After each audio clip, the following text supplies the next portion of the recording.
In Des Moines, as the best high school wrestlers in the state vie for 1A, 2A, and 3A championship honors. Join us tonight at 6:30 for live coverage of the 1990 Boys High School Wrestling Championships.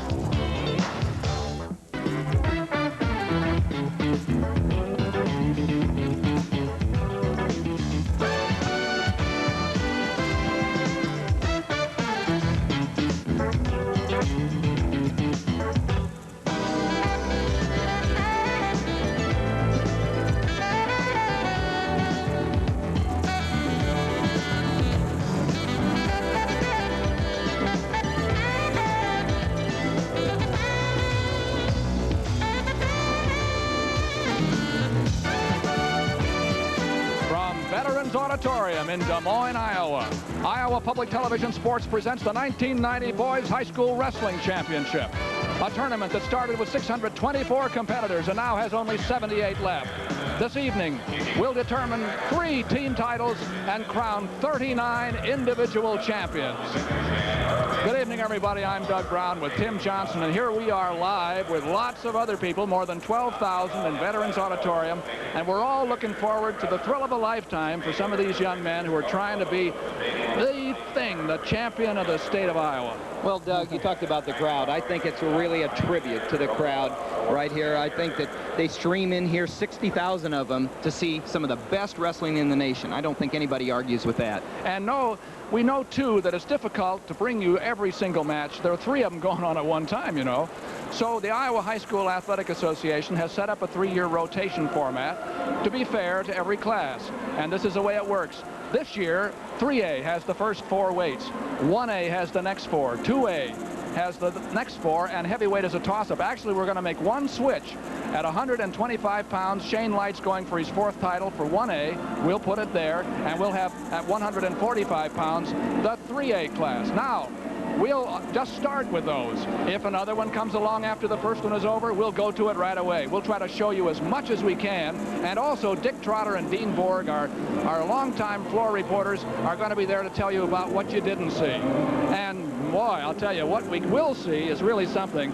And the story of the tournament, one of them certainly, is the story of the Light brothers of Lisbon. It's a family story. Shane Light, the oldest son of Rudy Light, is going for his 4th state title. If he wins it tonight, Lisbon High School will become the only school to ever have 2 4-time state champions. But he's not the only Light. Look here, we've got 2 more. Ike Light, a freshman, Zach Light, a sophomore, are going for their 1st championship tonight. If they win it, the family has 6. That'll tie them with the likes of the Randalls, the Martins, and the Hagens. And on their way maybe to the Gibbonses, who have a few more than that. And these boys have years to go. And at Belle Plaine, they have a 2-time champion going for 3. Belle Plaine has a great wrestling tradition, and one of the finest wrestlers is Eric Allen. He has 97 straight wins, and he is going for his 3rd state title tonight. And another 3-time seeker is Jeff Thyler of West Des Moines Dowling. Some say Jeff Thyler has had the most dominating senior year in the history of Iowa wrestling. He has won 94 straight, and he's going for his 3rd tonight. And he's part of a team that is going for a championship in what is a tremendous team race. And we're going to talk about that team race with Ron Seaman, who is the editor of the Predicament Wrestling newspaper. Ron, what is happening in 3A? Oh, it's a Cinderella story, Doug. That team's been tied twice already. They're tied coming into tonight. Dowling with 3 wrestlers into the finals. Cedar Rapids Jefferson tied for 1st place. They have 2 wrestlers going into the finals tonight. You couldn't ask for anything better than that. Now, you've seen wrestling all year long around the state. There must be a lot of surprises. What are they? Well, there are, and I can't take time to tell you about all of them, Doug, but I'll tell you what, there's a lot of boys that are state place winners from last year that won't be this year. For instance, Rock Valley had a young man finish 2nd last year. He is not even in the finals or not going to place in this tournament this year. It's just tougher and tougher every year. Iowa gets better. Now at 2A, New Hampton has put together a terrific tournament. He's got a nice set of workhorses there. He got 2 boys in the finals tonight, had a couple boys in the wrestlebacks. You just can't beat an effort like that. He got ahead 20 points and just stayed ahead 20 points. But at 1A, it's a different story. Lisbon, well, what do you say? They had too much light on the subject? Not too much light. Their little lights will shine, no doubt about it. Lisbon is super. That's the dream capital of Iowa when you want to talk wrestling. If you can't find a story there, you'll never find one. one, Doug. Thank you, Ron. Ron Seaman of the Predicament Newsletter. And now, Tim, how about that? We're going to go look at the team championships as well as the individuals. Well, the family affair, the Lights, 3 brothers going for state titles, and that 3A run for the money between Dowling and Jeff. How can we ask for more? And you're going to see it all live here on Iowa Public Television. It's the 1990 Boys High School Wrestling Championships live.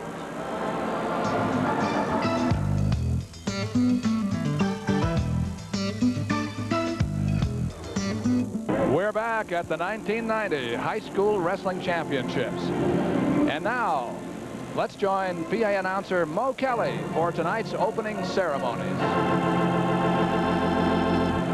Ladies and gentlemen, it's high school wrestling time. And let's begin our Grand March 1990. Here they are, the top 6 place winners in their respective classes, in their respective weights. The Grand March of Champions 1990, led by the individual champions of 50 years ago, 1940.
It's a big moment for them and for their family and friends up in the stands, and I'm sure at home to see them out here. For all of us, Doug, it never fails to give me a charge when I see these young men, all the effort. You know, you see a few tears, you know, around here because they've been through so much. It's just really neat. And the fans are up clapping. They've been clapping since the kids stepped out onto the mat and started marching. And they were led by the state champions of 50 years ago in 1940. You'll see more of them before the night is over, too. They'll be introduced again. But this is the Parade of Champions. Now, there are a few relaxed people out there. The top 4, or the 3rd through 6th, they're pretty relaxed now. It's all over for them. But we have some nervous ones out there in that march. Numbers 1 and 2 still have to go, and you'll be watching them here in just a few minutes on Iowa Public Television. Now back to Mo Kelly. Color guard, directed by Kent Keating.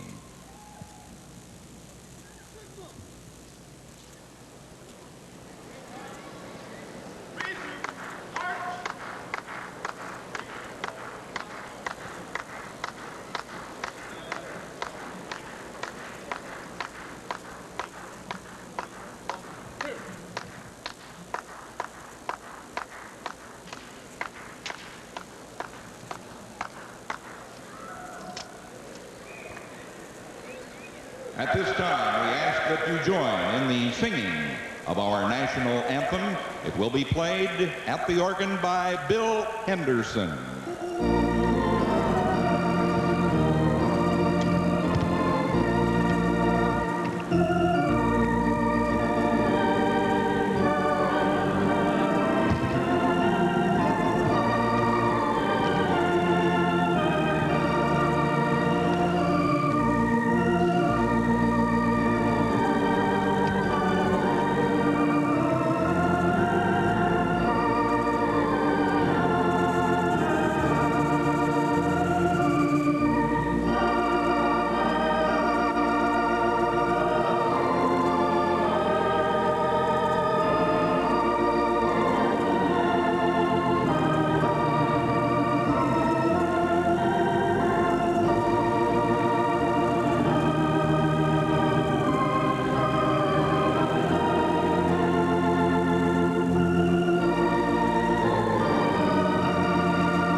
sellout crowd of more than 12,000, as always, I guess, for the final night of the state wrestling tournament at Veterans Auditorium in Des Moines. 21 years. 1970 was the first year. Actually 20, because they had to go away in 71, back up to Ames. We're going to look here at the list of 4-time state champions. There you see the list. There are 7 total, and Shane Light has the opportunity to become the 8th. And there's the man up at the first, Bob Steenledge, who did it the first time. He's from Britt. He won his 4th title in the year 1962. You see him there on the left talking to Ron Seaman. But earlier, Tim visited with Bob Steenledge. Bob, it's been 28 years since you won your 4th state championship at Britt High School. Times change, wrestling techniques change, but some things never change. I don't think feelings change. Shane Light from Lisbon's going for his 4th state title tonight. What are his feelings? I don't know Shane personally, but I'm sure he's going through many of the same thoughts I have. 28 years ago, you're thinking about why you're off for wrestling, why you want to win it the 4th time, and what it means for your future. And I'm sure he's very nervous right now. You're a real believer in motivation, a real believer that kids need role models. What are you doing right now?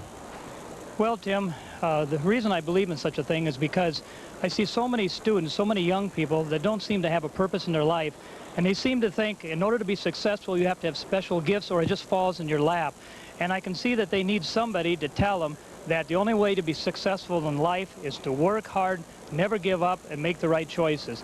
And as a result, I go around and talk to high schools, anybody that is interested in hearing about motivation and success in life. You've been such a role model to so many wrestlers in Iowa. What did wrestling mean to you? When I was in high school, wrestling was my life. It was my ticket to success. I had an alcoholic father, and I didn't want to be like him, and it was the only hope I had. It was my hope to go to college. It was a hope to my future. And so wrestling played a very important part of my life in high school and in college. Thank you for being with me, Bob. Thank you. Now, before we go back to Mo Kelly, let's take a quick look at how you score team points. First place, second place has already been totaled. First place gives 4 more tonight. And match points are scored another way. And we'll be seeing them all night long. Those are extra points for the team along the way, team scoring. But now match points take down to, the one thing you'll notice different from college is that there is no riding time in high school. Well, we're ready to go. Let's go to Mo Kelly. It's wrestling time, 1990.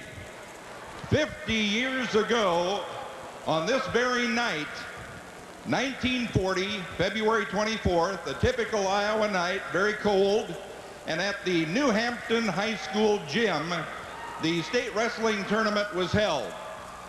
The team champion was Osage with a total of 19 points.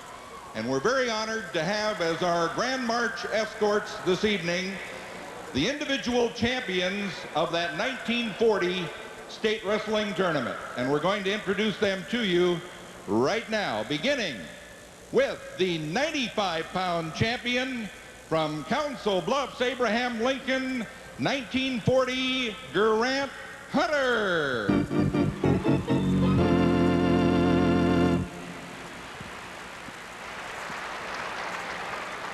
At 115, the champion in 1940. This gentleman, by the way, is a member of our Wrestling Hall of Fame, a former coach, a 3-time Iowa State champion, and in 1948, a silver medalist at the Olympic Games. Meet Jerry Lehman.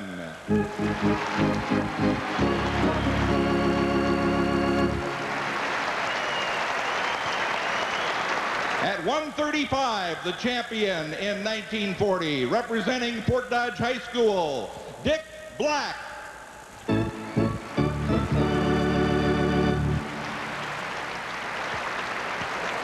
One of the members of the state championship Osage team that year at 155, Dick Gost.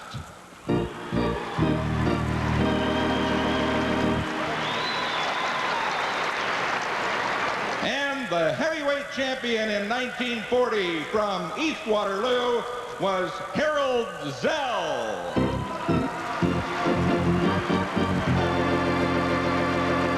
Another big hand for the champion. Don't think I'd like to get in there with Harold even right now. He looks pretty tough.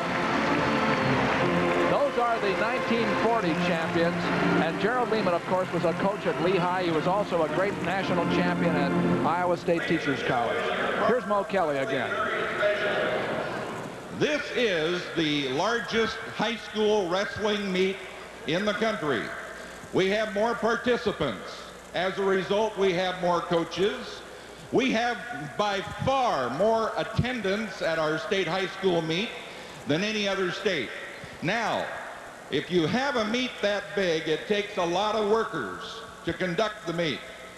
And some of the more important workers at that meet are the scorers and timers. They have to be sharp at all times to pick up those movements, the signals from the officials.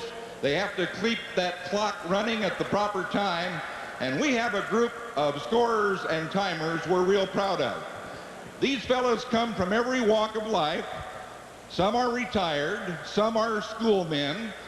We have a computer programmer. We have a couple of farmers. We have men that work for the phone company. But they have two things in common. They enjoy the sport of wrestling, and they enjoy helping out our young people who engage in this tournament.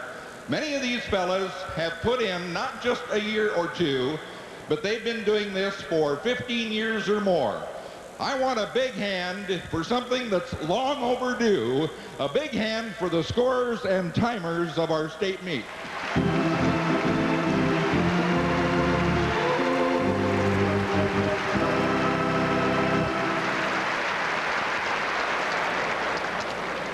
Since 1970, the Iowa Wrestling Coaches and Officials Association, along with the Iowa High School Athletic Association, has been inducting members in our Wrestling Hall of Fame.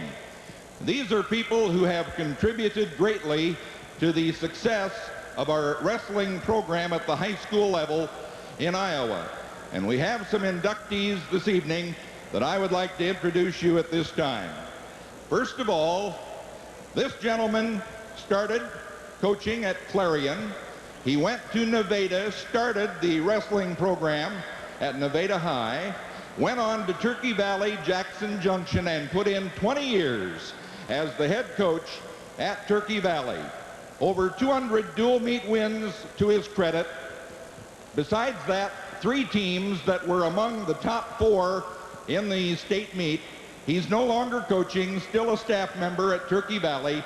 Meet Hall of Famer Jim Argis, accompanied by his wife, Judy.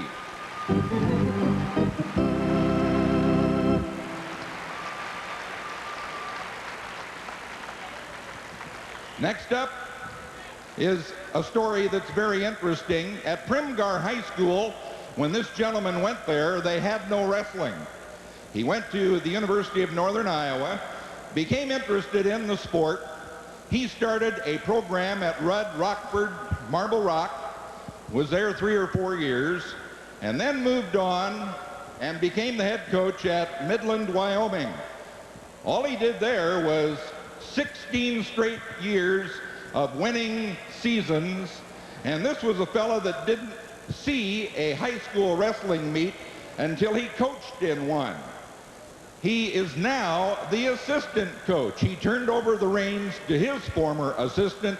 He still is helping with the program there. Meet Hall of Famer John Byers, accompanied by his wife, Mary.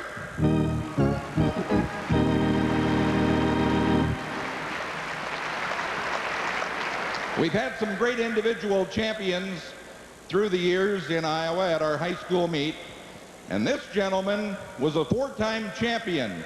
Now, we have several at this time. Well, not really a lot, but I guess 5 or 6. The first one occurred in 1962, and then it was 14 years later that this young man became our second 4-time champion. I didn't have a bad record in high school, 126-0 and 100 pins. He was on 4 straight state championship teams at Emmetsburg High while he won his individual titles. He went to the University of Iowa, was a 3-time Big Ten champion, and participated on 4 NCAA tournament championship teams while there. Meet at one of our 4-time winners from Emmitsburg, Jeff Kerber, accompanied by his wife, Robin.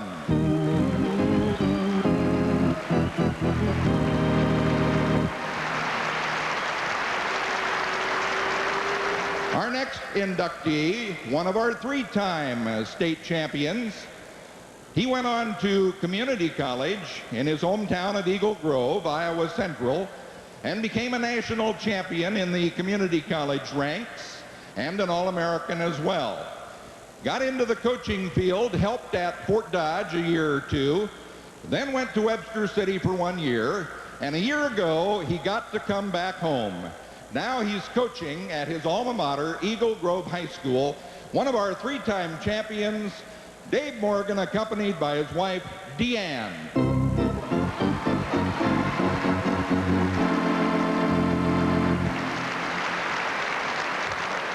Our next inductee was a champion himself in high school at Waterloo East, went on to UNI, participated there, went right out of college to the community of Sigourney, and spent 25 years at Sigourney as the head coach, compiling over 200 dual meet wins.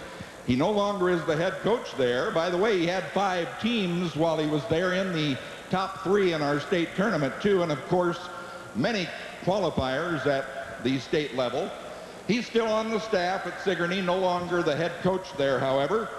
25 years of service, and great service it was. Meet Hall of Famer Jack Smith, accompanied by his wife, Barbara.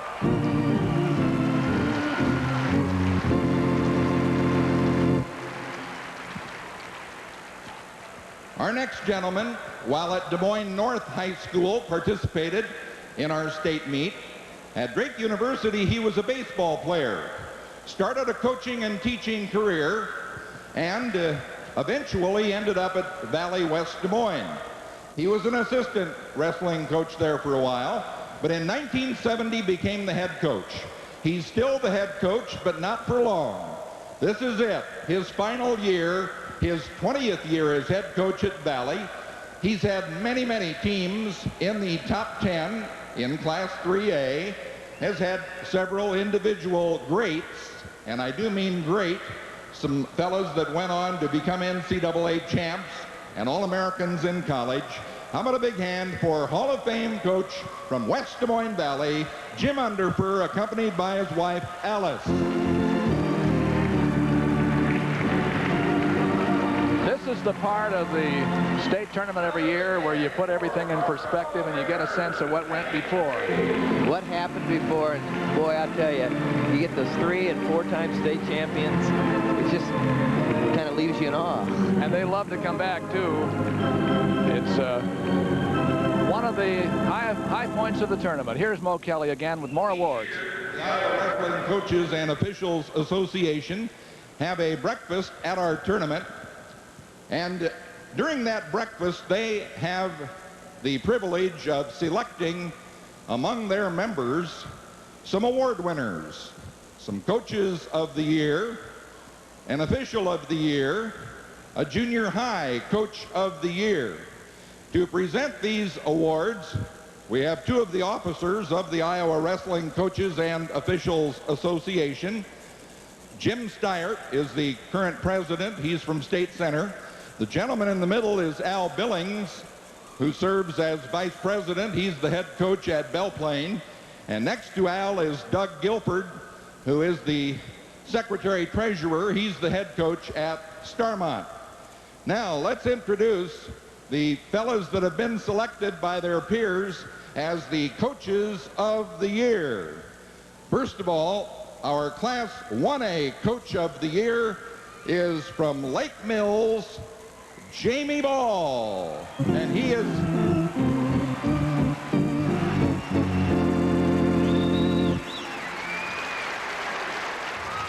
Jamie was an assistant at Lake Mills, is now the head coach there, and he is accompanied by his assistant coach, also being honored, and that gentleman is Bill Burns. Jamie Ball and Bill Burns, they're tops in Class 1A.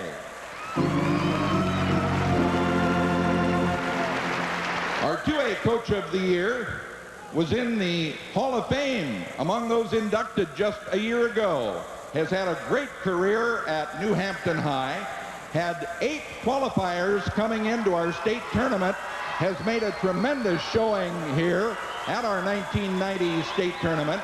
He's put in over 20 years of service. Our 2A Coach of the Year is Arlen Severson of New Hampton.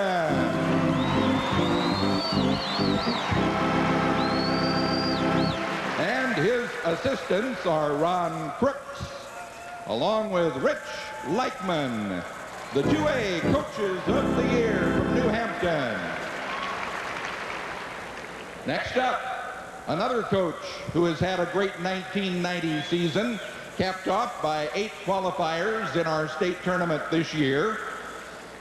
He started out at Cedar Rapids, Washington, spent 3 years there, and now 7 years at Cedar Rapids, Jefferson. And what a great showing they've made this season and in our state tournament. Our 3A Coach of the Year, Cedar Rapids, Jefferson, Dick Briggs.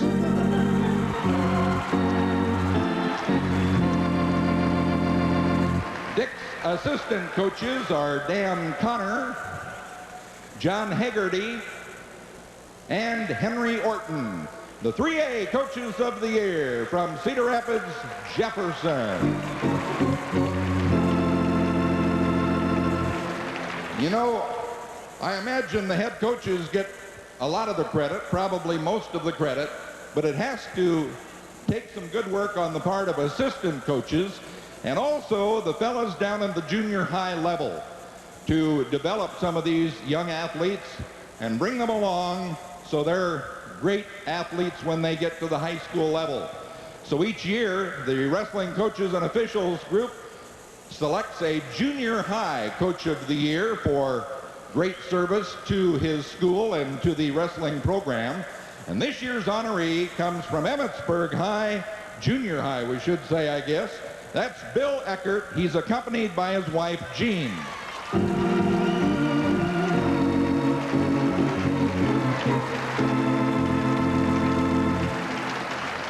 Believe it or not, the Iowa Wrestling Coaches and Officials Association also select an official of the year. By golly, they appreciate the good job that these officials do year after year after year. And the one that they are honoring this year is from Iowa Falls. He's been an official for about 11 years after spending some time as a wrestling coach. He's been a familiar sight at our state tournament, been in our state tournament as an official 9 times. That would be official Dale McDonough of Iowa Falls.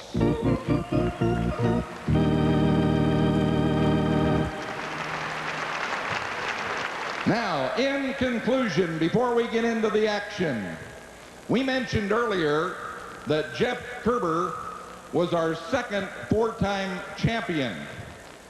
Throughout the years 1926 to 1962, we did not have a 4-time champion. The gentleman I'm going to introduce now was the very first 4-time individual champion. A champion all 4 years of his high school career at Britt High School. Meet Bob Steenledge.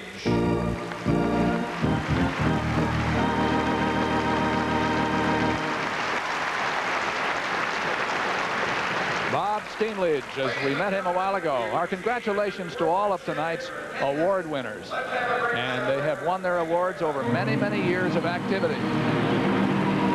And we are going to see wrestling in just a minute. You all set to get at it, Tim? I'm ready. We're ready to go. We're going to crown 39 champions. We'll be back with the weight class first number 1 in just a moment.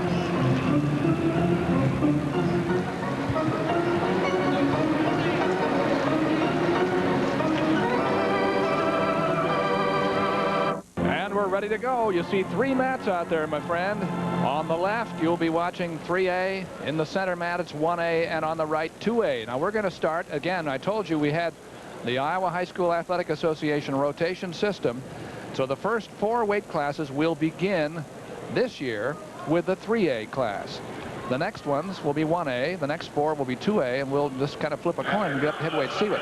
We do have that one switch at 125 and 145 because we're going to see Shane Light go for a 4th title at 125 for 1A, and we'll get a chance to see Jeff Thyler, who many people think might be the best wrestler in the state for a while. He'll be representing West Des Moines Dowling at 145 pounds, and so we'll see that weight along the way too. We're going to begin, as we said, with the 3A weight at 103 pounds. And in the very first class, we have an undefeated wrestler. Well, he's not only undefeated. Jeff McGinnis from Iowa City High, 40-0, is a 14-year-old freshman. I mean, that is incredible. Coach Clyde Bean is so excited about this young man. He says he's a quiet, very coachable, hardworking kid. But 14 years old, you've got to know he's got to feel a little nervous. Well, he has to be because his opponent is a senior, Luke Swarbrick of Cedar Falls. Well, these two have met before. Jeff McGinnis did meet Luke Swarbrick in the Urbandale tournament and beat him 8-2. So this is a rematch that they've met before, and so a very unique position that Jeff McGinnis, this freshman, is in. 40-0 this year. The referee, by the way, will be John Monroe Jr. of Indianola, Iowa. There is a mat judge on the mat too. You'll be seeing him circling the outside in each situation, and when we have an opportunity, we'll mention who it is. It'll be Larry Blaker, in fact, of Perry, who will be the assistant referee, and the referee in each mat that we're following, at least the first one of the set that we start with, will have a microphone, so you'll be able to hear him talking to the wrestlers as they go. And we're getting very close to starting. The 1A and the 2A matches have just begun, and the 3As are just about to start. It'll be Jeff McGinnis of Iowa City against Luke Swarbrick of Cedar Falls. Now, the Iowa City wrestler, they both have red, but the Iowa City wrestler does not have the stripe. You see that McGinnis is wearing large black knee pads. And the other matches are going to be at 1A, by the way. Ron McNichols of Lenox against Ike Light, one of the Light brothers of Lisbon. And at the second mat, 2A, you'll have Brian Bennett of Jefferson against Jesse Whitmer of Eagle Grove, a junior against a sophomore there. Well, Ike Light has jumped out to a 2-0 lead over Ron McNichols on that 1A match, Doug. And as we look at the 2A match before this one starts, it is Jesse Whitmer ahead 2-0 in the first minute against Brian Bennett from Jefferson Scranton. I'm not sure why the 3A match was so slow in starting, but now they're ready to go. With his back to you with the dark knee pads is the Iowa City wrestler Jeff McGinnis, the freshman, undefeated. And Luke Swarbrick from Cedar Falls, a senior. His record's 32-1, coached by Gene Doyle, and his only loss is to Jeff McGinnis, his opponent tonight. They were trading knee taps in this position on the knee down there. It's an interesting setup. They both tied up and went down on the mat. Now they start out again in the middle. You know, something about this Luke Swarbrick, he's got a lot of guts. He was down 8-3 in the first round of this tournament. He just got the single leg on McGinnis. Well, he was down 8-3 with less than a minute left, Doug, and he came back and cradled his opponent twice and won 9-8 in the first round of this tournament. Swarbrick has decided that the best thing for him to do is to come out and start throwing moves, and he has just taken a 2-0 lead over Jeff McGinnis. So if the butterflies are going to go away for the freshman, they're going to have to go away pretty fast. 2-0 Swarbrick. Switch, but good counter back by Swarbrick. He still holds the position. No escape. There it is. It's 2-1 now in favor of Swarbrick of Cedar Falls. Looks like they hit hits. You guys okay? Take it right here, green. You okay, son? When he says green, one wrestler has the anklet in green, another one has a wrap in red. That's how it tells them apart on the scoreboard. And again, you see Swarbrick taking the shots from outside. He's been taking the play away from McGinnis in the first period. He's trying to, this is McGinnis trying to get, now all they have to do is break him down. Looking to break his man down right here for 2 points. Doesn't have it yet. There it is. Let's go neutral, gentlemen. It's tightened up over on the 1A match. It's 3-2. And so now it's 3-2. At the end of the first period. 2 minutes in high school for each period, as you recall. 2 minute first period, 2 minute second, 2 minute third. Green's going down. And Swarbrick takes down. An update on the 1A. It's 5-2 now. Ike Light from Lisbon leading Ron McNichols from Lennox. Still 2-0 on the 2A mat in favor of Jesse Whitmer. Now 2-1. McGinnis goes into the crossbody ride. Has the leg in, working on the far arm. He has Swarbrick down 3-2 here. A freshman, McGinnis, rated #1 this year. Against easy, gentlemen. Come on in. A man who has lost only once to McGinnis. I think we're seeing two wrestlers that like to wrestle on the mat. Jeff McGinnis in control right here. Likes to use his legs, likes to tilt, throw a half Nelson. But little high, he's a little high. He is a little high right now. And so Swarbrick's trying to shake him down, shake him off, and a good move there by McGinnis to get his position again. Tough crossbody ride. You don't get riding time in high school. Now look, he's throwing that half in and he's trying to pry that half through, but they say twice with no action. Let's get it going, no action. Son. Come on in. Stalemate. Jeff McGinnis against Luke Swarbrick. Well, there was Gene Doyle and Keith Carmen, head coach and assistant coach of Cedar Falls that we just saw. Half Nelson. Tough ride by McGinnis. Now he sucks his man back, tries to see, now look at he's scoring points there. It was close. It was real close there, and he just kind of throws a half in and rolls under. He's tough with that half Nelson, and he's getting back points here. He loves that half Nelson. When he got to 5, that meant he had a 3-point near fall. He's trying to go for the pin here. In tight with the body, with the legs around the body, and a half Nelson up top. He leads 6-2 after the 3-point near fall. The freshman McGinnis. Still in that crossbody ride. He may have wrestled a lot of freestyle before his freshman year, but he obviously knows what to do in the folk style. Well, he really does, and he's a cool customer. He's smooth, and he just goes about his work. And right now, he's looking at that arm bar, stepping across. Easy, he likes to work there in the half Nelson situation and on the arms.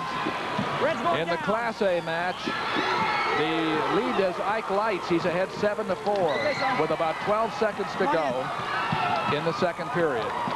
And on the 2A mat, it's 5-1 in favor of Whitmer, Jesse Whitmer from Eagle Grove, over Brian Bennett from Jefferson Scranton. And McGinnis is out very quickly here to take a 7-2 lead with about 15 seconds gone in the last period at 103 pounds. We're just beginning our coverage of the Iowa High School Wrestling Championships. A freshman, Jeff McGinnis, on top. Two red. He has the takedown. He got it right there, and he's in with the legs. Boy, he's tough with the legs.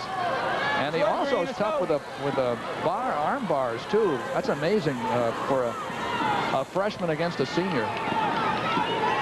Well, you talk about the potential of four-timers, and when you have a freshman on the mat in the championships, you always have the potential. Right now, we have Ike Light from Lisbon on one mat, and right here, Jeff McGinnis, a freshman. Hand straight across, son. Keep your hand straight across. Well, he could just coast out here, you know, but he's not doing it. He's trying to put his man on his back more. He has a minute to go. Tough arm bar. Look at it. He just cranks it over. See, he likes to roll under. That's, you know, that's a little unique and unorthodox. He likes to throw the arm bar, the half Nelsons, and roll under. Now he's working the arm bar on and the wrist, reinforcing it with that wrist.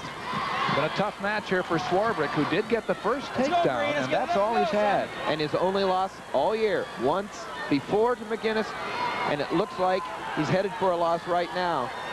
Look at that. Do you think we're going to see this youngster again? 14 years old. Luke Swarbrick has had a great year. Cedar Falls, coached by Gene Doyle. But this freshman from Iowa City has been just too much for him twice this year. In the match between Ike Light and Ron McNichols, Light from Lisbon leads 9-6 over McNichols from Lennox with 30 seconds left. McNichols riding Light and trying to turn him right now. And there you see the switch over, the reversal by Luke Swarbrick. It came to that at the very end. It was not enough for Swarbrick, who falls to 14-year-old champion right there, Doug. Very happy. Nice job by Jeff McGinnis. Congratulations. And the match ends at the 1A class. We just saw the very end, the man with his hands in the air. Ike Light, freshman. Ike Light, a freshman. 2 freshmen in a row right there. Boom, boom. State champions. And I think we'll see them both again. The winner there was 9-6, Light over Ron McNichols, who's only a sophomore from Lenox. Obviously gave Light a good match. 10-6 was the final score.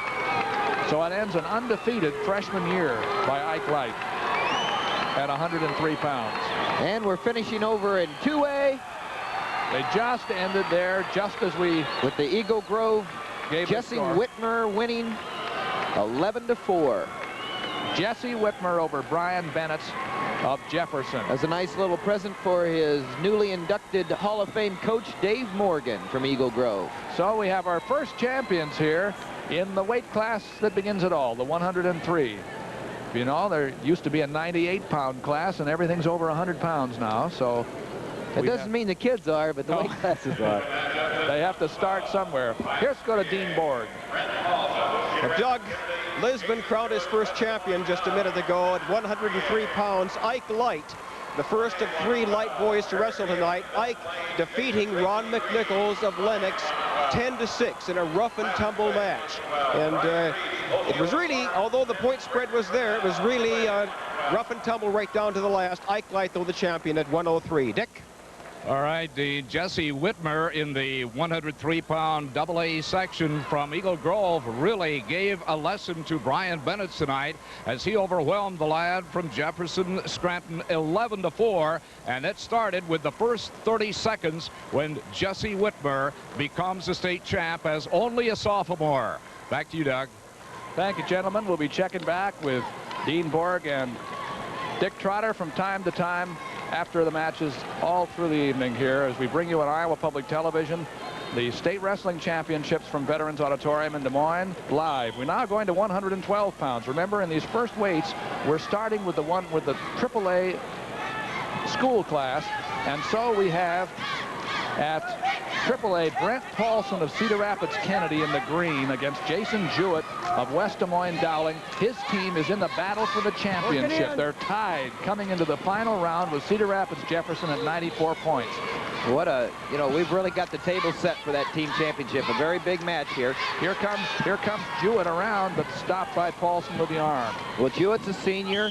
Brett Paulson, a sophomore. If you think you've heard the name Paulson before, you have. You've got Lance Paulson, a 2-time state champion, was his brother. At 1A, we have a man going for his 3rd title. It's Eric Allen of Belle Plaine, and we're going to try to see as much of that as we can later. Jason Raysty is his opponent from Green, Iowa, who is a junior. And at 2A, it's Brian Reese, undefeated from Osceola Clark, the defending champion, who's won 71 in a row, against Lim Prim of Grinnell. Well, as I was, before we cut away there, I was talking about Brent Paulson's brother, Lance. Lance won this weight class last year for Cedar Rapids Kennedy, and his coach, Rick Blackwell. In the green uniform, it's Brent Paulson and West Des Moines Dowling's Jason Jewett. Jason Jewett was ranked #1 most of the year, but he'd given it up late. Paulson's in on the leg. What can he do with it? He's trying to cut it out across to a double and cover both the hip, or cover the hips and get both the legs there, and not able to do it with good position by Jewett here. Yes, he has good hip position, good balance now. Jewett now has the overhook, he gets out. And he's out. Okay. But, as I was saying, Jason Jewett had been ranked #1 most of the year, but he'd given it up to Cedar Rapids Chad Gallagher, and they met in the semifinals. And he beat Chad Gallagher. Now this time, Jewett's in on the leg, but Paulson is sprawled out against it with a front Nelson. Little quarter Nelson there, trying to turn it into a takedown, stuff in the head, but referee That's the end of the first period. Green choice. No score. Top, bottom, neutral. Referee Mark Bean Red. stopped it there and Top, bottom, or says, neutral. let's get going with that second period, boys. Red, neutral. Paulson picks neutral. He wants to start on his feet. In the middle now, fellas. Paulson's Let's go. 31-3. His record this year as a sophomore. Jason Jewett, 41, 4-1. Now let's put this in perspective for the team championship. Jewett coming in on the double leg right there and getting the takedown to take the lead 2-0 is trying to help his team win. They have 3 men in the finals. Every time you win, you get to add that first place set of 4 extra points. They've already been given all the points for second place. And Dowling is tied with Cedar Rapids Jefferson at 94 points right now. Well, at the same time, Jason Jewett was taking his man down. Eric Aylen, with 5 seconds left in the first period, got a 2-point takedown and is leading 2-0 in the second period now over his opponent Got a warning, from Green. Warning. Bring him down to the mat. Jason Reisty. There was a warning just given to Jason Jewett, by the way. Look at this double right here. He moves in real tight, then improves his position, steps through, and gets the 2 points. Jewett riding. He was warned for what the official referee, Mark Bean of Iowa City, thought was too little activity. Now, Jewett has this arm bar right there, and he's going to try to reach through and grab those wrists and try to reinforce that right there. And he's really tough with the arm bars. Dowling. Now less than a minute to go in the second period. By the way, we apologize to you if you're in the Sioux City area and having trouble seeing. Stay there. We apologize for technical problems. Stick with it. We're working on correcting it. Bottom man, red. We'll try to tell you as best we can about what's going on as we continue. On the 1A mat, Eric Aylen is now out to a 4-0 lead with a minute left in the second period. And there's no score between Brian Reese and Lim Prim at 2A in the second period, which has just begun. Out of bounds. We have 45 seconds to go, second period. And the man in the top position here, Jason Jewett of Dowling, leads 2-0. Had a good ride. Flattens his man, goes into a cross face.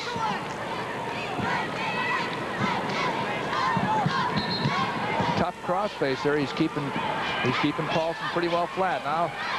Well, that's a position right there that he is good at, that double finish. He's really got a strength in that double finish there and keeps control of Brent Paulson. Now he breaks Paulson down with a head lever and goes there. He gets to that arm bar again. Into the bar. Let's get to the middle, fellas.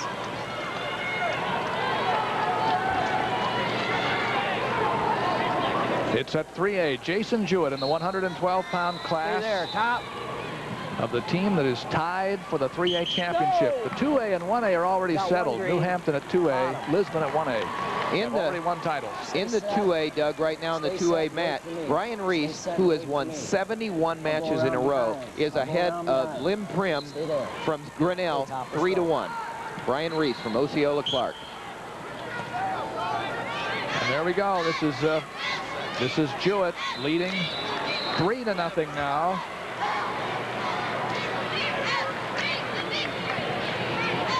A penalty was the third point. Green down. And this time at the end of the second period, we go into the other position, and for the first time, we're going to see that Jewett on the bottom. And that's Ronnie Gray, the coach of the Des Moines Dowling, his first year taking over for Bob Dara. And on the left-hand side there, and his assistant, Mike Skoglund. Ron Gray, first year as a head coach. Pretty good first year. Yeah. Coach Dara, be proud of him. And Bob Dara, you know, went down to Simpson College, where he's done awfully well, too. So now, Jewett in on the single leg. With a score 4-0 after the escape for. Oh, nice inside trip. Stepped in to the inside, tripped his man, Brent Paulson, down to his back. 6-0. 6-0. Going for a state title. This is such a big one for Dowling. They win 2 matches out of the 3 that they have, and Jeff Thyler is a fairly decent bet at 145 pounds. Well, Jeff Thyler has a good opportunity to get more than just 4 points, because he's always a threat to score a lot of points. Technical falls, you know, it could be big. No. We've got a caution. Where are you? We got a caution, green. Mark Bean cautions Jewett. You're coming clear over with a tight waist now. On the Class 2A mat, Lim Prim has just gone ahead of Brian Reese 5-4 with a minute and a half left in the match. That's Lim Prim from Grinnell taking a 5-4 lead, and now it's 5-5. And Reese has won 71 in a row. Right, it's a big match over there. Reese is undefeated. They're going to catch me up here again on what's going on at 1A, and I'll give you that. It's the score there is Eric Allen 6 and Jason Rasty 2 with less than a minute left. Center now. Good starts, guys. 6-0 here at 3A with Jewett trying to get his team into that championship level at the 3A race. Break that 94-94 tie with Cedar Rapids Jefferson and win himself an individual title to boot. Jewett is a senior. And here oh man, he has an arm bar and a half Nelson driving up and a pin right like that. With 45 seconds to go. Jason Jewett used an arm bar and a half Nelson, drove it to the mat, drove Grant Paulson to the mat for the fall. Goes 42-4 and a state champion. And that's 6 points. 6 points for Dowling. That's a big win for Des Moines Dowling. That runs them up to 100 points, and they really are in the catbird seat. Look at that arm bar. He jumped across, drove the half, drove down, and now he settles down. See, look at, he got the pin right there. That was fast. Jason Jewett. That's how fast things can happen, Doug. That's at 3A. And let's go to 1A, where Eric Galen just won his 3rd state championship, Doug. A 3-time championship against Jason Rasty of Green. And we'll have a few seconds here to watch you at the 2A mat, too, I'm sure, which is about a half a minute away from the end, and we may have an upset in the making down here. It's 5-5. Whoever scores the takedown wins here. We have Brian Reese and Lim Prim. Brian Reese from Osceola and Lim Prim from Grinnell here. Grinnell now on the right, left with the red band is Brian Reese from Osceola Clark. And he gets the 2 points, it looks like. Yes, it is. Big 2 points for Brian Reese. He just drove into Lim Prim. With 16 seconds left in the match. And he has a 7-5 lead. Prim is a junior. He'll be back another year. Brian Reese is a senior who's won, as we said, 71 in a row. Prim turns right. He gives it up. He's out for 1. The time is ticking, though. 8, 7, 6. Boy, this is close. That Lim Prim really gave it an effort. It just wasn't quite enough. Brian Reese gets his 72nd win in a row. 34-0 year.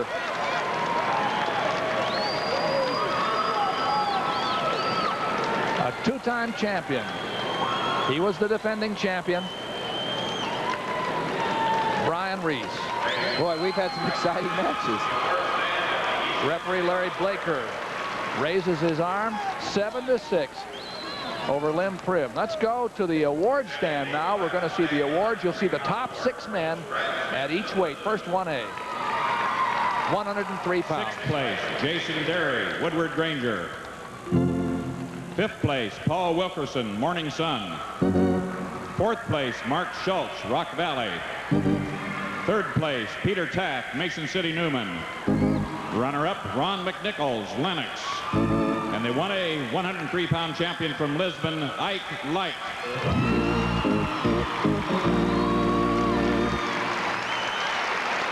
Well, there's the first one.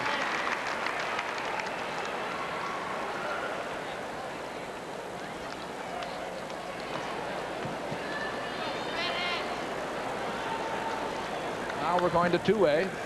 We're going to go to 2A now. You saw Ike Light, who won his the first of the Light Brigade, I guess you'd have to say. 6th place, Jason DeVos, Esterville. 5th place, Lung Prim, Grinnell. 4th place, Brad Canoyer, Carson, Macedonia. 3rd place, Jason Nuri, Dyersville, Beckman. Runner-up, Brian Bennett, Jefferson, Scranton. The 2A 103-pound champion from Eagle Grove, Jesse Whitmer.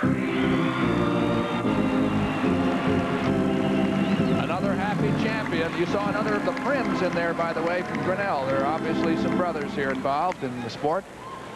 And one of them has finished in the top 6 at 103. Now we're going to the AAA, the big schools. The top 6 at 103 pounds.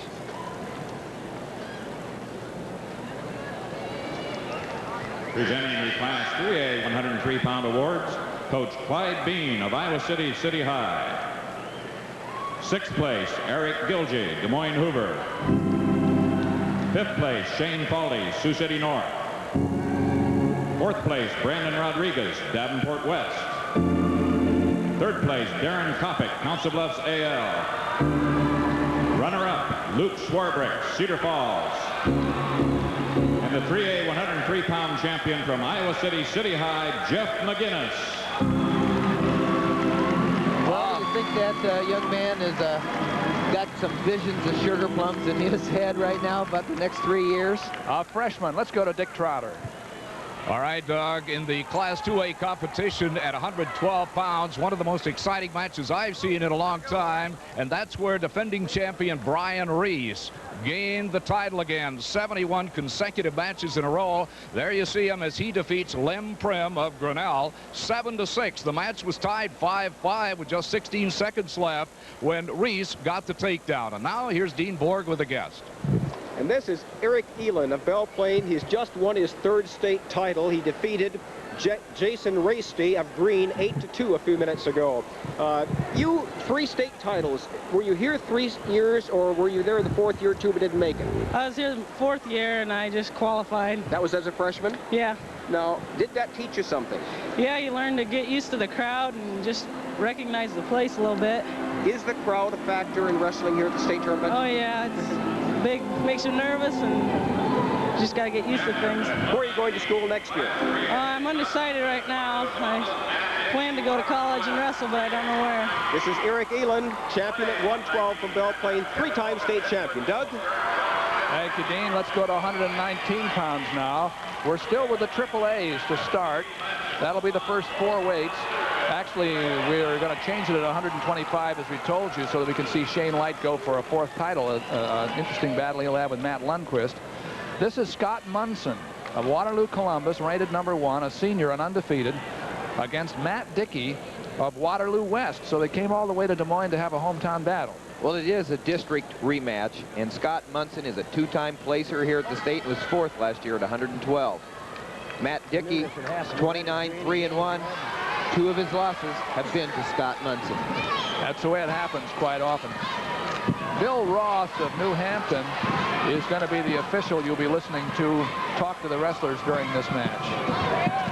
Scott Munson's a senior and Matt Dickey's a junior, Doug, and Munson with a 30-0 record going into these state finals. He's probably worked a long time to be where he's at, placing twice, and here he is in the finals.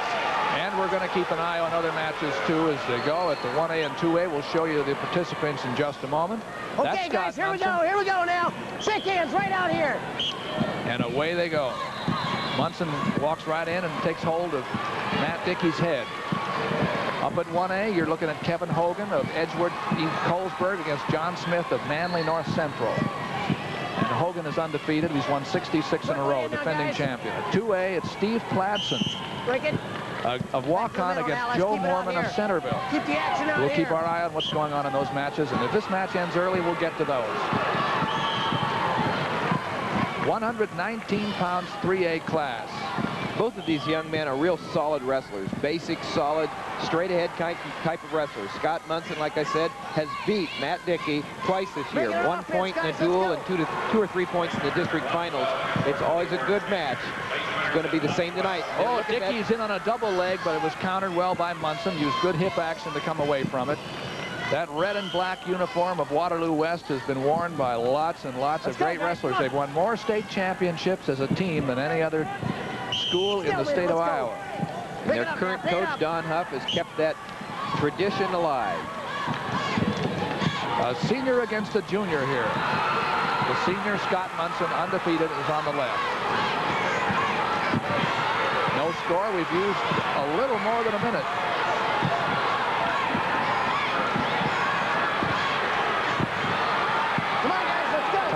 positions. Not much is happening here. They're angling for position, for balance.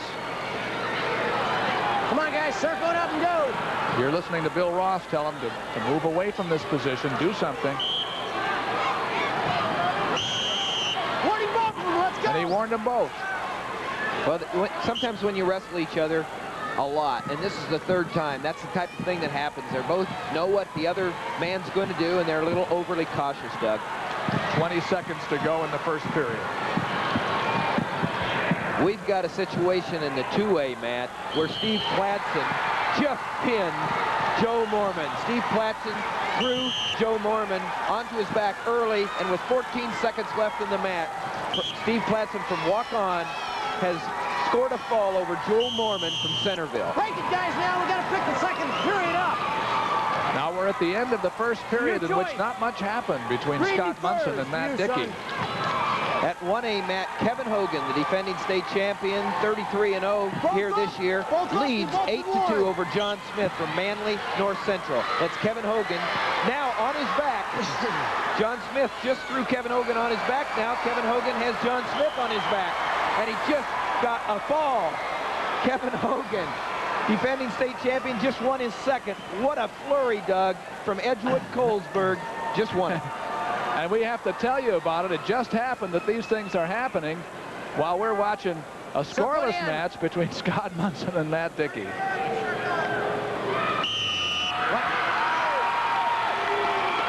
Wow. Hey, yeah, let's go, let's go. Right here. No score. Very, very careful here. Each man has been warned.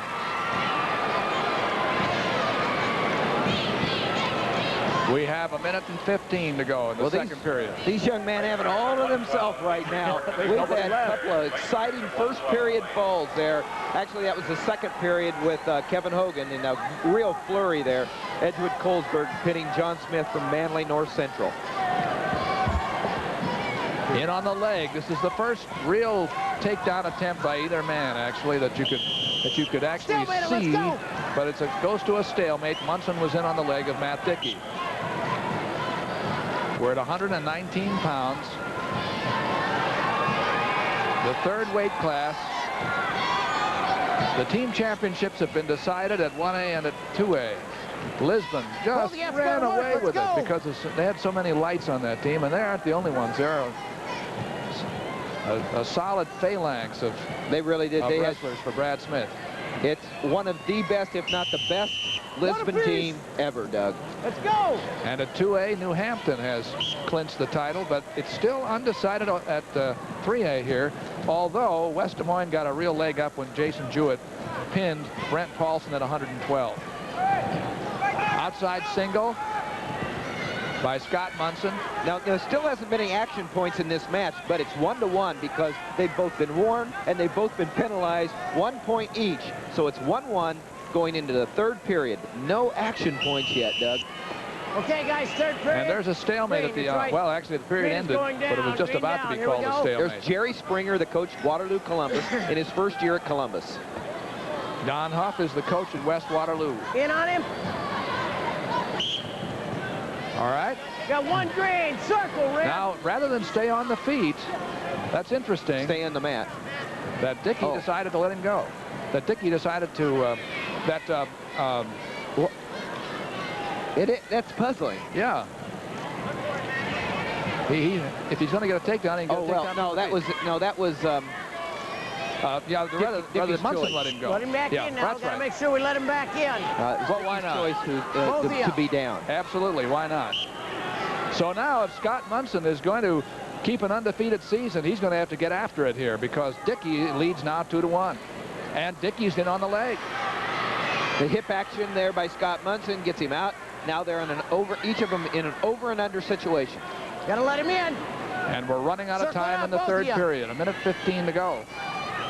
2-1 in favor of the man in the red and black uniform, Matt Dickey of West Waterloo. We haven't had any takedowns. Now, right there, Scott Munson was able to snap Matt Dickey down, get him out of position just for a second, but he wasn't able to react fast enough right there. Dickey back in and they're both in the over and under situation. Well, it would appear that Dickey has been very well schooled about what Munson likes to do, and Munson doesn't want to try anything different. Well, you're right, Doug. Come on, and guys, they're let's in a go. situation now that somebody's got to stop being cautious right here. Munson's going to have to open up a little bit. They each have been warned. They each been penalized. He likes to go, obviously he likes to go after the left leg. Well, there's only 35 seconds left right here, and Matt Dickey is in the driver's seat right now. You're not going to see him get overly aggressive. Munson has to go right now, 25 seconds. And Dickey has the front headlock position, too. Let's go. Stalemate. Stalemate with, what, 18 seconds to go.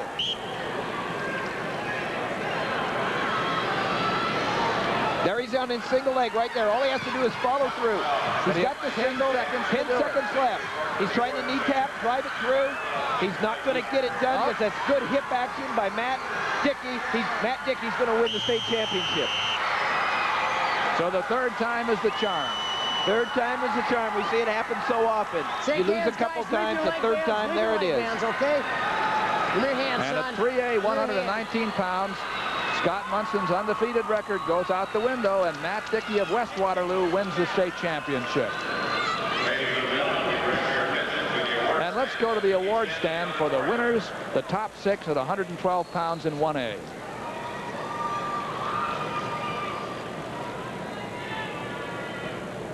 Presenting the Class 1A 112-pound awards, Coach Al Billings of Belle Plaine. 6th place, Dean Pearson, Eddyville. 5th place, Tom Harbison, Morning Sun. 4th place, Matt Albright, Lisbon. 3rd place, Chad Gavitt, Lake Mills. Runner-up, Jason Rasty, Green. The 1A 112-pound champion from Belle Plaine, Eric Allen. He's a 3-time champion. Not many of them over the years. Well, we've been wrestling a lot of years, so there are quite a few, but when you figure the How many do you see a year? Not very often do you, we have 1 or 2 a year, possibly 3-time state champions. You're right, there aren't many when you consider how many kids have wrestled in this state. Let's see the 2A top 6 here at 112 pounds. 2A 112-pound awards, Coach Rod Gall of Osceola Clark. 6th place, D. Clark, Knoxville. 5th place, Jim Riviere, Carson, Macedonia. 4th place, Jason Gerwell, Sadell, Des Moines. 3rd place, Matt Goncharowski, Washington. Runner-up, Lim Prim, Grinnell. And the 2A 112-pound champion from Osceola Clark, Brian Reese. And it wasn't easy, folks, but he won 7-6 in a real tussle for that championship at 2A 112. And there is the way it looks now in the 3A. That win by Jewett really made a difference for Dowling. They got 6 extra points. You see where West Waterloo is in 3rd place after that victory by Matt Dickey. 112-pound awards, Coach Ron Gray of West Des Moines Dowling. 6th place, Rob Meyer, Newton. 5th place, Mark Clemens, Pleasant Valley. 4th place, Chad Gallagher, Cedar Rapids, Jefferson. 3rd place, Dan Dosey, Decorah. Runner-up, Brett Paulson, Cedar Rapids, Kennedy. And the 3A 112-pound champion from West Des Moines Dowling, Jason Jewett. His team may wrap up the title with his help. Let's get something from Dean Borg about those thrillers we missed. You bet, Doug. In Class A at 119 pounds, so far this tournament, Kevin Hogan of Edgewood Colesburg, who was the champ last year at 112, had scored nothing but pins. Well, he added another one with 2 minutes and 26 seconds gone in his match with John Smith of Manly North Central. He scored a fall. Actually, John Smith had Kevin Hogan. Hogan was ahead 10-4. John Smith had him in a predicament, but a quick reversal by Hogan led to that fall at 2:26, and Hogan is another champion. Dick Trotter went on in 2A. All right, Dean, we also had a fall at 119 pounds in 2A. Steve Pladsen left no doubt in anybody's mind from the very first takedown early in the match that he would be the state champion from walk-on as he pins Joe Morgan of Centerville in 1 minute and 46 seconds. Your champion, Steve Pladsen. Now back to you, Doug. Thank you, gentlemen. Dick Trotter and Dean Borg. Now we're going to see something that has happened very rarely. A wrestler come out to go for his 4th championship.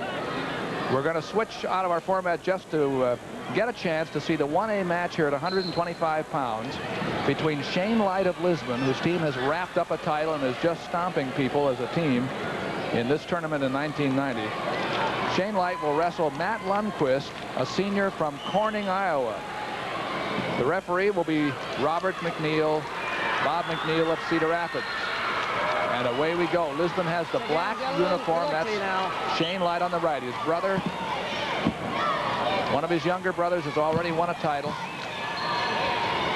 Well, last year we saw Shane Light in the same weight class win it by letting up Tim Griffin from Lawrence Marathon with a few seconds left to take him down to win his 3rd title right here on this mat. And that was very exciting. At 2A, by the way, Dan Bierman of Norwalk is wrestling Kenny Hron of Crestwood.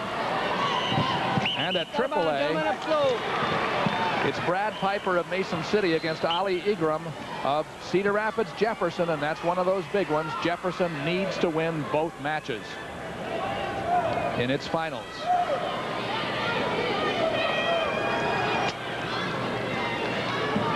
But this is the wrestling match between Shane Light on the left, going for his 4th title, and Matt Lundquist of Corning.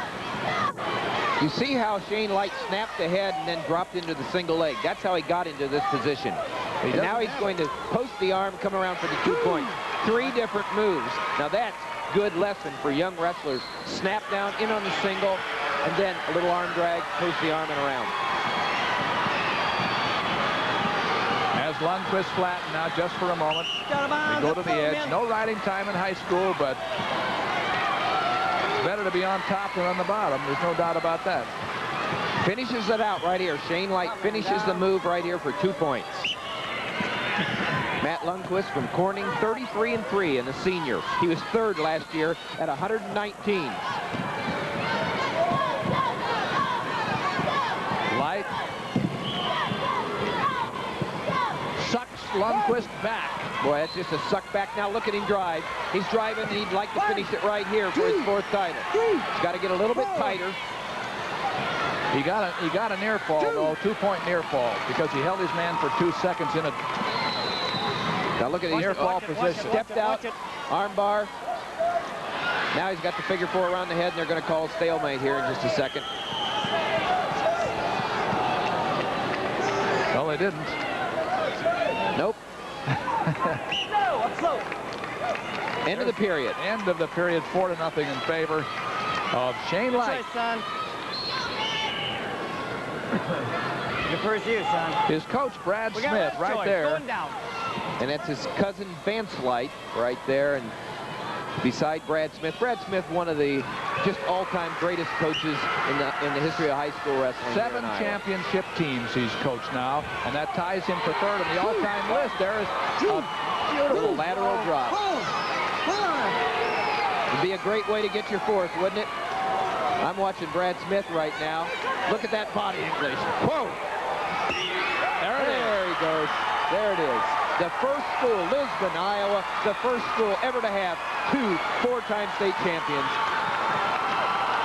A fall in 2 minutes and 19 seconds by Shane Light.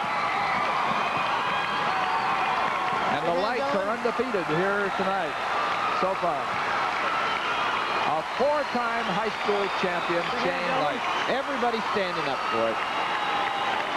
He joins an illustrious list of 4-time champions. He's the 8th man to do it.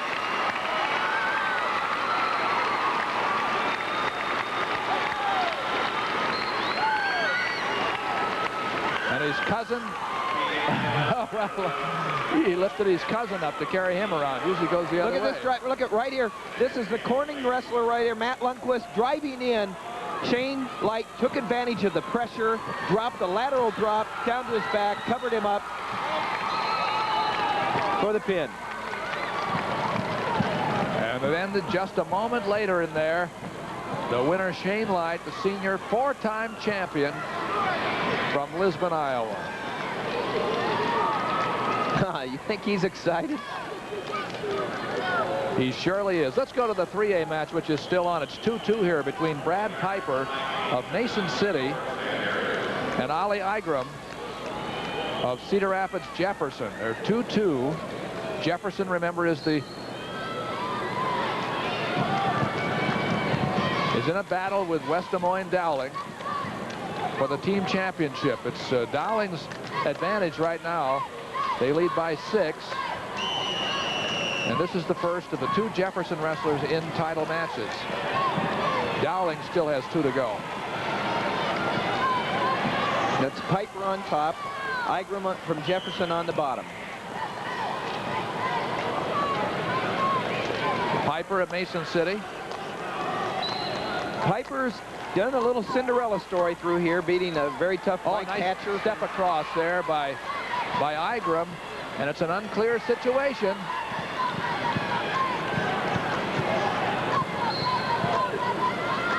A minute and 30 to go in the 3rd period and in the match. Still 2-2.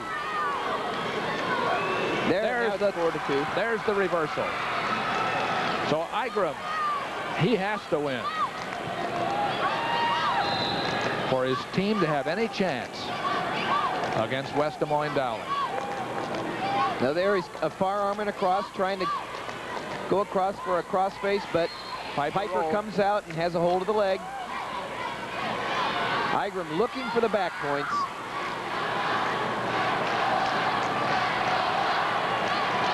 The 3A match.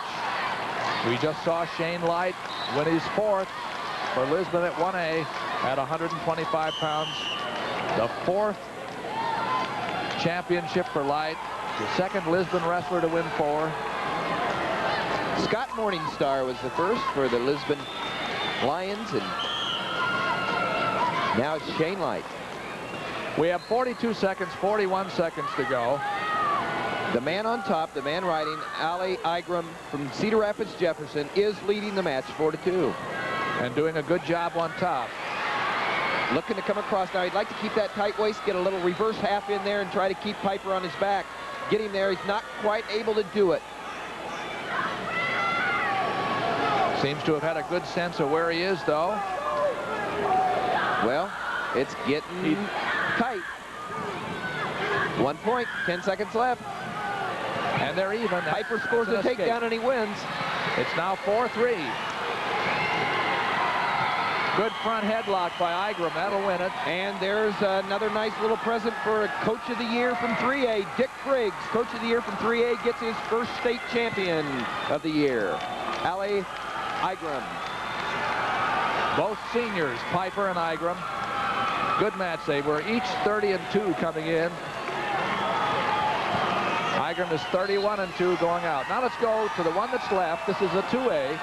The score here is 8-7 in favor of Kenny Ron of Crestwood. And he is the man in the down position.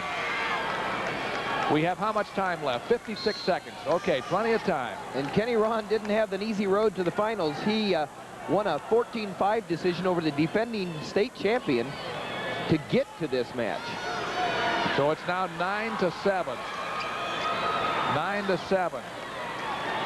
Bierman of Norwalk with his back to you. There's an injury.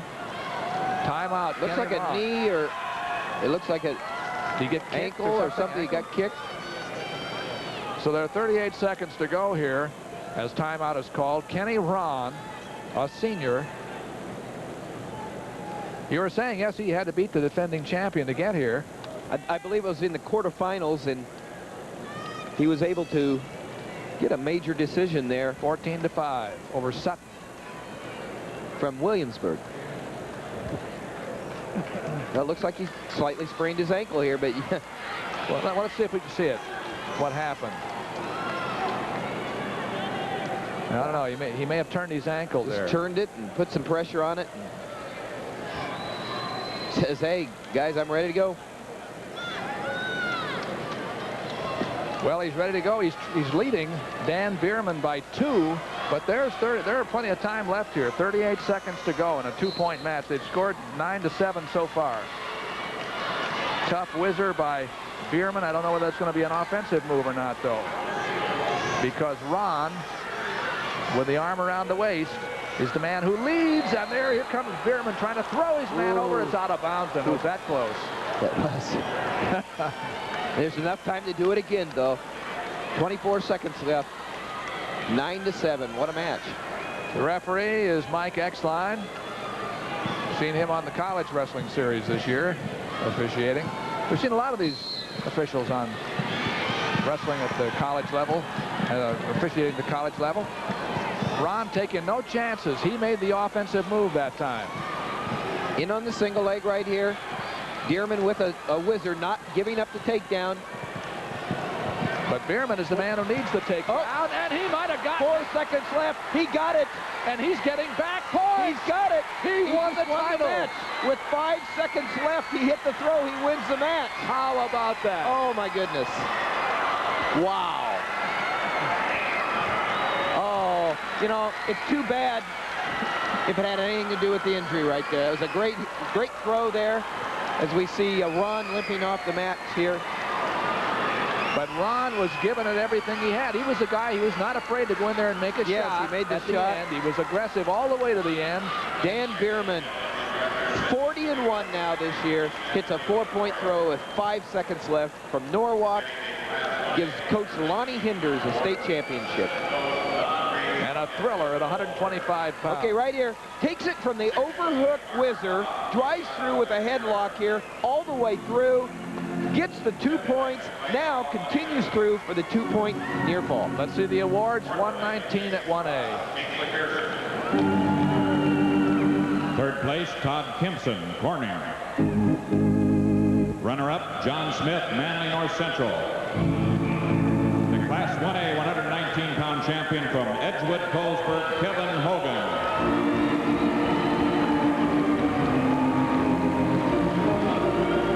Kevin Hogan. He won it in a big way. Sorry you missed the 6'5" and 4 at 119 pounds in 1A. Maybe you could see your next door neighbor, somebody down the street from your hometown, up on the stand. Now 2A. 19-pound awards, Coach Rick Samuelson of Walk-On. 6th place, Dan Cleese, Cedar Rapids, LaSalle. 5th place, Hutchinson, Manchester, West Delaware. 4th place, Corey Muhlenbach, St. Ansgar. 3rd place, Todd Huffman, Storm Lake. Runner-up, Joe Mormon, Centerville. And the 2A 119-pound champion from Waukon, Steve Pladson.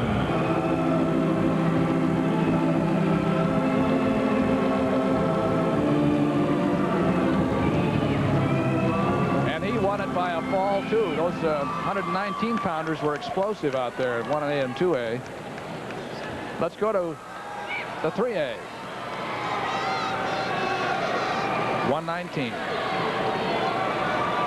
Presenting the Class 3A 119-pound awards, Coach Don Huff of Waterloo West.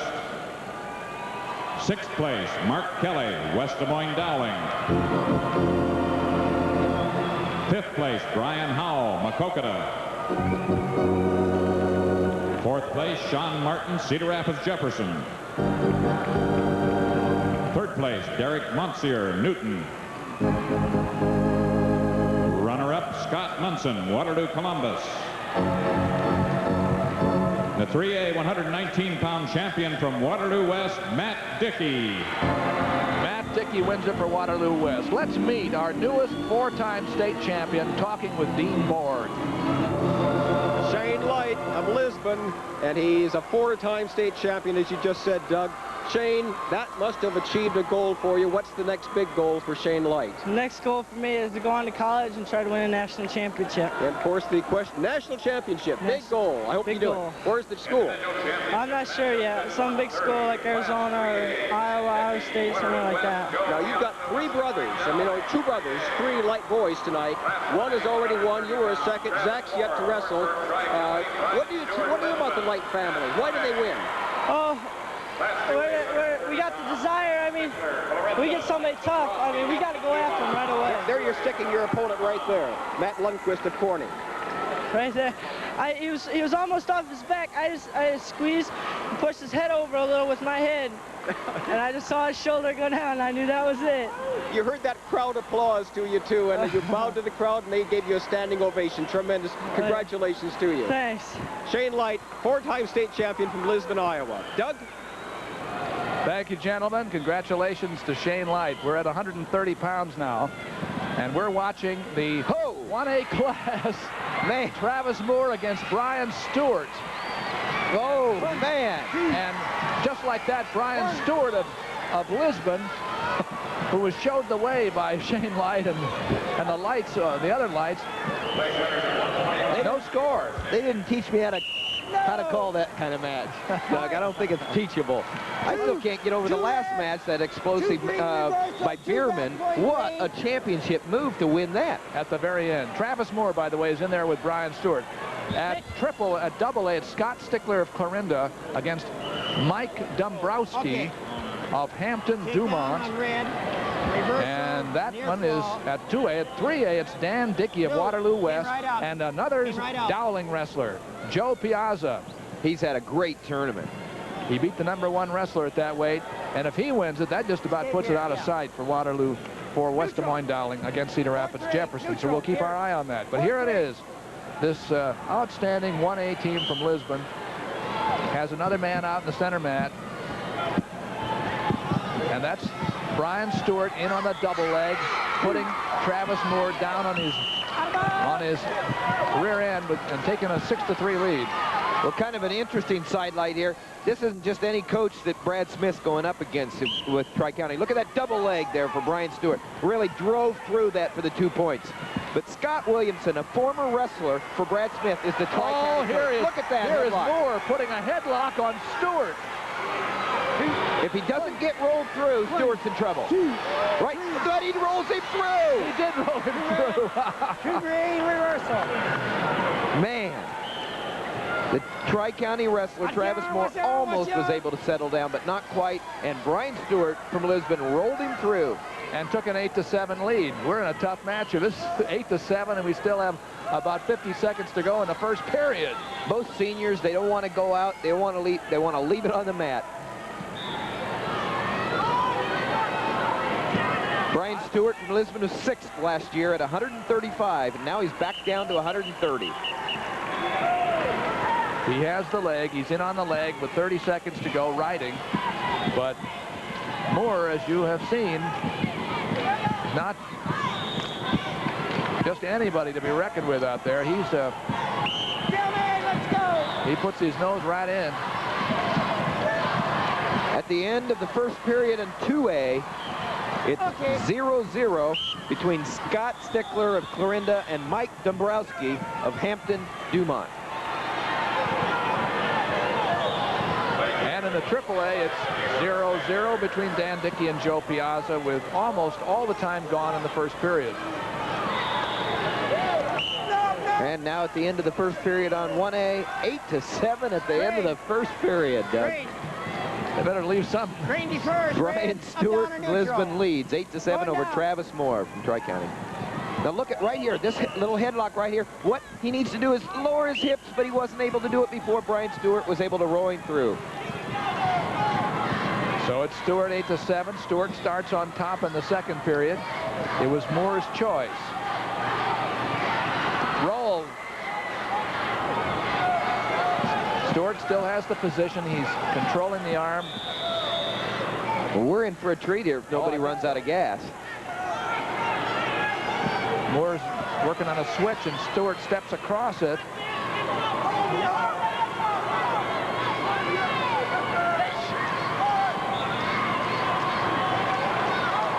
see Moore. He was winging Stewart's arm underneath and wanting to roll with it. Little roll here, now he turns back in. Well, that was Stewart's move, but it didn't do him any good. Travis Moore catches Brian Stewart on his back and gets at least 2 more for the back. 9-8 with the reversal and 11-8 with the near. 12-8. He gave him a 3-point lead. 12-8. Now here comes Stewart again. My goodness, this has got everybody looking at that single A mat. On to the side. And it's Moore with a headlock with a half Nelson. He's being reversed, and now Stewart has Moore on his back. And Moore rolls through. 12-10 with the reversal. 12 to 12. Points, then it's even up at 12.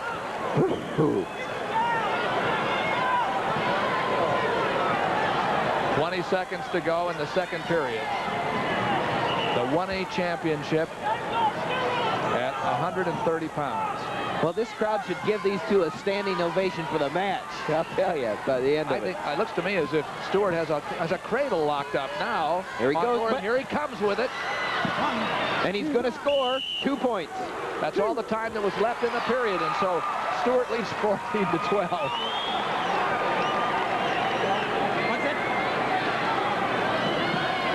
With 1 period left to go. 1A 130-pound championship. Let's see another one of those rolls earlier. This was the previous roll right here, where Brian Stewart was able to come around, score 2 for the reversal, and 2 more for the back points. So now Moore starts on top. It's Stewart's choice to go under, and Moore has a tough half Nelson on. Got the half in. Nope. This is a tough 6 minutes. If the rest of their lives are half as exciting as these 6 minutes. These are the kind of matches you see in the practice room, and very seldom do you be able to see them on a finals night for the state championship. This is a real treat. You don't think they're being a little too conservative out there? Huh? Off the side, top man. Leaving it on semifinals night. Stewart, the man on the bottom, leads, and he's been warned. Now they're up. Out of bounds. Back they go. A lot of time left. 1:15. No riding time in high school. You've been warned for stalling. Let's go, Tom. But a 2-point lead for the man on the bottom.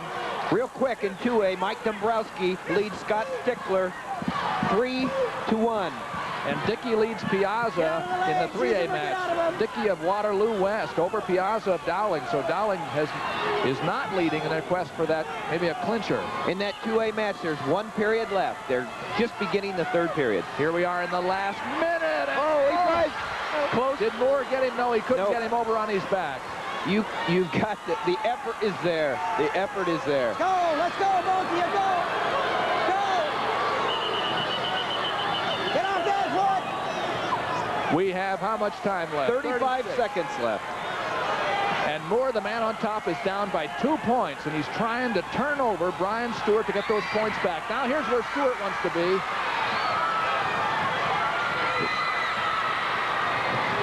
He doesn't care. I don't suppose it matters even if he gets the reversal, but as long as he stays in the position. Now he has the reversal, and he's getting back points. And he's going to ride him right there. 16-12. He might even get a pin here. He has 7 seconds left. This is Stewart on top of Moore. 3-point near fall, 19-12. Wow. A little closer than that, I'd say. Well, that was a great match, and Coach Scott Williamson can be very proud of Travis Moore there, and Brad Smith gets his 3rd state champion of the night, and Brian Stewart. That one went to the man who got the last near fall. Good match at 1A. Let's go to 3A, where Dan Dickey is wrestling Joe Piazza. It is now 1-1 with less than a minute now, just 56 seconds to go in the match. Dan Dickey of West Waterloo, a senior, is wearing the red and black here against Joe Piazza of West Des Moines Dowling. It's 1-1. It's 3-2 in favor of Dombrowski over Stickler at 2A with about 45 seconds to go and an injury timeout for Dombrowski. But this one we're watching is important because the man on the right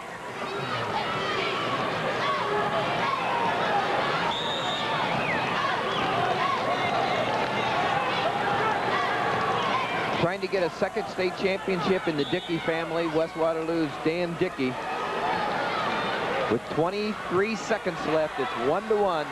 Dickey on the right, Piazza, Joe Piazza on the left there from Dowling. We're headed for possibly the first overtime match of the night, Doug.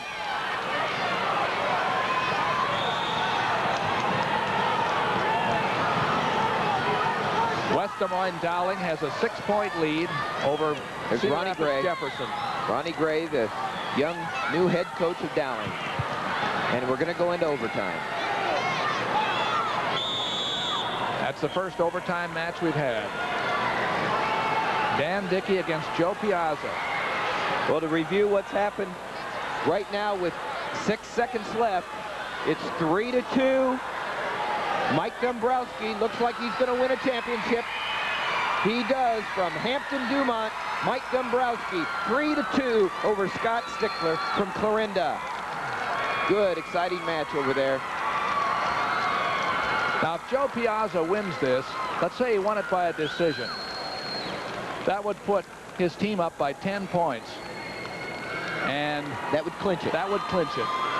Because Cedar Rapids Jefferson has only one wrestler left. And he would have to pin his man to tie for the championship. Is that what you're saying? Well, as a matter of fact, no, because Ali Igram just won for Cedar Rapids Jefferson. So they're only 2 points they're behind. 2 points behind now. So if Piazza went ahead, it would be 6 points. 6 points, and that would mean that the Jefferson man would have to win a fall. But in between is a young man named Jeff Thyler, yet to wrestle for Dowling. So Dowling is in a good position right now. They definitely are, but they haven't won this one. Dan Dickey of West Waterloo, one of the 2 Dickeys in a championship match. Matt Dickey earlier won at 119 pounds. Dan Dickey is going for a title here at 130. Low single by Dan Dickey in on the single, trying to finish it out right now. It's his arm behind the back. Whizzer by Joe Piazza.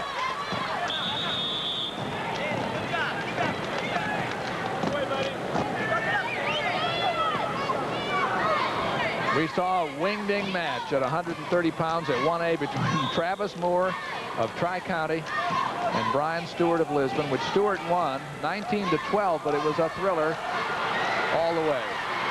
And here we are at AAA. When we go up to 135 pounds, we'll start with another Lisbon wrestler. They'll have Zach Light. This is a sophomore against Darrell Weber of Gilbertville Don Bosco, and we'll see them. I think they better have a seat with Brad Smith's name on the back of it here pretty soon in the single A match.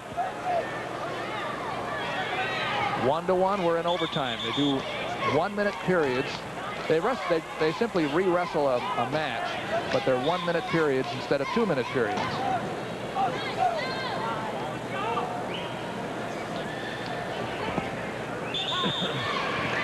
One to one the match score. Both points scored in the first 6 minutes regulation. They finished the first period. Piazza, Dickey has his choice. Takes down.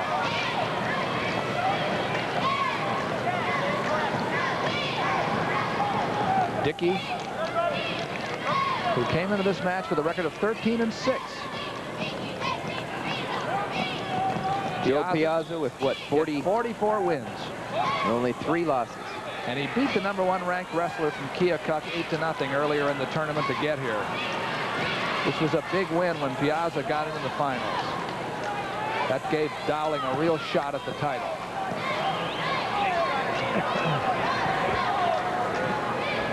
Piazza riding with a tight waist.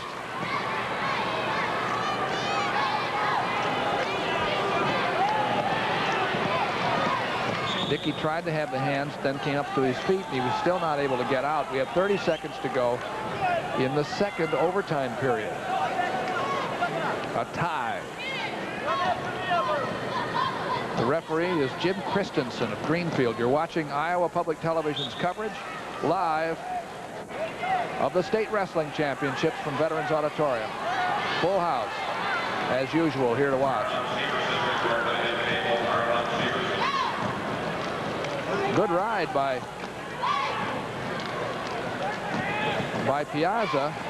Doesn't get riding time for it as you do in college, but Dickey isn't scoring.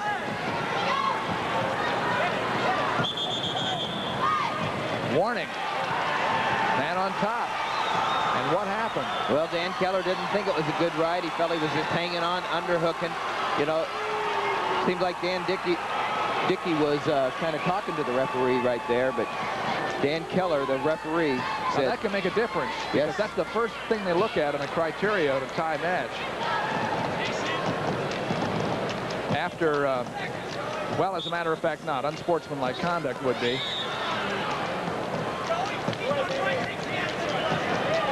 Now we're going to go to second period action. It's 2-1 after that. Third period. Just starting. Joe Piazza, West Des Moines, Dowling. Down by 1. He's a quick move on top. No points yet. 2 points. Now he has them. He's ahead 3-2. Big move by Piazza.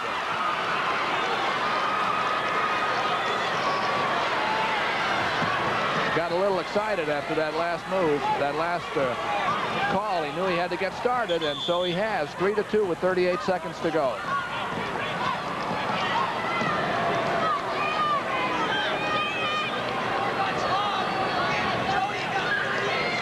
There is a set of criteria that would settle this match in case they were still tied at the end. Here's the reversal by Joe Piazza. He just clears the arm, hustles out, casts himself over, gets the 2 points. And 30 seconds left. 3-2 lead for Piazza.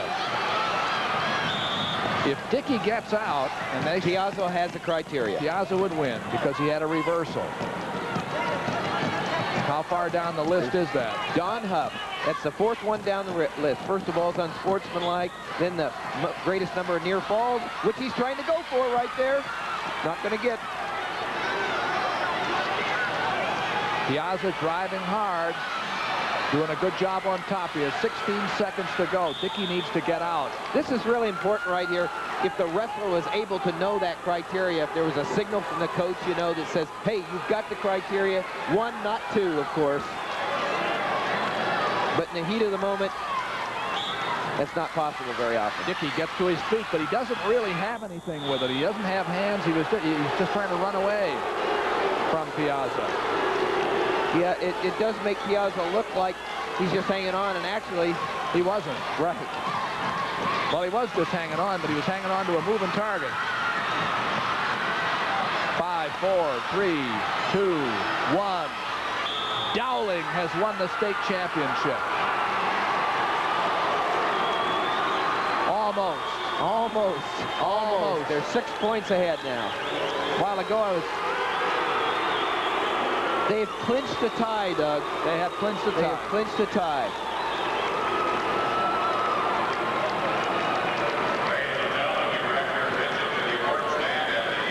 Let's go to the PA now for the awards at 125 1A. Presenting the Class 1A 125-pound awards, Coach Brad Smith of Lisbon. 6th place, Mark Hood, Sloan Westwood. 5th place, Bill Soonchens, Kingsley Pearson. 4th place, Doug Reedshaw, New Sharon, North Mahaska. 3rd place, David Sterling, Clarksville. Runner-up, Matt Lundquist, Corning. And the 1A 125-pound champion and the 8th 4-time state champion from Lisbon, Shane Light. He's been at the top of the ladder for 4 straight years, and everybody at Veterans Auditorium is standing up here to give the young man applause for a major accomplishment in sports in Iowa. Shane Light. And you might say, Tim, too, that Brad Smith is getting to be one of the most experienced award presenters in the state, too. He's handing medals. He knows how to hand them out. The winning coach. Presenting the Class 2A 125-pound awards, Coach Lonnie Hinders of Norwalk. 6th place, Chad Budden, Sheldon. 5th place, Terry McGrath, Emmitsburg. 4th place, Jeremy Sutton, Williamsburg. 3rd place, Jason Coy, Parkersburg. Runner-up, Kenny Hron, Cresco, Crestwood. And the 2A 125-pound champion from Norwalk, Dan Bierman. What a thriller it was when he won. Took that whizzer, followed all the way through with a headlock for a 4-point move to win it. Right at the end of the match. So it's never over, as they say. We keep telling you that, right? And every once in a while somebody proves it. Now it's the 3As. 25-pound awards, Coach Dick Briggs of Cedar Rapids, Jefferson. 6th place, Matt Cohen, Bettendorf. 5th place, Kansai Bang, Des Moines Roosevelt. 4th place, Shane Seymour, Clinton. 3rd place, Walt Furler, Council Bluffs, Abe Lincoln. Runner-up, Brad Piper, Mason City. And the 3A 125-pound champion from Cedar Rapids, Jefferson, Ollie Igram. Ollie Igram. Number 1. Well, let's go to Dean Ford. 30 pounds in Class AA, Mike Dombrowski of Hampton Dumont has been raising eyebrows all during this tournament. He beat the #1 seed on his way to this championship tonight, and tonight he proved it was no fluke, decisioning Scott Stickler of Clarinda 3-2. Actually, Dombrowski scored his 3 points, a takedown and an escape in the 2nd period, then hung on to win 3-2 over Stickler. Mike Dombrowski, 130-pound in AA, the champion. Doug? Thank you, Dean. Well, we're not through with the lights yet. This is like the 1,000 points, I guess you'd have to say, because we've gotten up to 3. Here is Zach Light. We're going to be watching 1As at 135 pounds. Zach Light of Lisbon, Brad Smith coaching him, against Darrell Weber, a talented junior from Gilbertville, Don Bosco. This has been another of the great rivals for Lisbon in the 1A class for a number of years, coached by Dan Maschik. Darrell Weber is a junior. Zach Light is only a sophomore. He got here he pinned the defending champion to get up here into the finals. And well, and guess what, Doug? These two have split this year. They have each beat each other, and so this will be an interesting match. On the left is Gilbertville Don Bosco's Darrell Weber. At 2A, we have Matt Sesker of Forest City, ranked number 1, against Joe Stevens of Centerville, who's a junior. And at 3A, it's Bill Fullhart, 2 undefeateds here. Bill Fullhart of Decorah against Jared Downey of Indianola, and they're both juniors. Undefeated wrestlers from 2 different parts of the state. Well, 2 underclassmen here. Darrell Weber, a junior, 37-2 on the year, and Zach Light from Lisbon, a sophomore, 32-3. Like I said, they've split this year. This is the rubber match. Darrell Weber had a 1-point victory win in the dual meet, and then Zach Light in the districts won 6-3.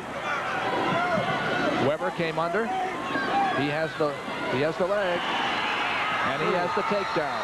Darrell Weber, 2-point takedown. He has a really fine leg attack. Get out of it. And he showed it there. He got it with about a minute left. Out of bounds, 53 seconds to go. The referee, Dwight Spangler, brings him back to the center. Here he is in on the single leg. Then he drives through, covers the hips, 2 points. Back to live action again from Veterans Auditorium. Weber from the top. Can't keep Light from standing up, but he does hold on like a bulldog. Light manages to turn in and get the leg. No, he's not going to give him an escape until he can see whether Light can get a reversal. Boy, we've talked about that so many times before, Doug. The way that Zach Light executed that. dropped back in as soon as there was a point for an escape with a 2-point takedown. Make it 3-2. He did give him the escape. He did give him the escape. Immediately he dropped back in on the single leg. So 3-2 in favor of the Lisbon wrestler, Zach Light, a sophomore.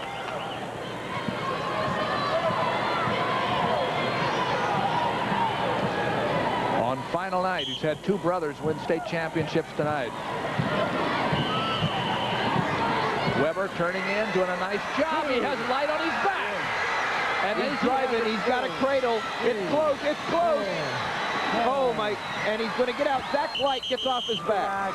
The period ended, but that was a 3-point near fall, and it's 5-3, 7-3 with the reversal and a 5-point move. We're going to see it here again. It was a nice job by Darrell Weber as he dropped in and drove Zach Light. They're getting ready to start the second period. Weber has his choice. He'll take down. Well, we didn't see it again, but it was a great move by Darrell Weber to put himself ahead 7-3. And it happened right at the end of the period, or Light might have been in even worse trouble. As it stands, he has 4 points to make up. He's in the top position. We're going to have Lisbon treat us to back-to-back with after that Stewart match at 1:30. 14-12 or whatever it was.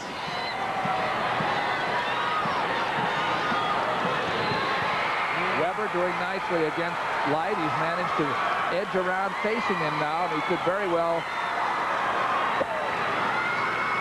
have an escape here shortly. There it is. You're neutral. 8-3. And you might have heard the roar, but Matt Sesker just won in 2A from Forest City. Just defeated Joe Stevens with a fall with 37 seconds left in the second period. Matt Sesker, state champion. Matt Sesker's father is a superintendent of schools. And he was ranked #1 this year, and he just proved it. All right, 8-3 is the score in favor of the man on your right. In the blue, the lighter color. He's ahead. That's Darrell Weber is ahead of Zach Light. Now Light is in tough and gets the takedown, makes it 8-5.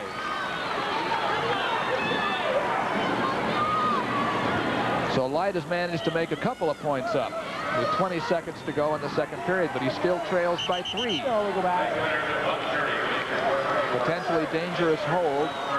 Let's see that takedown.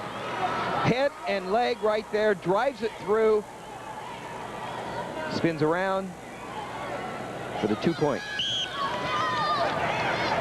Weber's up on his feet. Weber leads by 3.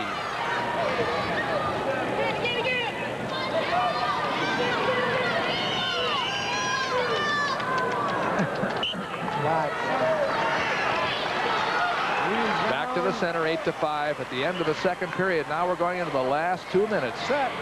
Let's take a look at the families over the years. The Gibbons family has won 10 family state titles. The Knight 7. Martin, Hagan, Randall. But up to number 5, we have the Lights. They got 2 of them tonight. Zach Light right here is in quest of the 6th. But he's trailing by 3.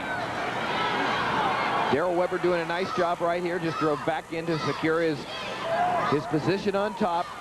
With 1:45 left, it's 8-5 lead for Darrell Weber. From Don Bosco, Gilbertville, Don Bosco, coached by Dan Mashing. Light try to step across. He may get an escape out of this. He does. 1. And it's 8-6 with about 1.5 minutes to go. Who wants it?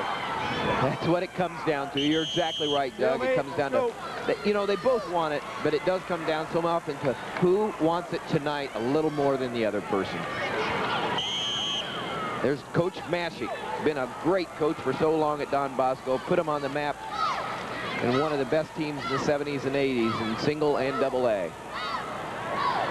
They seem to fluctuate between the 2 classes as their school enrollment fluctuates. champion right there who just came around. Whoa. Now Darrell Weber's in and was able to scramble out of almost a certain takedown by Zach Light. Nice scramble and flurry by both wrestlers. 40 seconds left. There's Zach Light in on the double. Good hip action by Darrell Weber. Out of bounds. 35 seconds to go. As Tim said, it's 8-6 in favor of Weber. Going into a wild last half minute here. Weber on the right leads by 2. Pretty predictable here. They split this year. This is the rubber match. Each of them beaten the other one time. Here it is for the state championship. Who's going to win the second match? Underarm spin and coming around, and nice counter by Weber. He knew Weber was able to face him. 13 seconds to go. No, what are you doing? You just lock it up. 11 seconds. It's 11 seconds to glory here for somebody. 7, 6, 2, 1. It goes to Darrell Weber of Gilbertville, Don Bosco. Dan Mashik gets himself a state champion. Darrell Weber. Darrell Weber finishes the season 38-2.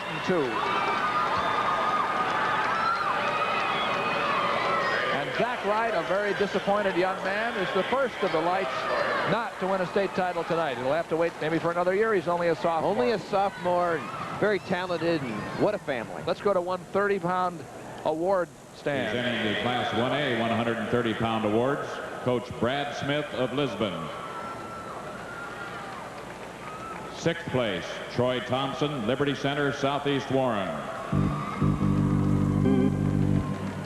5th place, John Nagel, Northwood, Kensett. 4th place, Brian Jacobs, Clarksville. 3rd place, Brent Morris, Lenox. Runner-up, Travis Moore, Thornburg, Tri-County. The 1A 130-pound champion from Lisbon, Brian Stewart.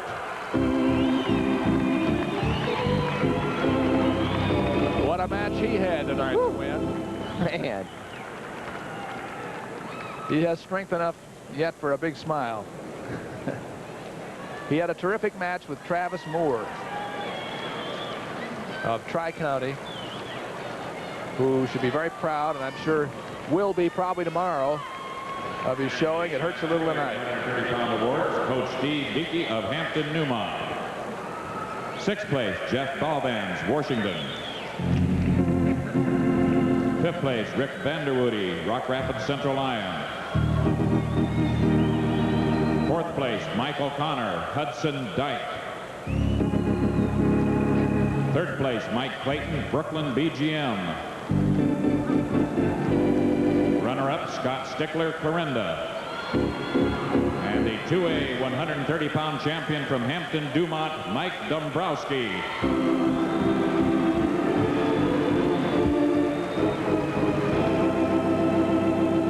Way to go, Mike. 130 pounds and the best. Mike Dombrowski. And we're going to have next the 130-pound top 6 award winners here at this 1990 Wrestling Championships 3A. Awards, Coach Ron Gray of West Des Moines Dowling. 6th place, Mark Sturdivant, Sioux City Heelan. 5th place, Matt Ironside, Cedar Rapids Jefferson. 4th place, Matt Russell, Cedar Rapids Washington. 3rd place, Ryan Walrath, Keokuk. Runner-up, Dan Dickey, Waterloo West. The 3A 130-pound champion from West Des Moines Dowling, Joe Piazza. He's clinched his school a tie for the championship so far, Joe Piazza. Okay, Dick Trotter's going to tell us whether Brad Smith has any voice left. Well, we'll hear from Brad in just a moment, but Jared Downey of Indianola gave a real lesson in wrestling to his opponent at 135 pounds in Class AA tonight as he defeats Bill Fullhart of Decorah. There you see Downey by the margin of 12-1. Dean. AA, here's the report. Matt Sesker of Forest City, ranked #1 all through the year. Provers no fluke. Tonight, with 2:23 gone in his match, he pinned Joe Stevens of Centerville, and he's the champion in AA at 135. Matt Sesker, son of the superintendent of schools at Forest City. You mentioned Brad Smith, Doug. He's here with me right now, Brad. Lisbon is just a perennial take home the championship trophy here. I think they've taken home 12 in my memory. Now, how many of those are yours as far as you're being tournament coached? here? 7. We've had 7 individual titles under me and 2 state dual titles. Is hard work the key? Yeah, we spent a lot of time doing things in the off season to prepare to where we're at right now. It's not just an in-season sport for us, and I think that gives us the edge. Now, you've just had a downer. Zach Light just lost. What are you going to tell him? Well, it's tough. You know, you got to give a kid some time to himself. And as long as Zach went out there and wrestled his heart out and didn't quite reach his goal, but he's got 2 more years, and that's one good thing. Thank you, Brad. Does back to Doug. Thank you, Dean. Not a lot of voice left, has Brad Smith. It's a good thing he doesn't have too many wrestlers left in the finals, or he'd be a mute by 10 o'clock. Now we're going to 140 pounds, and we are still at 1A here in the beginning. Randy Heidemann of Janesville against Rick Whitrock of Milford, Okoboji. And at 2A, it's Grant Sortsoy. I forgot about how he was going to pronounce it here, and it went out of my head, and you weren't going to help me a bit. Circle. Of Monroe PCM against Jeremy Ask of St. Ansgar, who is the defending champion. And at AAA, it's Bert Johnson of Burlington, undefeated, against Nate Hartle of Sioux City East, undefeated. But we're going to look at the 1A match first. Randy Heidemann of Janesville against Rick Whitrock of Milford, Okoboji. The referee is the official of the year, Dale McDonough of Iowa Falls. Well, Randy Heidemann was second last year at this weight class, 140. Coached by Jeff Gard here from Janesville. They're having a great year, and he's just a real tough kid. The man with his back to you in the maroon uniform is Rick Whitrock of Okoboji, and Randy Heidemann's in the black. When you see him in the front, you can see the J on the front, and that helps a lot. Rick Whitrock from Okoboji, Milford, is 26-1 and a senior. Both seniors going at it right here.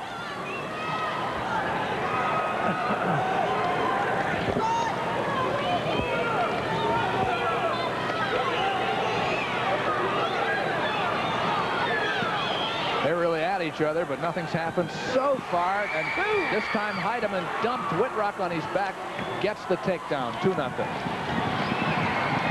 Heidemann trying to drive through. He's a real hustler on top here. He's working that top, looking for the cross face. Out here. Has a single leg right here. Now drives through, cuts across to a double leg. Gets his 2 points. Whitrock wisely bailed out of there as soon as he realized Heidemann really had it. Now Whitrock tried to switch. It wasn't much success at all because Heidemann was able to drive right at him. Heidemann of Janesville leading 2-0 near the end of the first period. 1A. There is the end of the first period, 2-0. Heidemann in black on the right. Green choice. Green defers. Whitrock gets the Red choice, your defers to Heidemann. Heidemann leading 2-0 Red takes down. down, which is not surprising. Dale McDonough. Come in. You saw him, if you were with us, between 6:30 and 7, get the award. Well, to win that, you have to get the respect of your peers, and I think that's a great way to win an award. Congratulations, Dale. Whitrock trying to reach up there for a little half action in the air.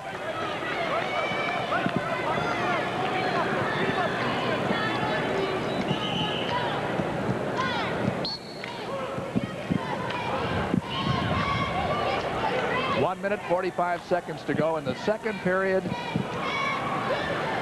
And Whitrock is in the riding position, but now Heideman's turned in. On the AA mat is Jeremy Ask from St. Ansgar over Grant Sortsoy, 6-2 in the first period. And at 3A, it's 8-4 in favor of Hartle over Johnson in a tough match there with about 30 seconds gone in the second period. 2 undefeateds there. 4-0 now is the score after that reversal by Heideman. He's now up 4-zip over Whitrock.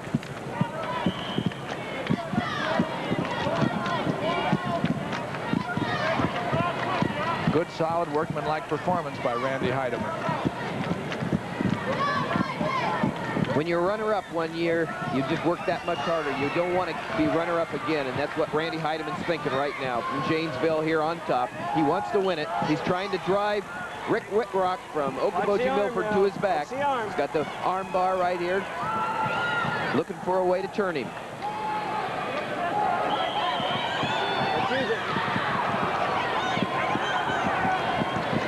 He's handling Whitrock very well in the riding position. He's ridden ever since he got the reversal. He's now in the last 25 seconds of the second period up 4-0. There you see the clock right in the background. You can count it with us. He's driving. There he goes. Does he have it? Not quite yet.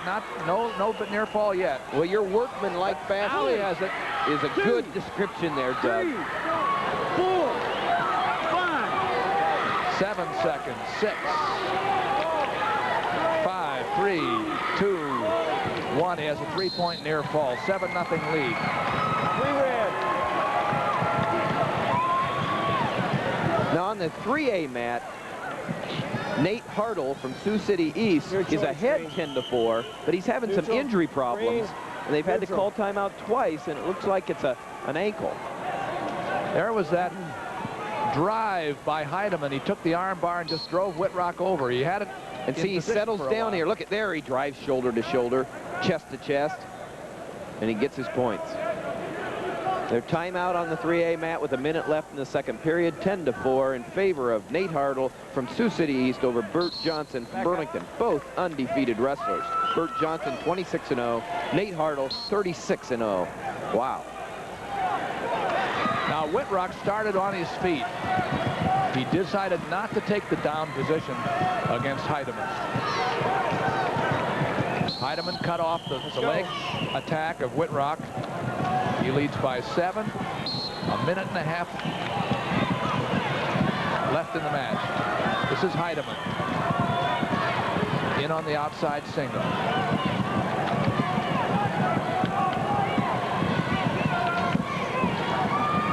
He may not be getting a takedown, but Whitrock's not getting any either when he has to defend that hard. There's the drive into double leg, and he drives right through, stands with him, and gets the 2 points. Good shot. Good shot, follow through by Randy Heideman from Janesville. He's been solid. He's been solid for 5 minutes, and there's 1 minute left to go in this 6-minute match. Who's that wrist? 45 seconds.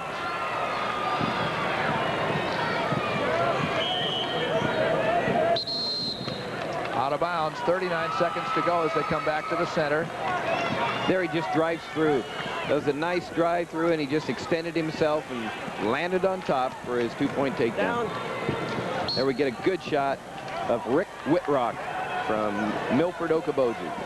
Took the leg away from Whitrock right away and then broke his man down. He's in this tough riding position on top. Arm barred on the near side. That's exactly where he started a while ago when he got the near fall. You see him drive his man hard. 22 seconds to go. That's not where Whitrock wants to be. And obviously by his 26-1 record, that's not where he's used to be. Watch that arm. Watch that arm. Watch that arm. Tough hammer lock, and Dale McDonough's watching the angle. But there are only a couple of seconds left. And Janesville gets themselves a state championship. Randy Heideman takes a silver medal from '89 and turns it into a gold in 1990. Randy Heideman. He looked very strong. He won 9-0. 9-0 over Rick Whitrock of Milford Okoboji. On the 2A mat, we have been mispronouncing that name. That's Yortzoy. Yortzoy. All right. Grant Yortzoy from Monroe and Jeremy Ask, and that's an 8-3 match with Jeremy Ask over Yortzoy with only 35 seconds. Our apologies. That's exactly right. We went through this before the meet was beginning. One of my worries is that we'll mispronounce somebody's name.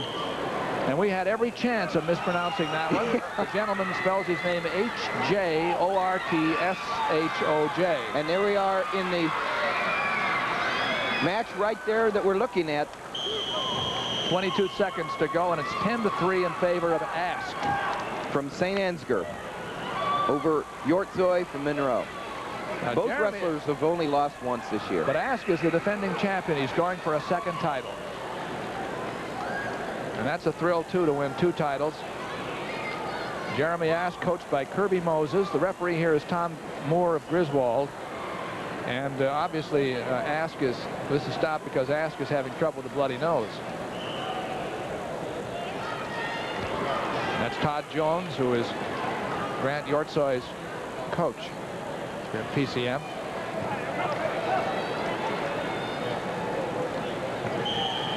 This is the only chance here. Be a big move by Grant Yortzoy. He trails by 4 with 13 seconds to go. I think some people can understand why we might have mispronounced the young man from PCM's name. Well, we'll take it home and worry about it anyway. Yortzoy.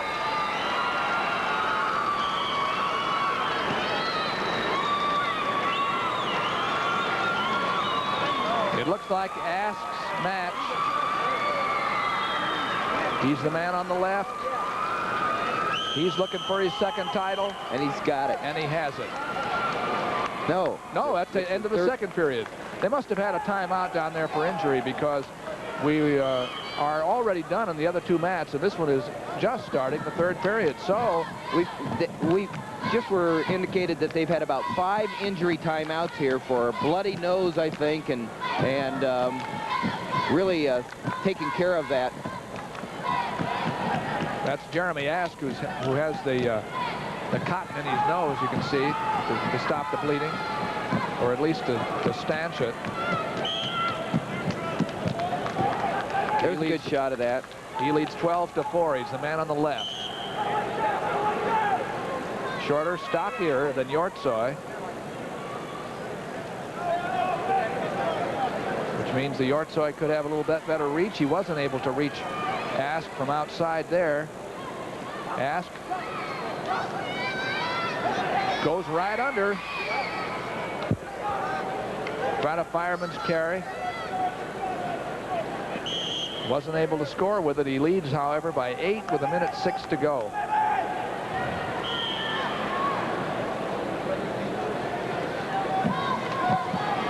And Ask is doing the shot. Yeah, it was a nice single leg shot cut off to the double. Now he's trying to drive through, but that's a good example of a shot that you don't just stick in with the single there. You cut off the double, but Yortzoy was able to counter it nice with good hip action. But he needs 8 points. Yortzoy is down by 8 with about 40 seconds to go. And Ask is beating him to the move here. Ask is making the move before Yortzoy can. In fact, what we're seeing is his offense is his best defense right now with 34 seconds left.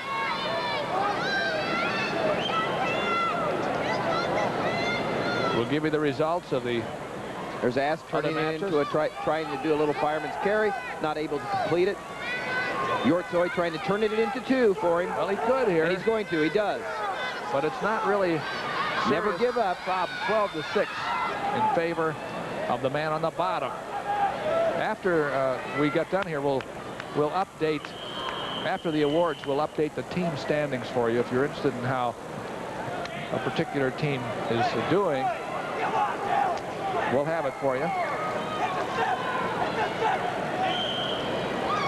3 seconds to go, 12-6 in favor of Ask, and he's the winner for the 2nd time. A 2-time champion, Jeremy Ask, ASK, from St. Ansgar, over Grant Yortzoy of Monroe, PCM. At 140 pounds, 2A division. A happy winner. Let's take a look here at the 1A awards at 135. There's the team standings. That's how Lisbon is doing over Clarksville and Janesville, by the way. Lake Mills and they're in a race for a plaque. And Morning Sun, the last year, my hometown, and we're proud of them here. They've got one in the finals at heavyweight. So last year we'll see Morning Sun because they will not have a high school next year. Let's get these awards. 1A 135-pound champion from Gilbertville, Don Bosco, Darrell Weber. Darrell Weber was the winner. Sorry if you missed the 6th, 5th, 4th, those places in that 130 pounds. Those are the 2A standings. New Hampton has clinched it. St. Ansgar took 2nd place with that win, so that was an obviously big win that you just saw for Jeremy Ash. 2A champion at 135.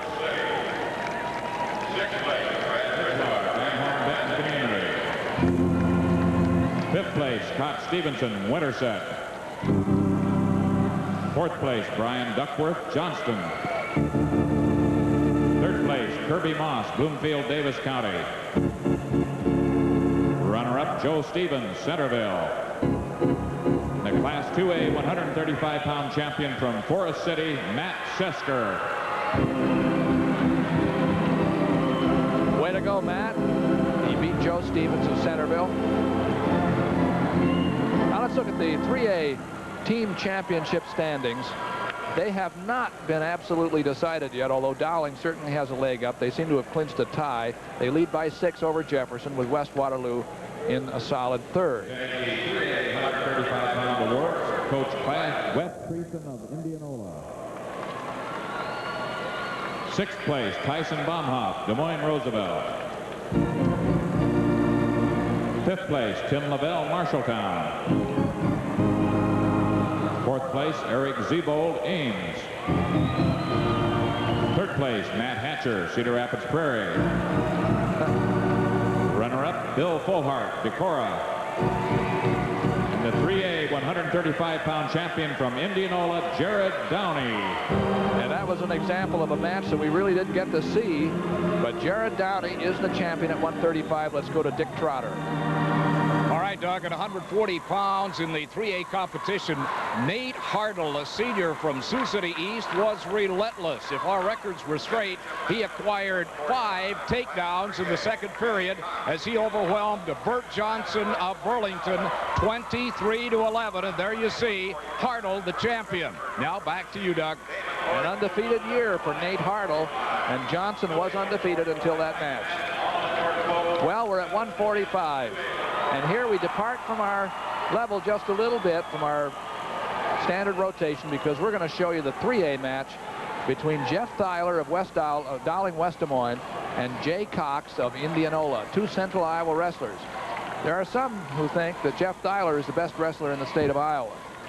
You have a chance to help make up your mind. He's won 94 in a row. He's a 2-time champion going for 3.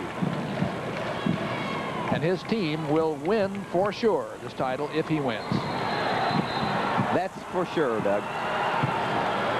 Because Jefferson only has 1 left. Jeff Horak at 189, and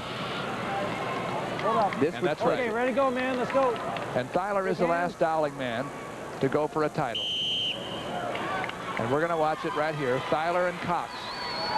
Cox in the blue. He's on the left. This is a district finals rematch. At 1A, by the way, sorry to interrupt there for a second, Tim. This is Bruce Christopher of North Winneshiek, Decorah against Damon Lloyd from New London. Once we get off. And at 3A, and at 2A, it's Mike Madden of Alleman, North Polk, Central Iowa against Mark Speltz of the state champion 2A division team, New Hampton. Well, Jeff Thyler from Dowling has tremendous intensity. He's just out to dominate, and he's never satisfied with just a win. So that's what makes this young wrestler so exciting. But on the other hand, Jay Cox, he's a sophomore, but he doesn't wrestle like a sophomore. He's real tough, and he's not going to give up right here without a fight. He's going to go right after, as you see, right after Jeff Thyler. But Jeff Thyler is very aggressive. Circle in. He's one of the most dominating senior years in the history of Iowa wrestling, according to a lot of coaches. And he's had the most wins ever. Bring it back, guys. In the history of Iowa, 170 wins. We have no score. Damon Lloyd from New London just won by a fall in 57 seconds. New London gets a state champion. Damon Lloyd in 1A match in 57 seconds with a fall. Now you're looking at Jay Cox here work against Jeff Thyler. He went in on the single leg shot. And although Thyler is countering him, was Cox who got the move, made the move, and the referee has to call a stalemate. That was a pin over Bruce Christopher from North Winneshiek, Decorah by New London's Damon Lloyd. There's Thyler in on the double. Good extension. Comes through. 2 points. 2-0 in favor of Jeff Thyler. That's a patented double by Jeff Thyler. He's one of his favorite moves from the feet. He's been in the international style wrestling a lot. He's been 4th and 5th in the national juniors. He's placed in the world juniors. He's just really had a puts the legs career. in, and he has a real tough half Nelson here. He's just driving Cox into a near fall position with leverage and power. Now he can go chest to chest with him, and he could pin him right here. He'd like to pin him right here. Except time's running out, Tim. 3 green. 3-point near fall makes it 5-0. Only 2 guys have gone the distance with Jeff Thyler this year. So we go to the second period. And Thyler's going to pick down. It's his choice. He leads 5-0.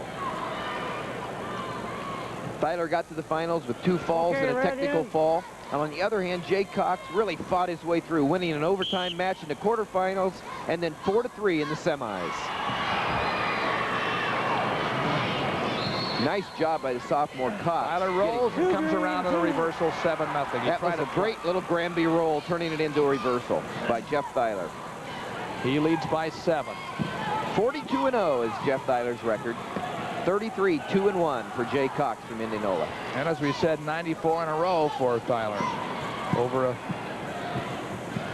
the last 2 years. Now he sucked Cox back again. That's the last 3 years because he's going for his 3rd state title, so he hasn't lost since. Here is that arm bar again, just driving. 1, 2. Near fall 3, position for Thyler 4, with 1:10 to go in the second period. Lots of time. He wants to settle down. He doesn't want Cox to be able to get his arm freed, but he does. 3 green. 3-point near fall. 10-0. See the score there up at the top. That's the mat side scoreboard. Thyler of Dowling. If he wins it, West Des Moines has clinched a clear title. In the 2A match, with 45 seconds left, it's 3-1 in favor of Mark Speltz from New Hampton over Mike Madden from Almond, North Post. And Speltz is undefeated. His team is the state champion team for Arlen Severson. 2A Coach of the Year. You need time, Sonny? You ready to go? 10-0 with 34 seconds to go here at 3A. Thyler against Cox. That's Jeff Thyler. Boy, I'll tell you, there are a lot of scouts from all over the country here to watch him. Red. Well, most people agree that he's a top blue chip wrestler, recruit in the state this year. Stay set now. Caution green. Caution against Thyler for moving too quickly. Okay. All the major Iowa coaches are here, the major schools, and from other states as well. It used to be that the Iowa State tournament ran opposite the big qualifying tournaments, the conference championships, the Big 8s and the Big 10s, but it hasn't here this year at all. Jeff Thyler leading Jay Cox of Indianola by 10 with the second period almost gone. third period, guys. It's Red's choice. Red. 10-0. What are you going to do? There's Dan Gable. We were saying that the coaches were here. Dan Gable is one of them. On the right there with the tie on. Third period. As everybody knows who Dan Gable is.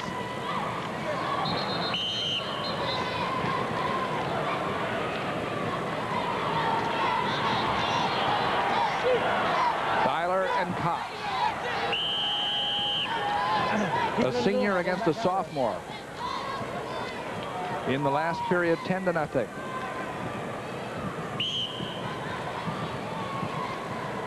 Cox made the first move in the first period a couple of times, made a couple of long leg shots, and didn't score with them. And most recently, it's been Tyler aggressive. You can see Cox just a little bit tentative out there, and he got back. He backed out, and that's exactly what referee Gene Luttrell thought too. Well, with only a minute 15 seconds left in 2A, Mark Speltz from New Hampton leads Mike Madden from North Polk 3-2. Now Cox went in on the leg, but Tyler almost let him have it, it looked to me, to see if he could find some counter for it. He hasn't been given a takedown. Now he has. 12-0. Stalemate, let's go again. You're down, Red. Jeff Tyler going for his third championship.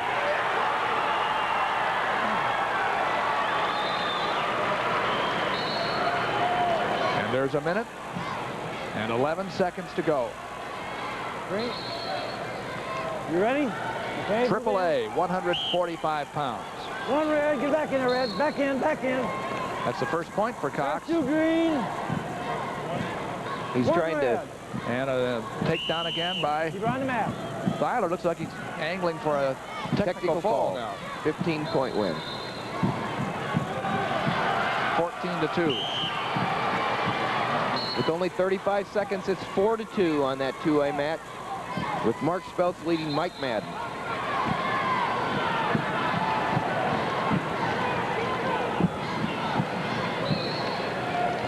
Tyler finally drove Cox straight back, goes ahead 16-2. You're up, one Red. And another takedown will end it. It's a 3-point lead, 16-3. And here comes Tyler. It's a technical fall.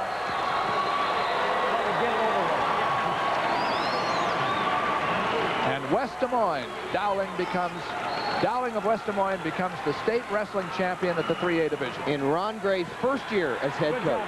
Congratulations, Ron Gray. 3 individual championships by that man, Jeff Tyler.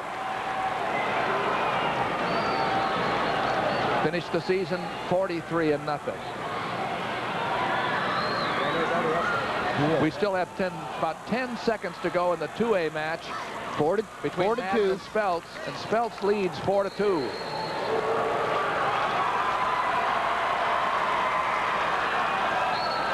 Speltz on the left, circling. No points. He wins it. You can tell who the winner is. I don't have to show you. Mark Speltz from the state championship New Hampton team, coached by the 2A division coach of the year, Arlen Severson. An undefeated season for Mark Speltz. We're going to show you the awards now in the 1A class at 140 pounds. Janesville. 6th place, Tim Chestnut, Clarksville. 5th place, Andy Bespestad, Bondurant Farrar. 4th place, Corbin Kinney, Griswold.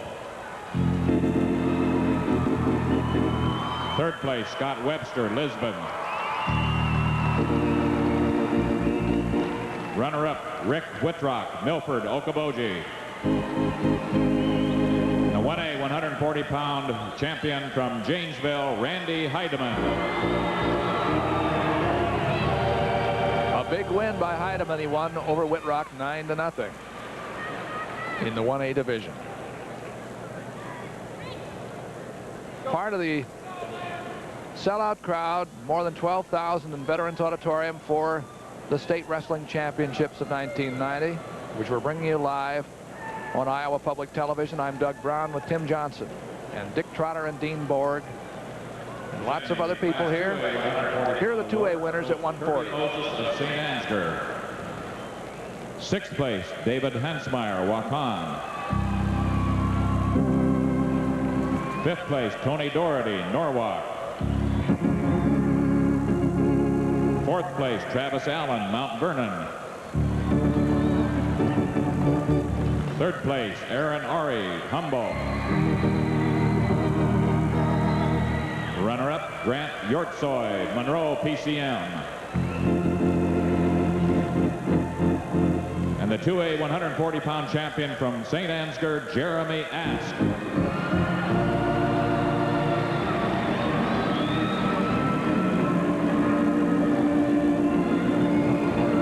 Those are the 2A winners at 140 pounds. St. Ansgar, as we said, has gone into 2nd place in the 2A division team quest. Now the Class 3A. Awards, Coach Del Hughes of Sioux City East. 6th place, Paul McGee, Ames. 5th place, Ed Burnell, Cedar Rapids, Jefferson. 4th place, Craig Puffer, Iowa City West. 3rd place, Jeff Dalrymple, Waterloo West.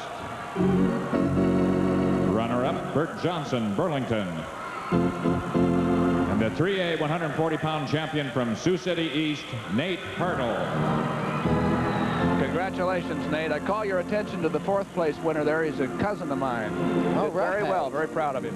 Dean great. Borg is with On the us at the single end A of mat at 145 pounds. It took 57 seconds for Damon Lloyd of New London to pin Bruce Christopher of North Winneshiek Decorah. Damon Lloyd, the champ, at 145 in single A. Here's Dick Trotter. And for Mark Speltz, the champion from New Hampton, as the Chickasaws roll along and they win the state Class 2A title. Speltz wins at 145 over Mike Madden of Alamo North Polk. Right now with me is the 3-time state champion in Class 3A competition from West Des Moines Dowling, young man by the name of Jeff Filer. Jeff, what goes on your mind when you know you're coming into the match tonight? You got 12,000 people here. What are you thinking about when you come up for your last match? Well, it's an exciting tournament, but all the experience through the years, our team, we wrestle in top competition around the Midwest, and we just think of this tournament as just another tournament. We're not into the mind games and everything. It was indeed, and if my score sheet is right, I see 19-3, and you said you'd wrestled this young man Jeff Cox before. Yeah, I wrestled him at districts, and we had a good match there. And your favorite move was on your feet? Yeah, I like wrestling on my feet a lot more. I'm freestyle oriented from my feet. Good luck to you, Jeff Filer, West Des Moines Dowling, state champion 3 times in a row. Now back to you, Doug.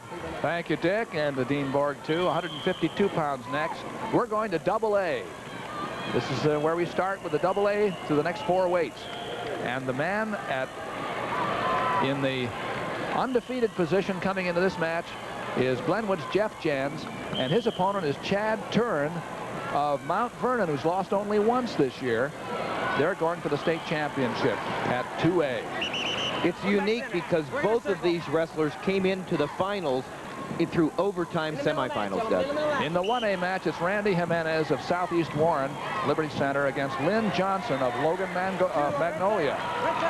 Johnson is undefeated. In the AAA, it's Decorah's Ryan Kittleson against junior Mark Fox of Urbandale. Neither one of those wrestlers has lost more than 1 match this year. They're each once beaten. Jeff Jens has jumped out to a 2-1 lead with a takedown, and then with Chad Turn's escape, it makes it 2-1. Jens 37-0, last year's state champion at 152 pounds, the same weight class Jeff Jens won last year. Jens is in the black uniform. You see him on the left. Chad Turn is in the, well, familiar to you, maroon uniform of Mount Vernon. Tim Johnson, coach at Mount Vernon. Well, some years ago. And Coach Bill Thompson is excited about having Chad Turn in the finals because this young man has come a long ways, and personally from not even being a full-time wrestler as a freshman and a sophomore. Last year was his first full year on the team, and so Coach Thompson said he's come a long ways, and he's feeling a lot of satisfaction having Chad in the finals. Same way. Green down. He's down 4-1 right now, though, with 36 seconds to go. in the first period. Jeff Jens is a real physical wrestler, as is Chad Turn. You saw the capabilities on the feet of Jeff Jens on why he is a defending state champion. These two have met in the team duel last year. They met and they had a good match with Jens winning it. Work it, both of you. Coach Bob Dyer from Glenwood was last year's Coach of the Year when they won the Class 2A state championship. Jens of Glenwood leads 4-1. As I said, each of them had to win in overtime in the semifinals to be here.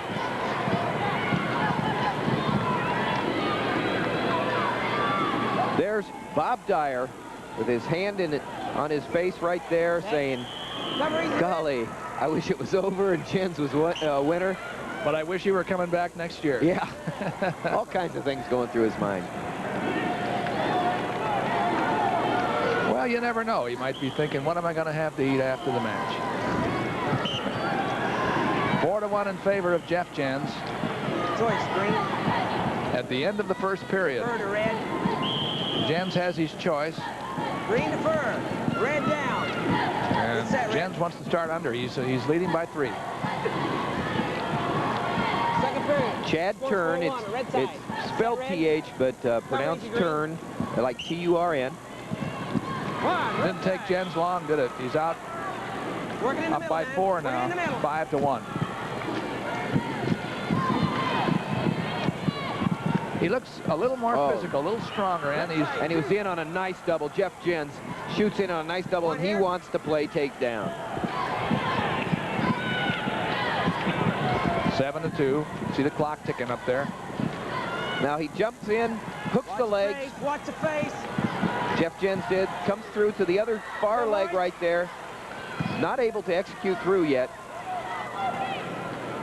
There he drives through, and it's looking close to 2 points. And he has it 9-2. Jim Christensen of Greenfield, the referee, calls the 4th takedown for Jeff Jens.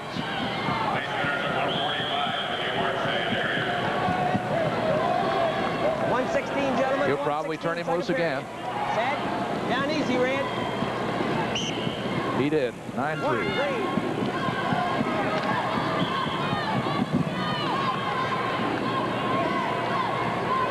152-pound class. The 1990 Wrestling Championships live from Veterans Auditorium in Des Moines on Iowa Public Television. There's a double attempt by Chad Turn, but the hip action by Jeff Jens is able to counter him and avoid the takedown.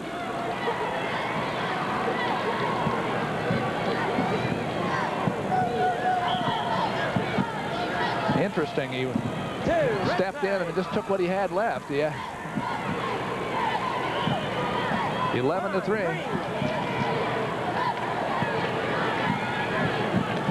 And 11-4 after the let go. But Jens of Glenwood is showing dominance here against Chad Turn of Mount Vernon. Well, he's very solid. He's a rock, you know, as you can see right there, and he's established himself on his feet to the point where he feels very confident on his leg attack right there, to where he can make moves like he just did and take a little risk. Now here's the counter, and he's able to counter Chad Turn very well right there. Pulls up the arms, does a nice job of countering, and you're right, he has shown some dominance here. End of the second period, 11-4, 7-point lead, and Turn has a choice. There's Coach Bill Thompson in his 8th year at Mount Vernon. Always has boys up here, and he's excited about Chad Turn's development, as I said. And probably like to see him turn it on a little bit here in the last period. He isn't as confident going underneath as Jens is. Jens was actually in the last period going all the way under, even without using his arm. Just get under there and take something when he arrived. Let's get some offense, gentlemen. Outside signal. He'll try to turn back on the mat and work. Well, there he slipped. Was almost the first mistake he made. Jens, that is. Coach Thompson encouraging Chad Turn to just keep going. There's a minute and a half left in the. Well, we've already seen it tonight. These matches can be settled in a matter of seconds. You're exactly right.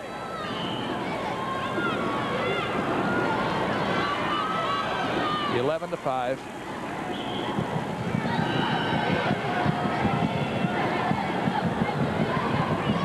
See what I mean? Jens is very confident out there. Feels very much in command. You know, we were talking about families and the Lights and the Randalls being in company as far as having so many state championships. Mount Vernon and Lisbon are only a mile apart, Doug. Yes. And so you put those families, they might be the closest families. You put that's 11 state championships between the Randalls and the Lights, and they grew up and lived within a mile of each other. Now that might be a record. If it isn't, it's above average. 53 seconds to go. And turn went under, but Jens stopped him cold with an underhook. Now he's going to try to hook his man over to his back, and he did so. Boy, he is a horse. Jeff Jens was able to whip over. Chad turned there, and he's got a neck wrench, and he's got the arm covered right there. 27 seconds to go. He has a 3-point near fall. That was a 5-point move, and if he can settle in now, he can't pin him now.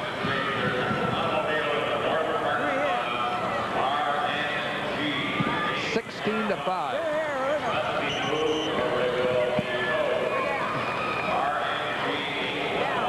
Jeff Jens. We got a great match on the 1A. It's 6-6 on the 1A match at 152. Jimenez versus Johnson. Jimenez and Johnson. Johnson from Logan Magnolia, a familiar name in Logan Magnolia over the last 20-some years. And Jimenez, Liberty Center, Southeast Warren, 6-6 with 52 seconds left. And it ends at AA, Matt, with Jeff Jens winning impressively over Chad Turn to Mount Vernon, 16-5. Two-time state champion, Jeff Jens. Congratulations, Jeff, and Glenwood and Coach Bob Dyer.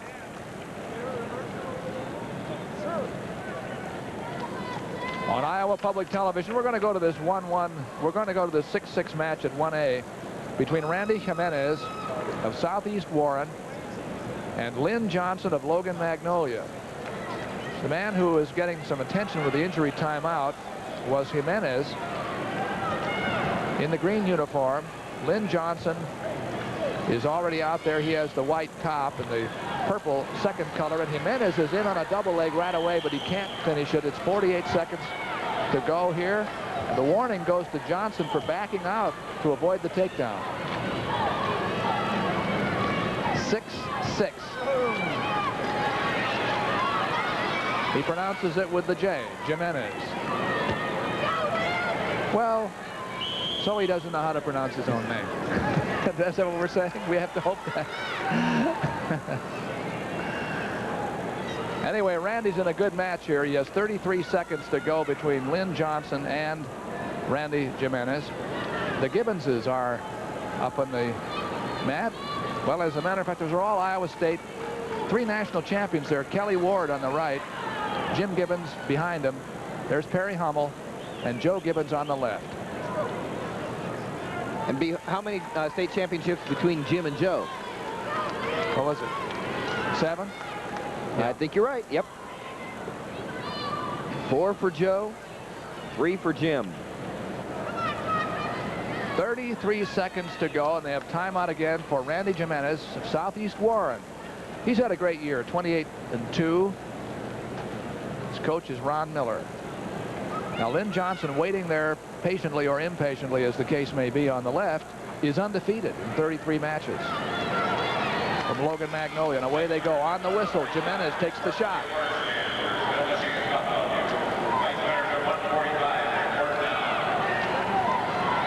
The referee's Don Crandall from Oskaloosa.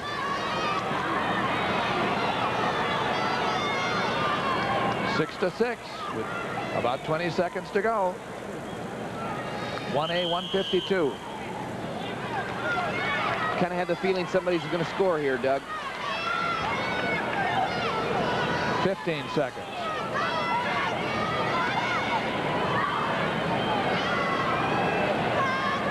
Well, they're going to score here, but it'll probably be in overtime. Well, it would appear that way right now with about 1 second to go. The official is Don Crandall of Oskaloosa. He brings him back to the center. and then blows his whistle and get to the end. We'll get some information to you about what happened also at the AAA match between Kittleson and Fox, which has just ended. We saw Jeff Jens defeat Chad Turn 16-5 for the 2A championship. Jens from Glenwood. And now Jimenez and Johnson will go into 6-3 in favor of Kittleson was the score at the AAA. Kittleson from Decorah, state champion for Leroy Capriva. Over Mark Fox of Urbandale. So they'll take this 1-minute rest, and then they'll come back to wrestle a shorter match. 3 periods with 1 minute each. That's Jimenez of Southeast Warren. He went 6-6 with Lynn Johnson in the first match, the first regulation. Those are the numbers of team championships. We said that West Waterloo has won more than any other team, 17 of them. Lisbon is right up there now.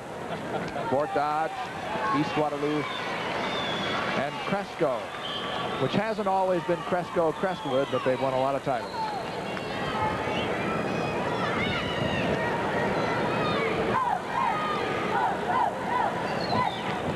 Since we've joined this match, Jimenez has shown a lot of aggressiveness, but Johnson has shown a lot of defensive ability.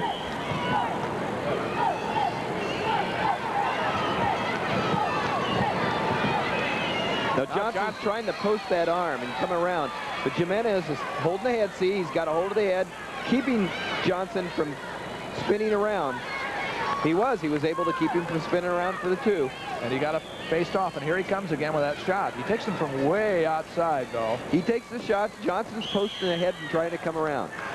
We're almost at the end of the, well, 22 seconds away from the end of the first period. Again in the overtime, if it settles into a tie, then you have criteria that everybody's supposed to know ahead of time. Coach is supposed to have it in mind so he doesn't get fooled.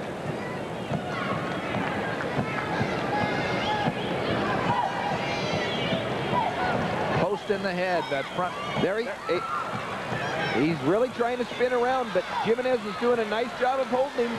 There's the 2. There's the 2 for Johnson. Right at the end of the buzzer there. Johnson really was pushing, posting that head, spinning one way, spinning the other way. Persistence paid off. And so it's Johnson 2-0 in the overtime, 8-6 altogether. Now see him spinning right here. Then he posts it again, spins again, has the hand on the crotch right there, posts the head, sees right on the head, drives across, has a hold of the leg, finally gets 2 right there at the buzzer. Jimenez countered him all the way, managed to stay face-to-face with him as long as possible, but couldn't stay there forever, and Johnson finally got behind him. Second period, Johnson starts on top. Jimenez got to pick where he wanted to go, and he went to the bottom.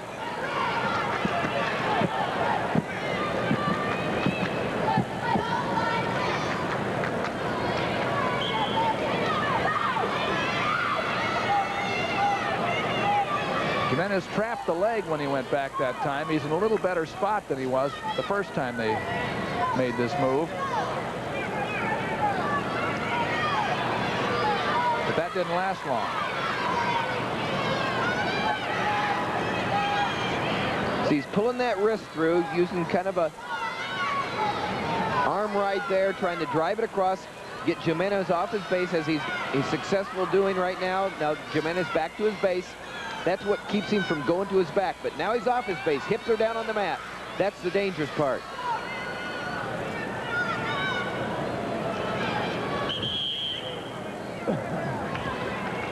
Don Crandall calls that a stalemate, and there's only 1 second left in the second period.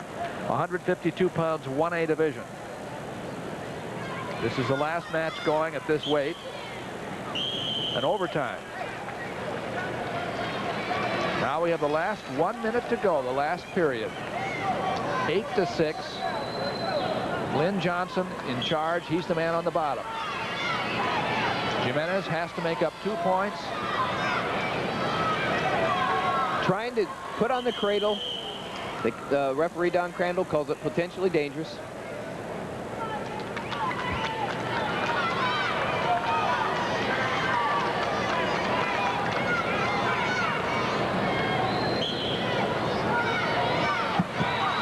must score from the top here.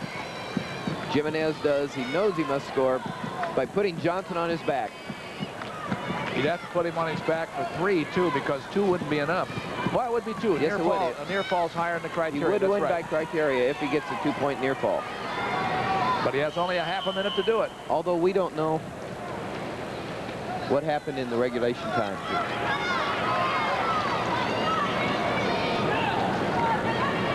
That's right. That's right. It isn't like the collegiate where the overtime is a completely different match.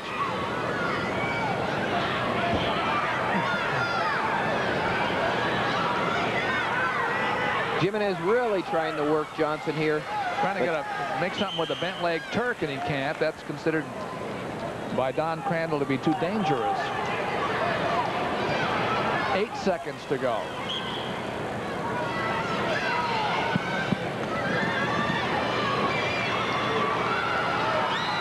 And it ends right there. A little bit too late. The call on stalling for 1 point for Jimenez to make it an 8-7 victory for Lynn Johnson from Logan Magnolia. He is the winner, 8-7 in overtime. And he finishes an undefeated season. Still had enough strength to almost set a state long jump record there into the arms of his coach, Kent Kirsten. We have the awards now. 6th place, coming up Matt at 1:45. Cole, 5th place, Cale Hope, Liberty Center, Southeast Warren. 4th place, Alex Malcolm, Tabor, Fremont Mills. 3rd place, Corey Yoder, Belmont. Runner-up, Bruce Christopher, North Winneshiek. The 1A 145-pound champion from New London, Damon Lloyd.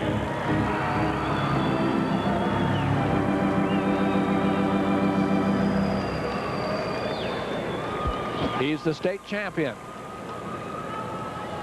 He's number 1. So now we're going to take a look at the 2A award winners here in Veterans Auditorium on Iowa Public Television's live coverage of the 1990 state championships.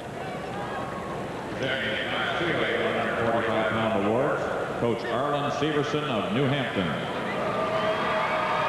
6th place, Derek Siebert, Monroe PCM. 5th place, Scott Carlton, Winterset. 4th place, Damon Malcolm, Mediapolis. 3rd place, B.J. Woodruff, Bloomfield, Davis County. Runner-up, Mike Madden, Alleman, North Polk. The 2A 145-pound champion from New Hampton, Mark Speltz. He went through his senior year undefeated and won a state championship, 4-2 over Mike Madden. That's 2A. Now we go to the big schools. The AAA level. And the man on the top step is up there for the 3rd time. Quite a career there for the West Des Moines Valley Jeff Filer. 3A 145-pound awards, Coach Ron Gray of West Des Moines Dowling. 6th place, Marcus Mowinkle, Lidmar Marion. 5th place, Chris Kelson, Sioux City East. 4th place, Marco Marino, Dubuque Weller. 3rd place, Jeff Olson, Burlington. Runner-up, Jay Cox, Indianola. And the 3A 145-pound champion from West Des Moines Dowling, Jeff Filer. The smile of a 3-time champion. Let's go to Dick Trotter. All right, in 3A competition at 152 pounds, here you see Ryan Kittleson, the tactician from Decorah, who wins 6-3 over Mark Fox of Urbandale, and a mighty happy lad indeed. And right now, you see another mighty happy young man, Arlen Doc Severson, the coach of the Chickasaws from New Hampton. Arlen, how does it feel? Oh, great. I didn't think it ever happened. Well, here we are, Coach of the Year and 2A champions. What a way to go. Oh, it's just great. Been a long time. Did you have this goal in mind when you started the season? Well, we thought we could do it, but a lot of people didn't think we could, and they've just been working at it all year. It's just been kind of a team goal. And certainly with to do everything. Spielman coming through the way he did tonight had to make spells. you feel mighty good. Yeah. Spells, right. Yeah. Okay, Arlen, thanks a lot, and best of luck to you in your next match. Okay. Now back to you, Doug. Thank you, Dick Trotter. We're going back to the 2A mat, and we have an important one coming up here between Dan Rule and Robbie Brown for the 160-pound championship. Parkersburg and Winterset are tied in the standings coming into this match. They're tied for 4th, and so there won't be a tie after this match. Dan Rule just took the lead. He's undefeated this year for Parkersburg. His coach, Jay Llewellyn. He's up 2-0 now. Robbie Brown of Winterset is his opponent. In the other matches that we'll be watching on the 1A mat, Mike Preem of Clarion Goldfield is wrestling Chad Crozy of Clarksville. And at 3A, Ken McNear of Ankeny wrestles Ed Miles of Mason City for the 160-pound championship. Let's go back to AA to Rule against Robbie Brown. Well, right now, Coach Gary Christensen is fixing the headgear. It must have a broken nose. Robbie Brown must have a broken nose, and they have a face mask on there. And Coach Gary Christensen is trying to get that settled there. While Dan Rule waits out in the center of the mat. Dan Rule from Parkersburg, 32-0. Robbie Brown from Winterset, 31-11, but he's a junior. Only a junior. Rule, with a lot of experience, has the lead, 2-0. And he's driving that half Nelson. Oh, he is. Yes, he's still got it. 1, 2, 3. Boy, I'll tell you. 2 red. This Dan Rule is very good in flurries. He's a tough type of hustler wrestler, and he comes out on top in flurries here. And he had a 2-point near fall. Here it looks like he's racking up another one. Nothing. No, not a near fall. Coached by Jay Llewellyn, former Cedar Falls and UNI athlete.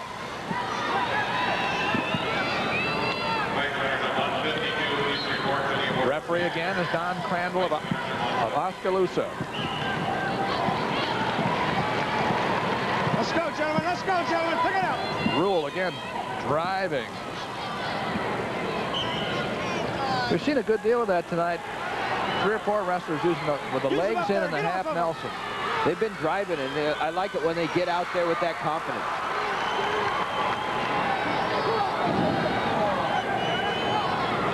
Clarksville wrestler Chad Crozy. Chad Crozy. Green, your choice. Up, down, neutral, or defer. Green defers. Here are the team standings from AA, which is the level of school size these gentlemen Let's represent. Keep it hustling, man. Let's keep it hustling. Well, we don't have it for you right now. And I'll finish my thought. Chad Crozy from Clarksville did jump out in the first period to a 2-0 lead with only 14 seconds left in the first period over Mike Preem from Clarion Goldfield. Center. 5-0 now. As the escape by Rule starts the second period. That's 2 red. And he goes up 7-0 with the takedown that follows. Well, now Robbie Brown is going to have to think of something here to take this mind control away from Dan Rule. It's not, after a while, it gets to be mental too, as well as physical. Let's score points, and Rule is let's dominating score. on top.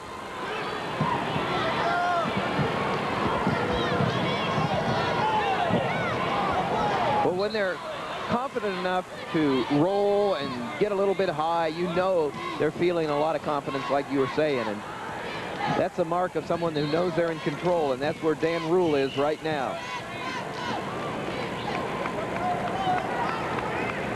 .70 with 50 seconds left in the second period. Watch your arm. On the 3A mat at 160 pounds, the score is 6-1. Ed Miles from Mason City leading Ken McNear from Ankeny with 1 period left. Chad Crozie's leading Mike Preem at the 1A. 2-1. Warning red, you're just hanging with the There's legs. a warning against red. Dan Rule. Too much of a You're good just hanging thing, on top says of the legs, young man. Don Crandall. 7-0. And coasting is what he's saying.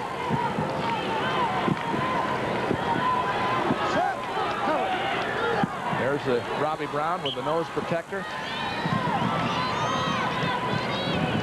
Dan Rule's brother was a state champion five or so years ago for Parkersburg, so it's, as they say, in the genes, and he's driving for a state championship of his own here, the Parkersburg athlete. I had 7-0. Looking for some more points here. Wrestling confidently on top. Hey, come on. Easy. Still 7-0 at the end of the second period. Now we have the 2A standings for you. New Hampton is up there on top. St. Ansgar has moved ahead of Grinnell. Then you see this battle here between Parkersburg and Winterset. Well, the winner will move up for the trophy. They'll win up. The winner will go to third place. They'll tie St. Ansgar with 4 more points because St. Ansgar has 51. Wow. Tied for second place. Very important match. The winner gets a trophy for his team. Well, and look at what the score is. It's 7-0 with an 8-point win. That would put him ahead of St. Ansgar. That's right. If that was, but it's not going to happen. Nothing, well, we got nothing. We got nothing. Whoa, what a flurry. And look who comes out on top in that flurry. Dan Rule from Parkersburg. He has got a major decision now. That would put Parkersburg in second place. Out of bounds here, man. Green down. What a big match for Parkersburg. It sure is. It would break the tie for fourth all the way up to second. Steady. And what it would also do is take a trophy away from Grinnell. And the other team that's not as well that's as the other team inevitable. here. That's inevitable. It's true. Either one of these teams is going to do that. We got warning green. Come on, son. Warning green. Here's a warning against Robbie Brown on the bottom. And the Mason City, Ed Miles from Mason City has just won a championship with a 6-1 victory over Ken McNair from Ankeny in the AAA match. Congratulations to Mike Burford, his coach. Mike's had a great look at year. this. That was a close situation. There's a reversal by Robbie Brown, and he almost caught Rule on his back. So that takes away the major decision. That takes away the major unless Dan Rule can escape. It's a major, it's of great importance here. Can you imagine what St. Ansgar's, you think they're watching this match? Oh, there is the major again. Now that makes it 11-2. They just went from third to second again. Score points, gentlemen, both of you. Use them or get off of there. It'll be worth 5 points to the team, and that would put them in second place. Go up there, improve it. Improve it. There it is. Stalemate. No, that's stalemate. Use it. No, time's out. That's it. I'm not sure. They haven't decided yet. You know, I'm not so sure that Jay Llewellyn and Dan Rule know what's just happened for their team either. No, I don't suppose they do. But I think they may very well have, say, 1 or 2 seconds are left here. Because I don't think they stopped the clock as fast as Don Crandall. Yes. Gentlemen, you're down. You're down. 11-2. You're down. 2 seconds. If Rule wins, and I don't see how he can avoid it. You know. He wins. There is a leap for Parkersburg from fourth to second. And here's the story right here over on the single A mat right here. It's quite a story. Mike Preem, there as we see Dan Rule in double A, loving that win. Here we are at 1A. What a story. It's 4-3. Mike Preem ahead from Clarion. Doug, he was third in the district. And because of another wrestler not being able to make the state, Mike Preem got to take his third place and turn it into a state qualifier, and here he is. And those two wrestled before in the sectional tournament. So here they are in the finals, Mike Preem and Chad Crozie. Pronounces it Cruzy, we find. Now here's Preem trying to take down at 40 seconds to go. He didn't get it. Well, this reminds me, 1969, I got to tell you, my teammate, Ron McDonald, was third in the district.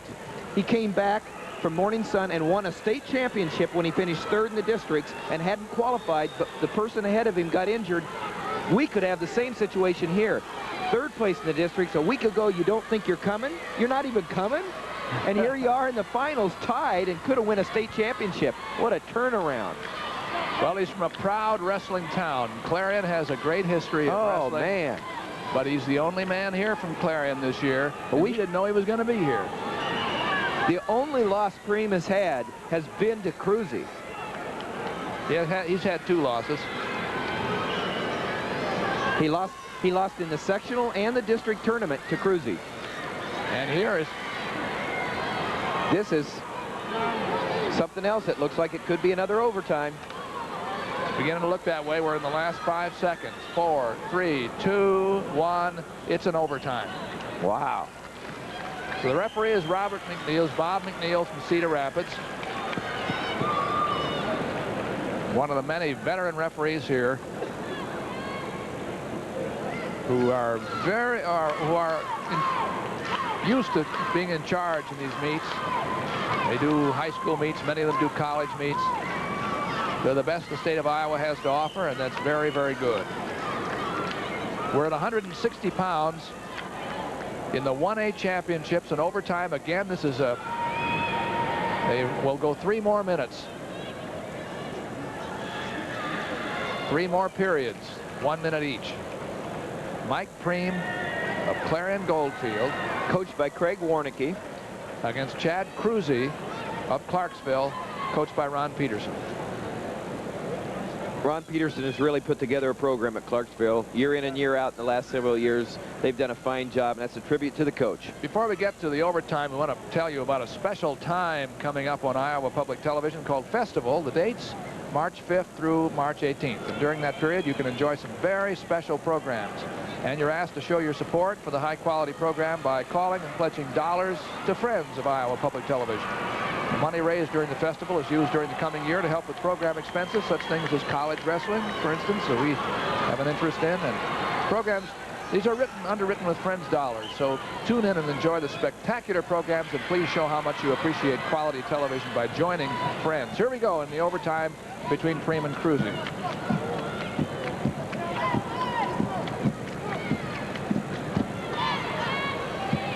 $160 over Iowa Public Television. It's the 1A championship. Overtime. They went 4-4 through regulation time. Preem in the black, Cruzy in the maroon. Long Preem in on a single leg, but he's got to get it cut across to a double, or Cruzy is going to be able to get around for the 2 points. He's trying to cross face right here. Preem sucking in right there, trying to suck in the hips, pulling in the knee, as you see, and it's going to be called for a stalemate if no improvement's made. Bob McNeil from Cedar Rapids, the referee, a veteran referee. 8 seconds to go in the first period. Bob McNeil still thinks there's opportunity in there for somebody, so he's not calling them away from it. There's the end of the period.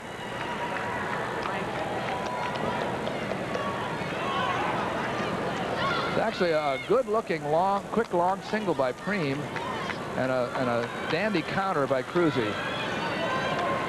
That's Preem. Going into the down position to begin the second 1-minute period. 4-4.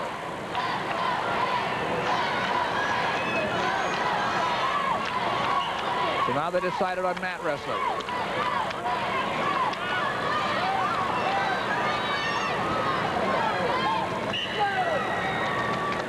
Eight seconds went by.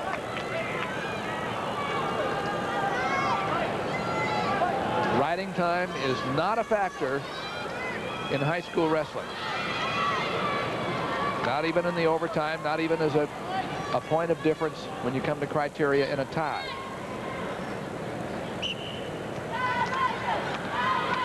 There's the escape for Mike Preem. So it's 5-4 in favor of Preem. He's a story, as we said. Didn't know he was going to make it to the state. Well, you can imagine last Sunday morning he was probably a little down and saying, well, I sure would have liked to have been there. And I doubt if he was dreaming. I doubt if he even dreamed about this.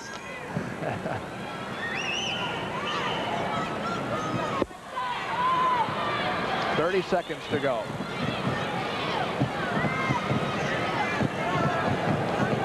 Clarion Goldfield against Clarksville. We have 18 seconds to go. Now, in the next period, unquestionably, Cruzy will take the down position and have the same opportunity to escape that Preem had.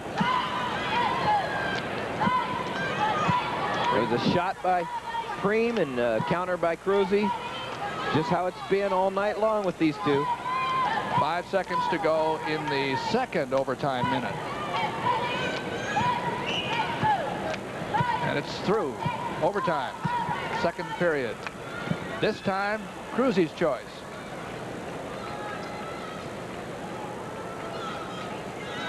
And he goes under.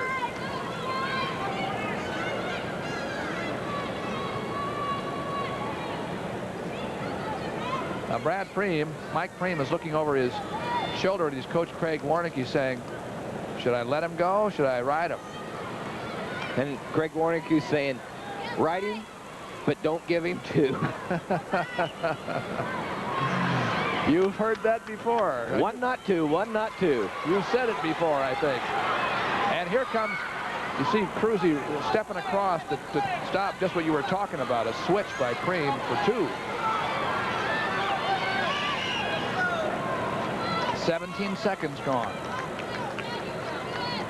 In high school wrestling, it isn't a matter of when you get out for points. It's just do you get out.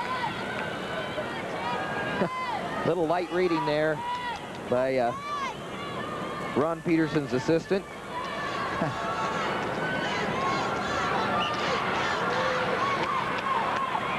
Tough first move by Cruzy.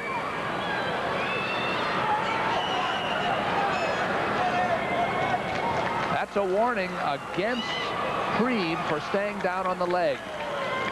Well, I'll tell you what, if you know your criteria, he can take a stalling call. Mike Preem can take a stalling call here and possibly still win the match. It just depends what happened in regulation time, and we don't know that. No, he doesn't. Okay, it's on the feet. 5-5. 30 seconds to settle it. Well, we don't have the advantage of knowing the regulation time. Somebody's got the win here in criteria, and hopefully the coaches know who it is.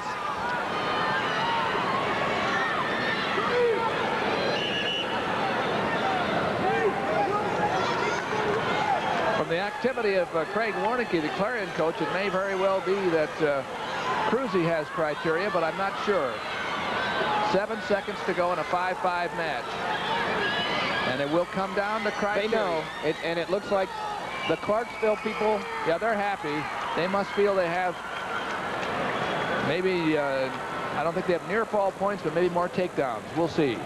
Takedowns get priority over reversals.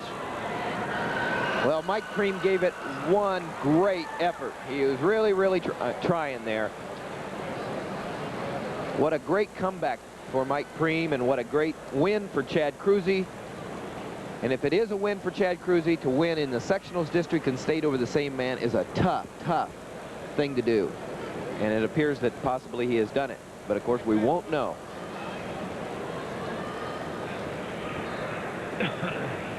Until Just these yet. men in the stripes get back to the center and raise the winner's hand.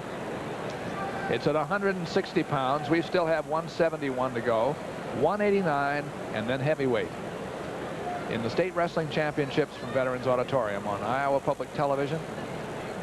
We look forward every year to the excitement of the state championship. The winner is Cruzy. He had more escapes than Preem.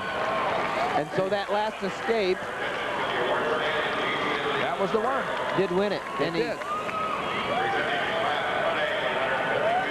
So they went down to the 5th point of criteria, where it says if a tie remains, the wrestler with the greater number of escapes shall be declared the winner. Here are the awards at 152. Fourth place, Mike Meyer, Monona MFL. Third place, Chad Jensen, Orient Maxburg. Runner-up, Randy Jimenez, Liberty Center, Southeast Warren. A 1A 152-pound champion from Logan Magnolia, Lynn Johnson.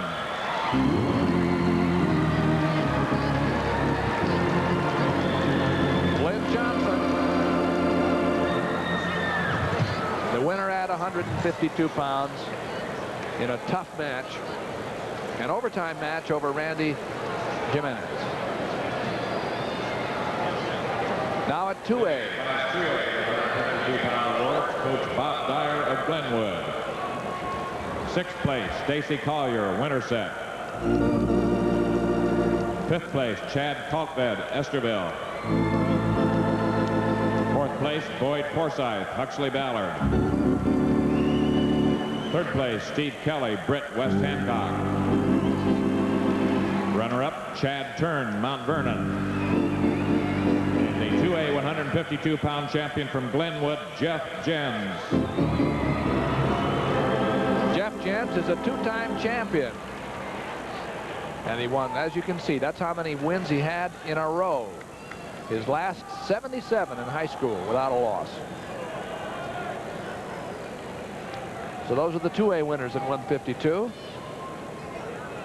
Here are the winners in the biggest schools, the 3As. 152-pound awards, Coach Leroy Capriva of Decorah. Sixth place, Jeff Black, Mason City. Fifth place, Brian Bricker, Sioux City East.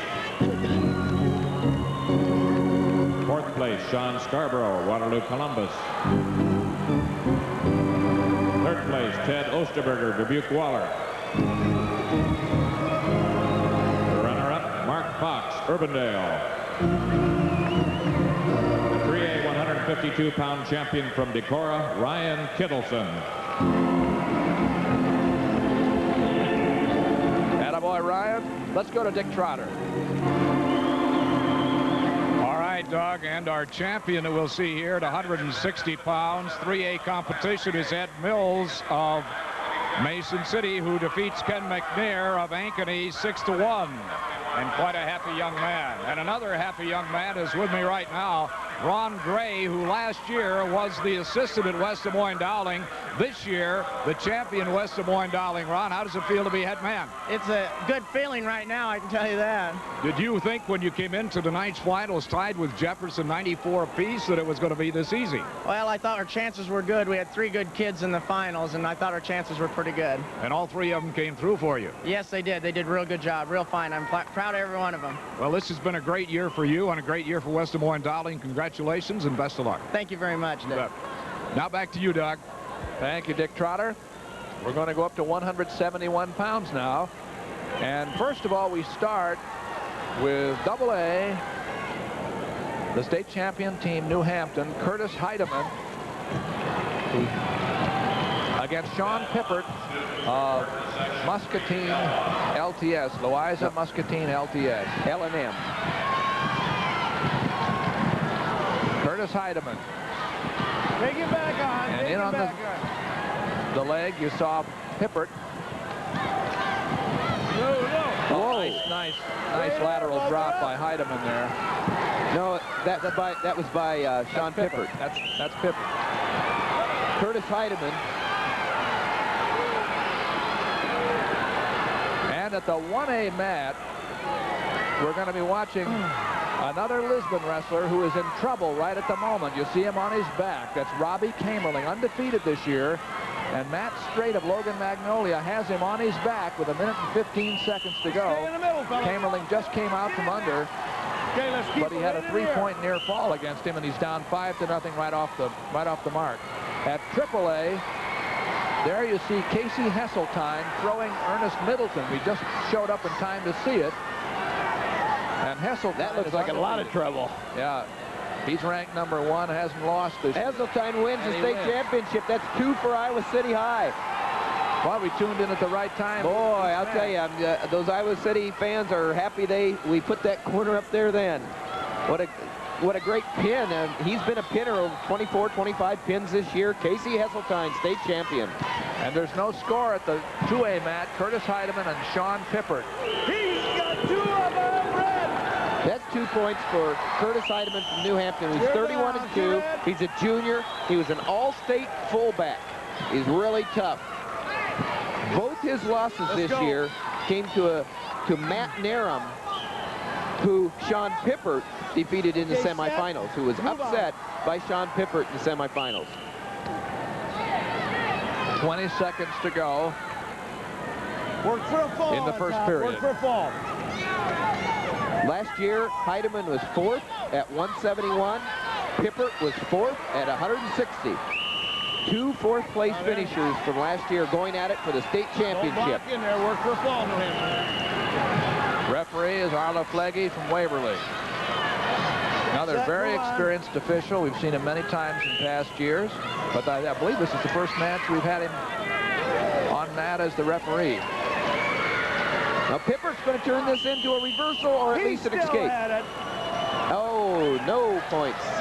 The period expired during that flurry, so it's still 2-0. First, over to you, Green. Pippert gets his choice, says I'll go down. He trails 2-0.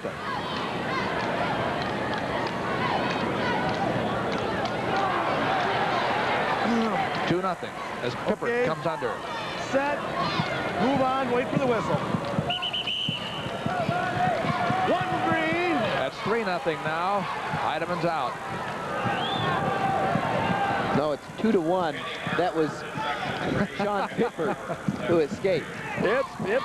I've seen too many matches. I'm all of a sudden looking at him on the wrong side.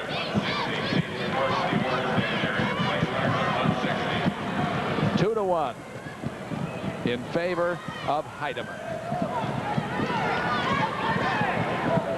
No activity. Let's move in, fellas. Let's go. Single leg by Heidemann there, real tight and real nicely executed. 2-point takedown. Curtis Heidemann. Pippert shot into that single leg, and he had it tight. Pippert bailed right out, too. It's 4-1. Little Granby out, trying to come out with escape.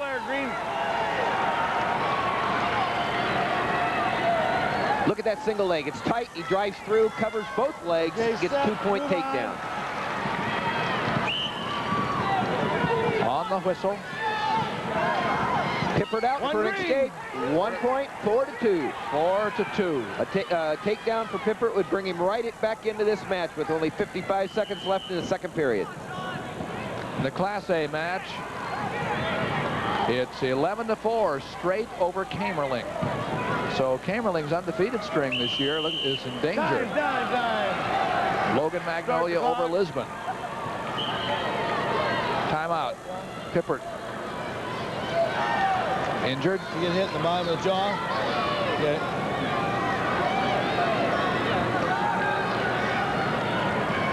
Robbie Kamerling finished 3rd last year over on that single A mat, and he's trying to go for a champion. Here, this single leg attempt was countered, and there is where the injury took place.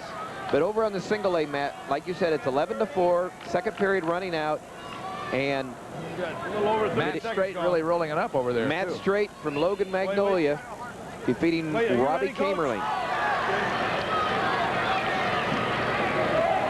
Matt Strait was 4th last year at 1A. Robbie Kamerling was 3rd last year You're both up here, at 1A at 171. Matt Strait at 160. So 2 place winners.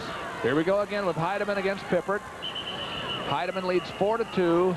We're in quest of the 171-pound championship. A nice move under by Heidemann. He gets, well, it's a great double. It was really nicely executed. He says, let me stay on my feet. 6-3. Well, Sean Pippert now twice has done it out of bounds. He needs to get that inbound inside the circle, but of course, Curtis Heidemann knows right where he's at also. Right here.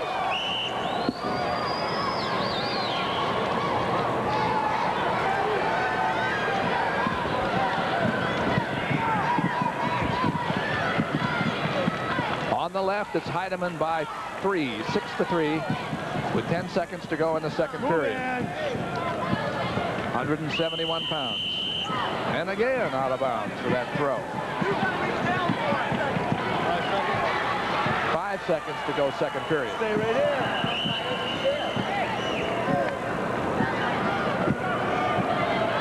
They lock horns in the center just for a second at the end of the period. We go to the last 2 minutes with Curtis Heidemann leading 6-3. New Hampton's 171-pounder. He's part of a state championship team. Well, and like I said, an all-state football player, only a junior. He's got a great senior year ahead of him. Okay, move on. He's only a junior. Yes. Yes, he is. Pippert on top. Needs to make up 3 points, so Pippert has to turn him from this top position or let him go and try to take him down into bigger points. Pippert hasn't given up on the chance of turning Heidemann yet. Well, he's got a whole period to do it, and he is a hustler. That old Pippert just stays right with him. We got 2 real hustlers here, Doug. Yep.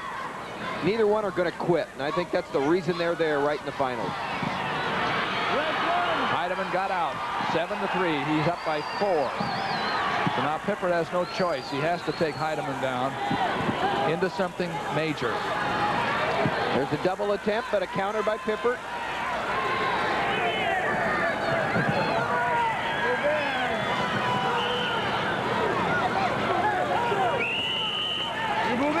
We have 1:17 to go. Every once in a while, you may be able to catch look at the clock. Arlen Severson, Ron Crooks, his assistant coach there, New Hampton state champions. Robbie Chamberlain over on Matt, on the single A mat, is down 13-6 with 23 seconds left to Logan Magnolia's Matt Strait.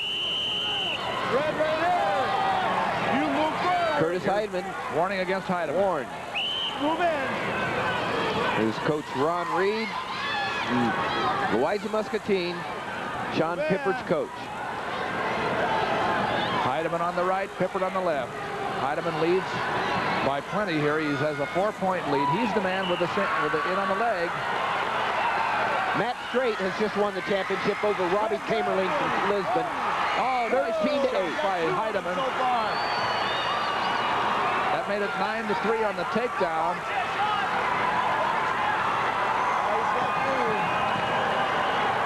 And Pippert is hustling to stay off his back here with about 20 seconds to go.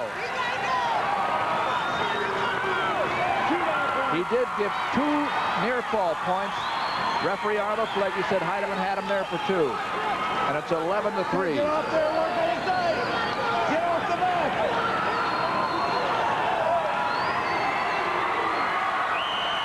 The winner is Heidemann. And New Hampton's second state champion of the evening. A little icing on the cake for their state championship evening. Well, it looks like there's officially 1 second to go. So Arlo Flegge says the rule book says we're going 6 minutes and not 5 minutes and 59. There it is. Heidemann wins. Well, he's a real tough kid, Curtis Heidemann, state champion from New Hampton. A good game effort by Sean Pippert. Obviously, a good, tough athlete. 11-4 make that score after the last escape by Pippert before the final takedown. Let's give the awards at 160. 4th place, Brad Chambers, trainer. 3rd place, Ryan Goodrich, Pleasantville. Runner-up, Mike Bream, Clarion. The 1A 160-pound champion from Clarksville, Chad Crozy.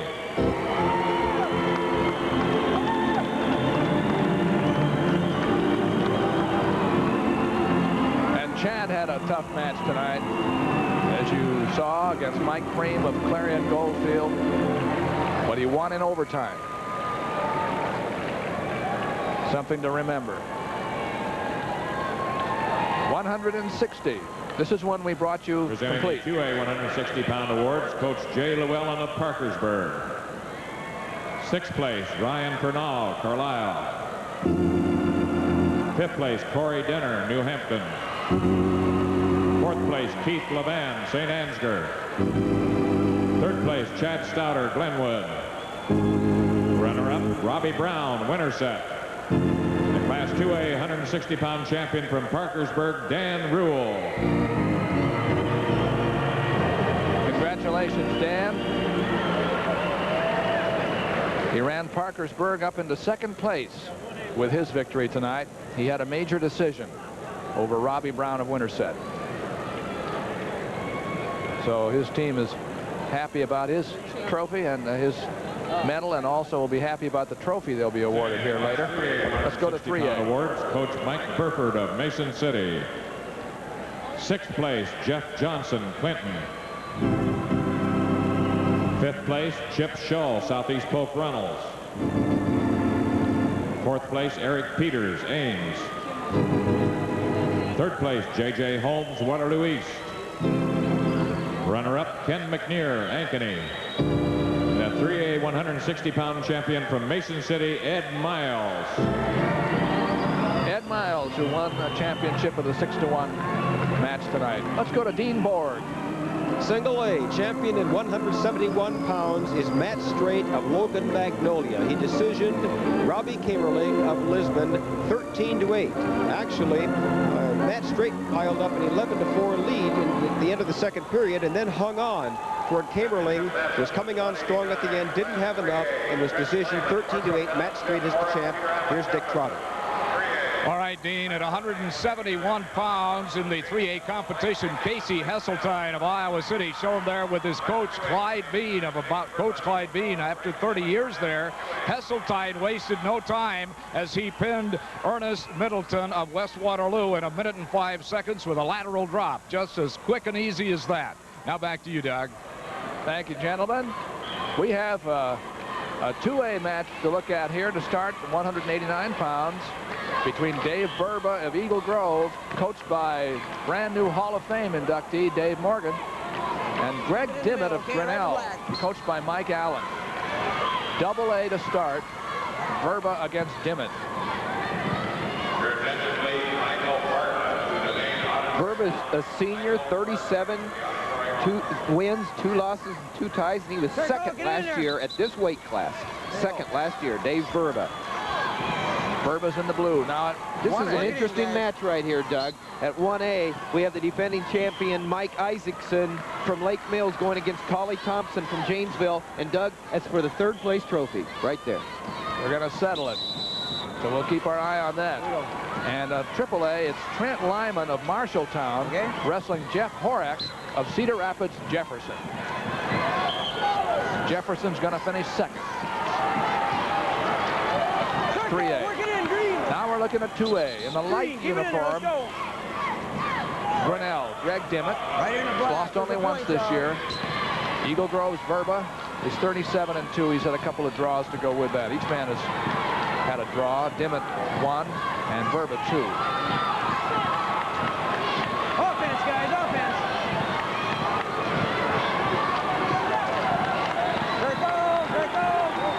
In the 1A match at 189, Isaacson has just scored a takedown over Thompson. Isaacson from Lake Mills. No. Thompson from Janesville has just scored a takedown over Isaacson. And now it's 2-2. A reversal. So Thompson and Isaacson all tied up. No score at the AAA match between Lyman and Horak. Come on, now, that's 5 times. There is a warning. Stay out here. Keep it right out here in the middle. Against Dimmitt of Grinnell. No score here with 40 seconds to go in the first period. There's a view of all 3 matches going on, Doug, and it's just tremendous 3-ring circus, and it never stops. Yeah, even the championships are 3 matches gone. You know? Here we go, right in the middle. Folks from all over the state are here packing the auditorium, Veterans Auditorium, which has been the scene of the state championships for a good long time. Still no score here at AA between Verba in the blue and Dimmitt in the gray. Because Dimmitt had already been warned, it's a penalty, and Verba takes the lead 1-0. That right, Larry? One red, isn't it? One red. And that's okay, here we with go. only 19 seconds left, still in the first period.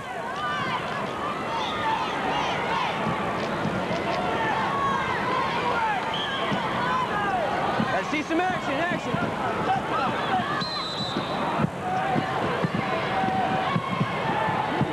Fingernail mark.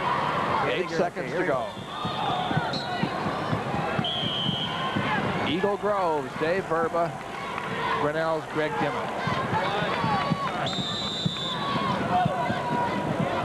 Wipe and walk.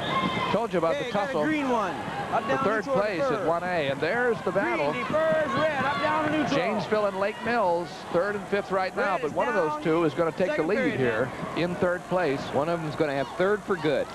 depending on what both happens been warned. between Lot of Thompson and action. Here we go. Isaacson. 1-0 at AA, 189 Cover it. pounds. This man, Verba, leads. Dimmitt, Grinnell starts on top. Verba got his lead on a penalty point. Lot of action. Let's go. The referee is Richard Gray from St. Charles, Iowa. Gotta see something. Dimmitt is behind 1-0. Riding hard against Verba. The hip heist, Verba's out. Verba, nice hip heist there. Give it Good in there, sit-out give it in there. action. Got out for the 1-point escape. So he now takes a 2-0 lead. That you're okay. I think you're okay. Right here. Get in there, go. Minute 21. Mike Allen. Grinnell coach. Neither man has had a takedown yet. They've been pretty much locking horns out there with no effect so far on their feet, although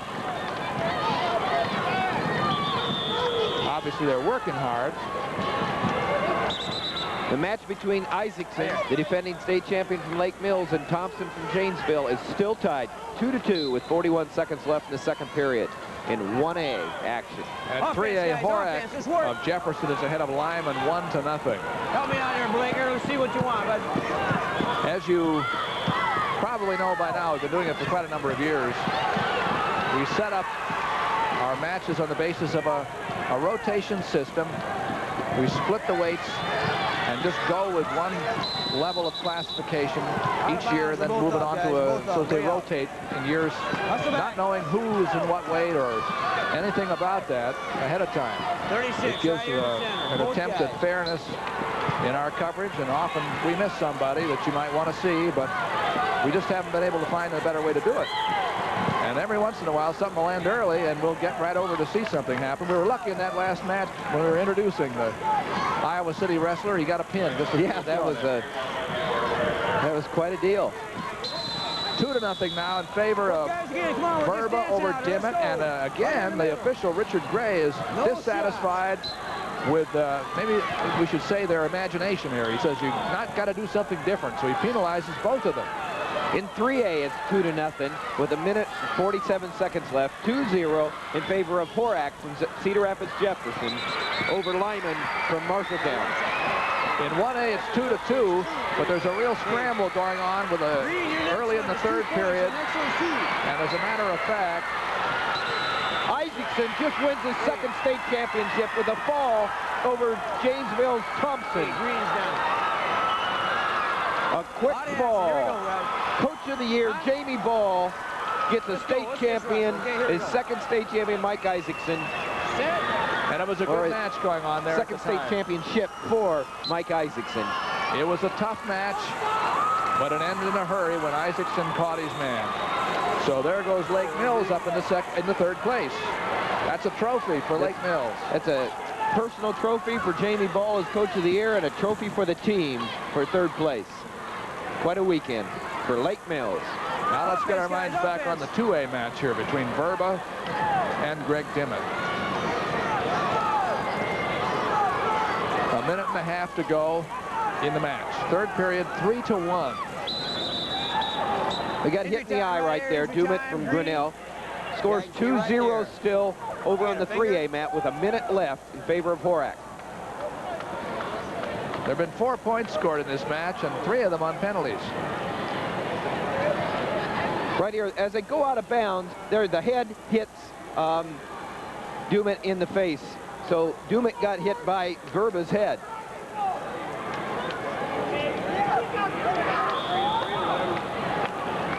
Greg Dimmitt of Grinnell against Dave Verba. Let's take a look at 3A while we're waiting for this injury to be settled here. Trent Lyman and Jeff Horak are at it over there. It's 2-0 in favor of Horak of Jefferson against Lyman of Marshalltown. And that's Horak in the top position. From Cedar Rapids, Jeff, coached by another Coach of the Year, Dick Briggs, Coach of the Year for Cedar Rapids, Jeff, and they're going to finish second. A real strong showing going against Lyman, Trent Lyman from Marshalltown, coached by Phil Henning. Now the injury seems to have been taken care of on 2A. We'll be getting back to that here in just a moment. We're back. It's here 3-1 in favor of the man on the left, Verba over Greg Dimmitt of Grinnell. Now the next time, it's 3-2 is in fact now. And I'm not sure where that second point came from for Dimmitt.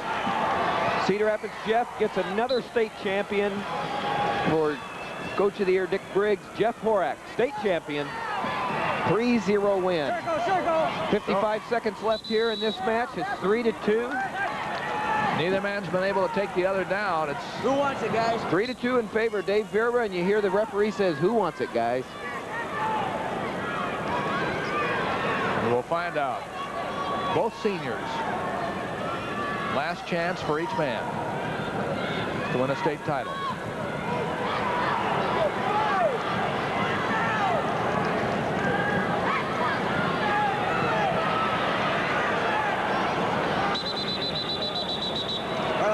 Out of bounds with 29 seconds to go. You need time? Red right here, injury red. Now Verba's asking for time for an injury this time, and so they separate, go to their coaches one more time. Right there you see they got it. They get pretty rough right here, but watch this. Oh, right there he just kind of gets hit on the head as they come down. Neck twisted or something, too, it could be. He's ready to go, though. This is Dave Verba of Eagle Grove. His coach is Dave Morgan out there with him. Right here. They're ready to go. It's 3-1 in favor of Verba. 3-2, I should say. 3-2 in favor of Verba. Down 20 seconds left. Now they've each been penalized, and we're going to get another one. Stalling on Verba. Now that ties it. Underhooking, both people right here in the middle. All right. The next penalty is 2 points for either man. So it's 3-3. They have to go at it or go to overtime.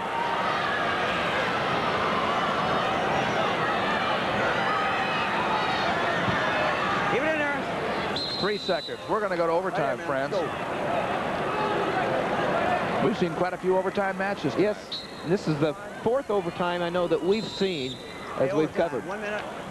All right, a 1-minute rest period before they go on into the extra session. You see the clock ticking up there. That's counting off the amount of time they get to rest, get coaching.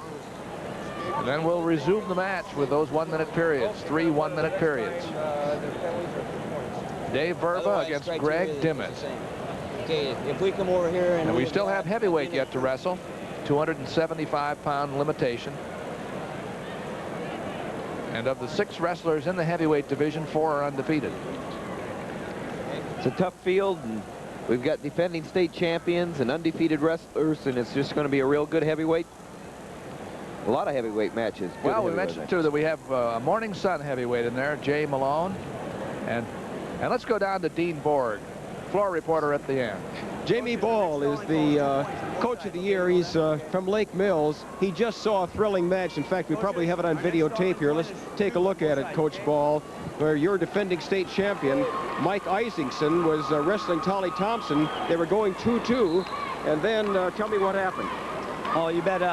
This is a rematch from districts. It's Mike's only loss of the year.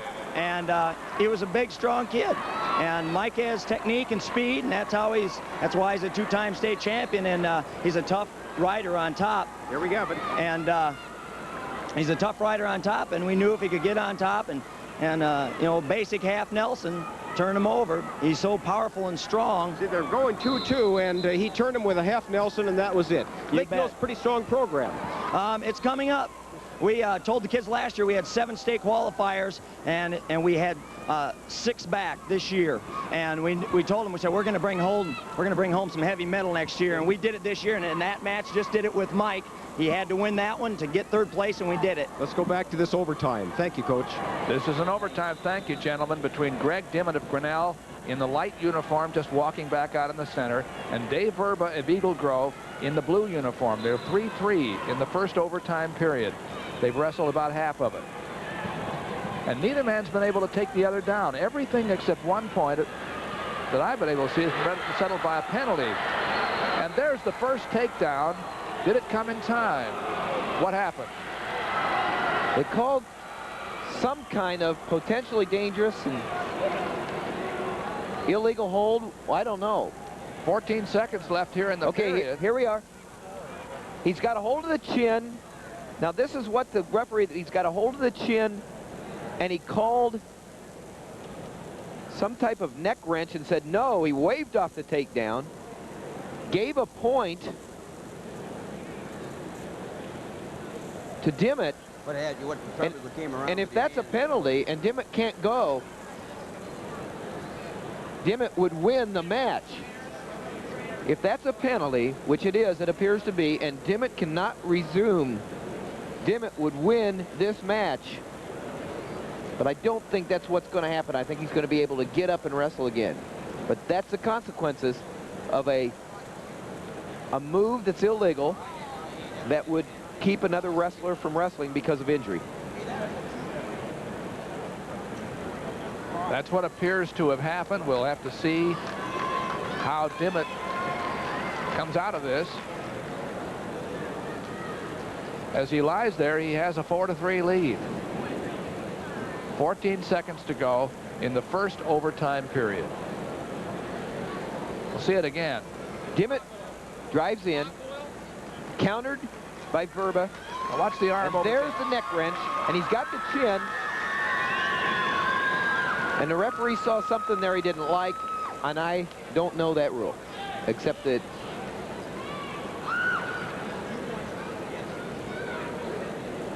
oh, what? Now it's 5-3. Dimmitt. We're going to have to just kind of sort this one through, Doug. Yes, I don't know what happened. Maybe somebody can get over there and find out for us what the score. Okay. How the score got to be 5-3. Hey, you get after it again, okay, David? Dimmitt, now we were looking at Dave Verba here, who has suddenly dropped behind 5-3. Yeah, we're on our feet, Coach. You hear the official, Richard Gray, saying you're on your feet. And here we go back to the center. Okay, we're both on our feet, guys. We're both on our feet, right? It appears that it was the 3rd time he's been penalized for an illegal move, and it's a 2-point penalty. Next one, you're disqualified. Okay, now it might just be cumulative for penalties, whether it's stalling or penalty, whatever. He's been penalized 3 times, Doug. Yes. On the 3rd penalty, you have it's injury 2 points. time. You were using recovery time on that one. He does not have any left. Larry, ready? Let's go. 5-3. Ready? And away we go. We still don't have any points for anything but penalties, and 1 escape by Dimmitt, by Verba.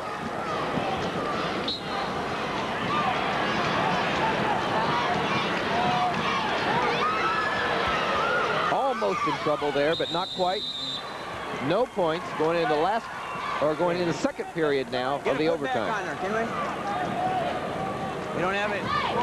That's Dave Verba of Eagle Grove. Time to tape it. Going to tape up his hand. This has been a most interesting controversy down here. A lot of people would rather watch him wrestle than watch him talk, but still, what's happening is...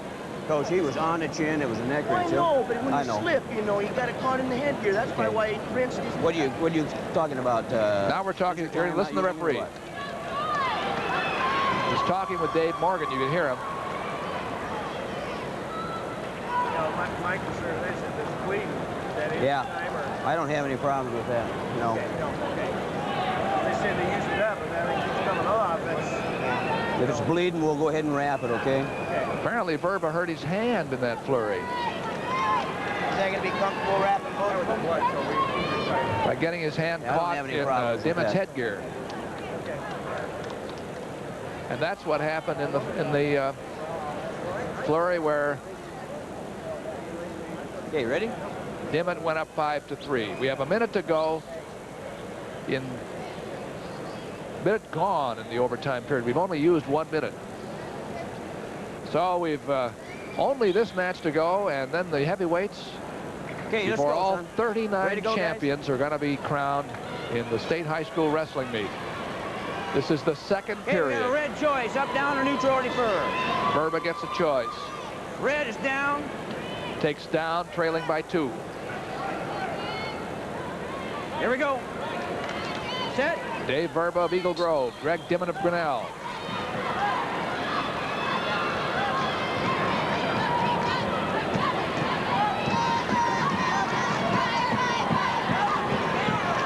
We got to work a ball, work a series. You got the legs tied. Let's work. This is the second overtime in as many matches for Dave Verba from Eagle Grove. He won an overtime criteria match over Tyrone Roberts from South Tama, who was the state champion last year in the semifinals. So Verba, who was second last year to Tyrone Roberts, turned it around in the semis and beat defending state champion Tyrone Roberts from South Tama.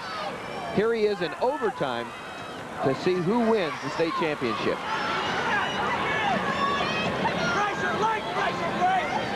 But Dimmitt's doing a good job on top in this all-important second period. Which has only got 10 seconds left. 9, 8, 7. Yes, he did do a nice job, Doug, of riding him out. 1 minute left now. 5-3 in favor of Dimmitt. Okay, green. Green is and down. Dimmitt picks down for his turn. And he leads by 2. Get in there and get set. We're ready, son. Okay, bottom man, Verba's last chance for a state title. Top man, come on in. Dimmitt's last chance for a state title. They're both seniors.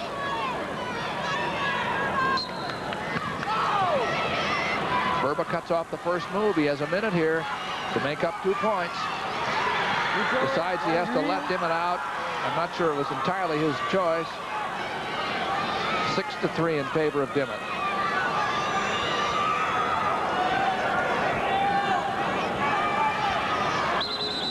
Verba asked for time. Get back off. You need time or what? You got injury? Huh? Got injury time? You ready to go? Right here. Referee Richard Gray of St. Charles brings him back to the center. The amount of time left, just over half a minute. Dimmitt in the gray uniform leads by 3.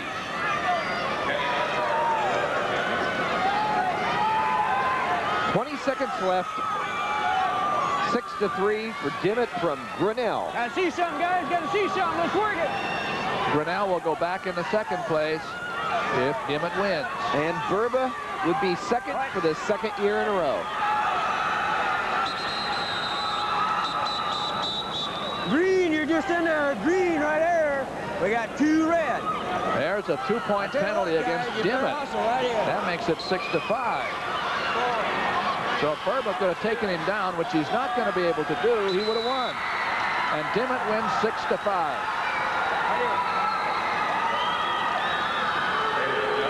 Come from behind victory into overtime for Greg Dimmitt from Grinnell.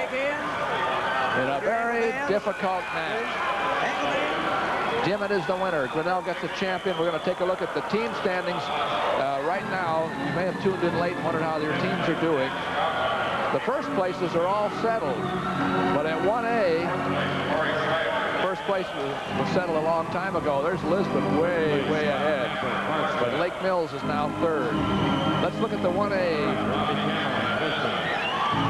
awards now. Champion from Logan Magnolia, Matt Straight. Those are the awards for 171 pounds. Matt Straight beat Robbie Kamerling of Lisbon. Now we have the 2A standings before we see the awards. New Hampton up. Grinnell went into second place with Greg Dimmitt's win. Parkersburg and St. Ansgar third and fourth. St. Parkersburg, that's where it's going to end. Sixth place, Dan Lane, Pella. Fifth place, Kobe Kreinbring, Northeast Community Goose Lake. Fourth place, Tony Damon, Osage. Third place, Matt Nerum, West Union, North Fayette. Runner-up, Sean Pippert, Louisa Muscatine Letts. The Class 2A 171-pound champion from New Hampton, Curtis Heidemann. Kurt Heidemann of the state champion team. An individual medal to go with it. Now at 3A, before the wrestlers come up, let's look at the team standings here. It's West Des Moines Dowling. They crowned 3 titleists tonight to win a championship in Ron Gray's first year as coach. And Jefferson in second place, over 100. When you go over 100, you're really doing something here in Betts Auditorium. So congratulations to both Jefferson and Dowling. And West Waterloo's third. Fifth place, Scott Bichette, Fort Madison. Fourth place, Rusty Van Wetsinga, Pleasant Valley.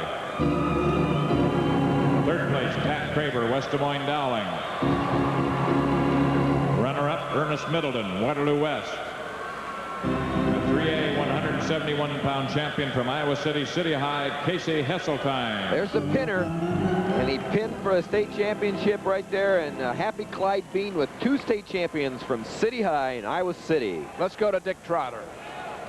Okay, Doug, at 189 pounds in Class 3A competition, your champion, Jeff Horak of Cedar Rapids, Jefferson. Horak went into the match with Trent Lyman and defeated Lyman 3-0. So Jeff Horak, shown here, makes 3A Coach of the Year Dick Briggs a mighty happy coach. Now back to you, Doug.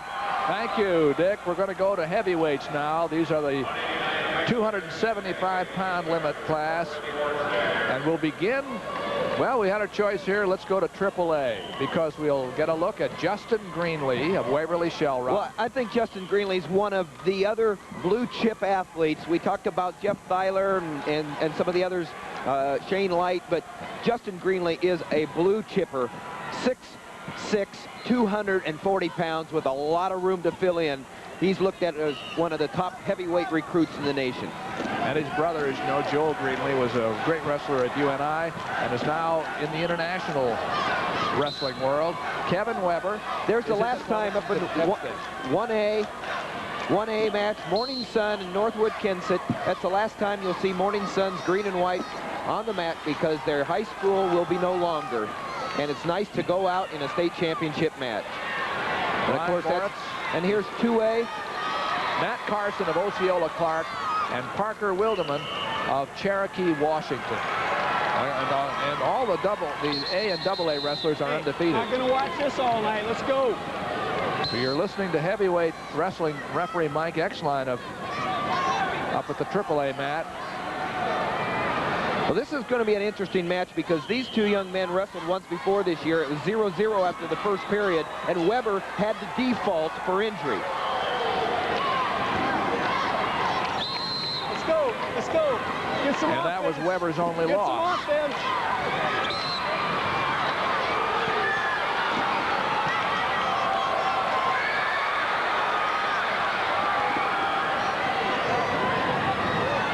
Weber's only loss. We are scoreless here, 0-0. We want to remind you tonight that on our evening program schedule, we'll still have the Best of Bix later on tonight, featuring the West Des Moines Dixieland Band, followed by the Cream Farewell Concert, a unique film of the 1968 Farewell Concert at London's Royal Albert Hall next on Iowa Public Television after the state championships are over. Well, this is a real contrast in they're both getting called for stalling here. You know, they're not doing enough for the referee, but they're real contrast in builds right here. 6'6", 240, and then Weber, he is stacked and he really keeps good position. He's very hard to take out of position.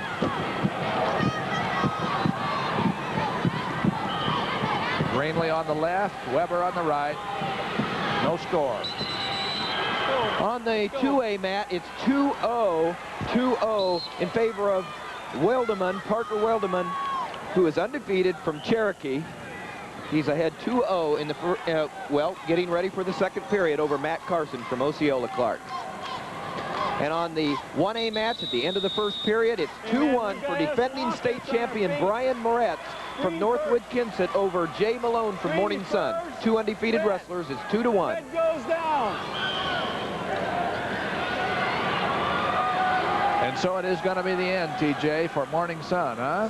Yeah, don't get me talking about that. I'll get tears in my eyes. It's been a great tradition started by Bob Dara, the winningest wrestling coach in high school history, and John Siegel, the only coach to be Coach of the Year twice in the 80s, has really done a great job in the last 17 years for Morning Sun. Turned out these great wrestlers during his time there. That's one red. Morning Sun has put some great pictures on the wall. You're up there, aren't you? Come on, Tom. They're closing because of enrollment, and they just couldn't keep the school open.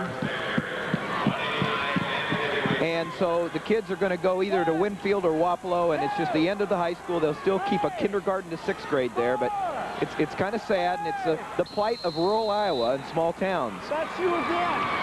1-0 is the score in this match because of a penalty against Weber, and he was just penalized again. And so now, very early in the second period, he has 2 penalty points. And it's 2-3.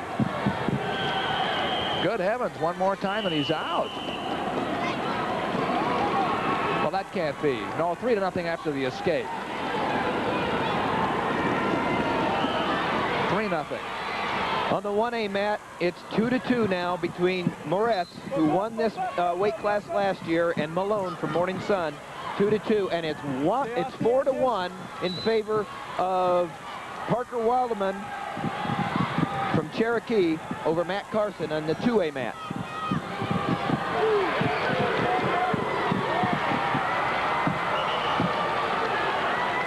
They're still struggling on their feet here at the heavyweight class in AAA. 55 seconds to go in the second period. 3-0 in favor of the man in black, Justin Greenlee. 2 penalty points and an escape. Brian Moretz has now gone ahead 4-2. Northwood Kensett's Brian Moretz 4-2 over Jay Malone with 35 seconds left in the second period. In the 1A match, Moretz has taken Malone down, and the North Kensett wrestler now leads 4-2 with about 25 seconds to go in the second period. And at AAA, it's still 3-0.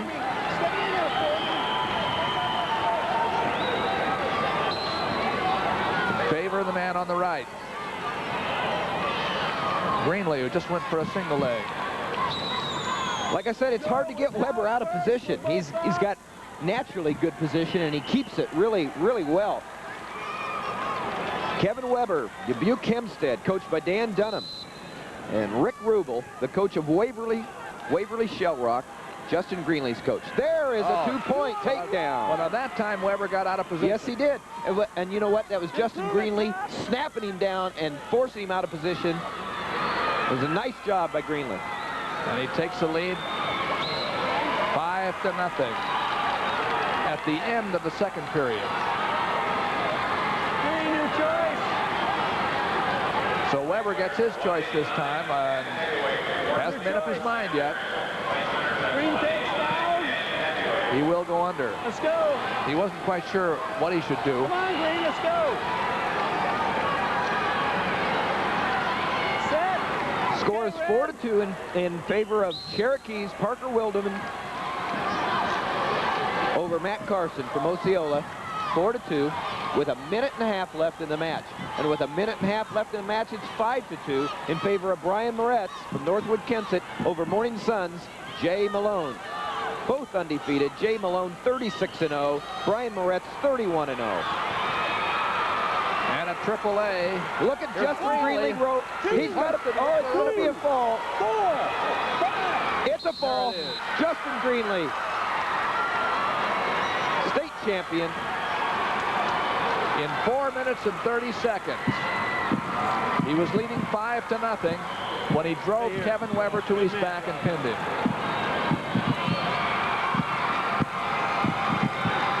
A big win for Justin Greenlee. 50 seconds left in the 1A match. 50 seconds left. It's 5-2. Brian Moretz, Northwood Kensett over Jay Malone from Morning Sun. And in the 2A, it's 5-3 in favor of Wildeman. Here's how Greenlee pinned Weber when he got that half Nelson. And he stuck him to the mat. He drove that. There's the fall. Mike Exline slaps the mat. A big win for Justin Greenlee. At heavyweight, let's go to 1A. We'll watch Morning Sun. We'll watch the setting sun of Morning Sun. That's right. Last time for the green and white. Jay Malone in the white top and the green against Brian Moretz of North. He's going to have to do something pretty big here. He needs 3 points. He's got 15 seconds to do it.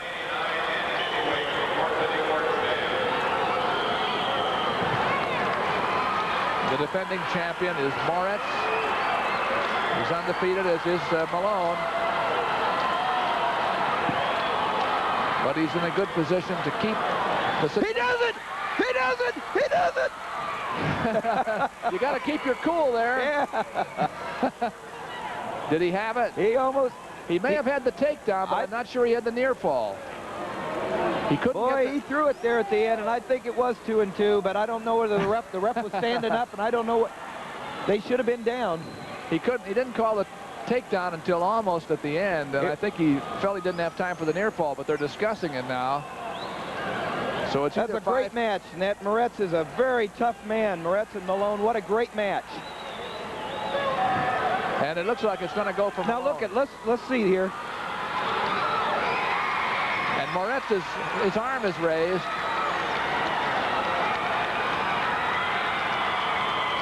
We may get a replay here of this, and if we do... Let's see the replay. Right here, Jay Malone tries the last fling right here, and let's watch where the referee is. Now, right here, there's 2 points. He's right to his back. Although the match is not over right here.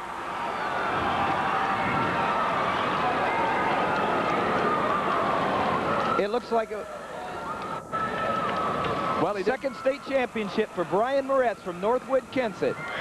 But a good throw there by Morning Sun in the heavyweight match. The last throw that a Morning Sun wrestler will make. In that match, let's go to the awards right now for 189 pounds 1A. Presenting the Class 1A 189-pound award, 6th place, James Thoma, Gilbertville, Don Bosco. 5th place, Renee Zuniga, Columbus Junction. 4th place, Dave Green, Milford, Okoboji. 3rd place, Jason Anthony, Pleasantville.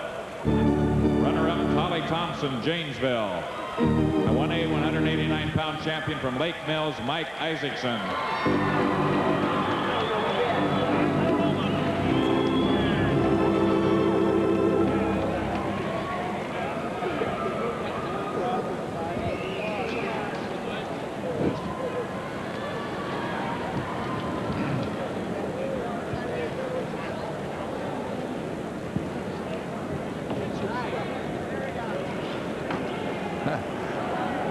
He didn't call the takedown. Presenting the Class 2A 189-pound awards. Wrestling Coach champions Mike Allen now of the Grinnell. top 6 at AA. 6th place, John Klinkenborg, 189 Parkersburg. pounds. 5th place, Steve Fisher, Sheldon. 4th place, Tyrone Roberts, Tama, South Tama County.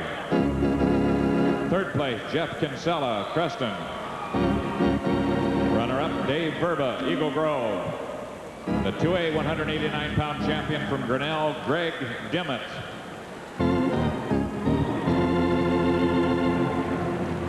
Greg Dimmitt from Grinnell, 189-pound champion in the 2A division.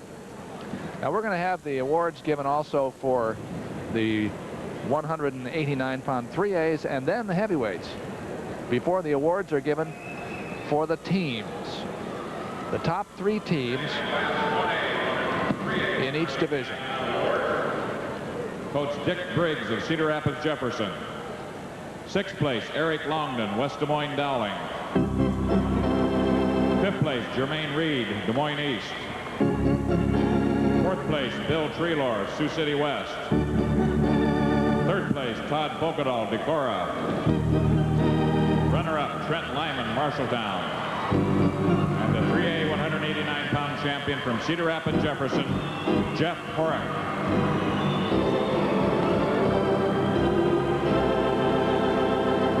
Congratulations, Jeff.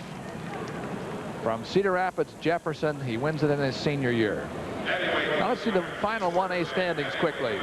Lisbon first, Clarksville second, Lake Mills finished third. Those are the final standings. We're going to have the awards here very shortly for the heavyweights class. They haven't come up on the stand yet, but they're just about there. They'll give them all together and then go to the team awards. Got kind of excited there in that heavyweight match. That was a very exciting ending. You know, whichever way that went right there, that was a great effort by both wrestlers. And here are the principals mounting to the stand. They have to get, they just finished, so they haven't had much time to get ready. Boy, we had a lot of exciting wrestling tonight. We did. We really did. These are the champions, and the 1, 2, 3, 4, 5, 6, top 6 at Class A in the heavyweight class. You have to make 275 pounds, though. And for the first time, we're seeing it both at the high school and the college level, where people are cutting weight to make 275. That's some good-looking heavyweights. Class 1A heavyweight award, Justin Coach Greenley. Ron Dodd of Northwood, Kensett. 6th place, Mike Marr, Riceville. 5th place, Chad Miller, Stuart Menlo. 4th place, Bryce Tubal, West Lyon, Inwood. 3rd place, Drew Brandt, Ackley, Geneva.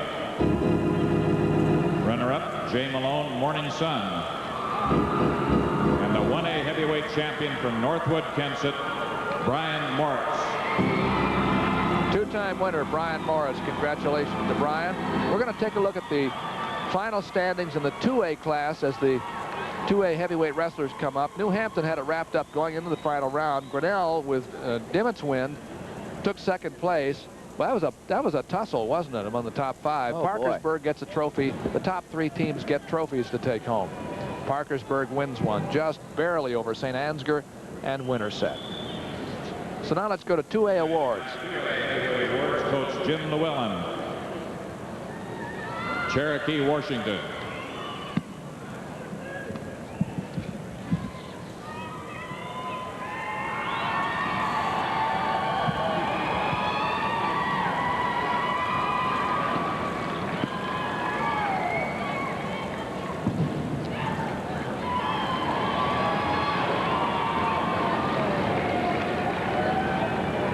Those are some of the people here in Veterans Auditorium. We had a full house again tonight.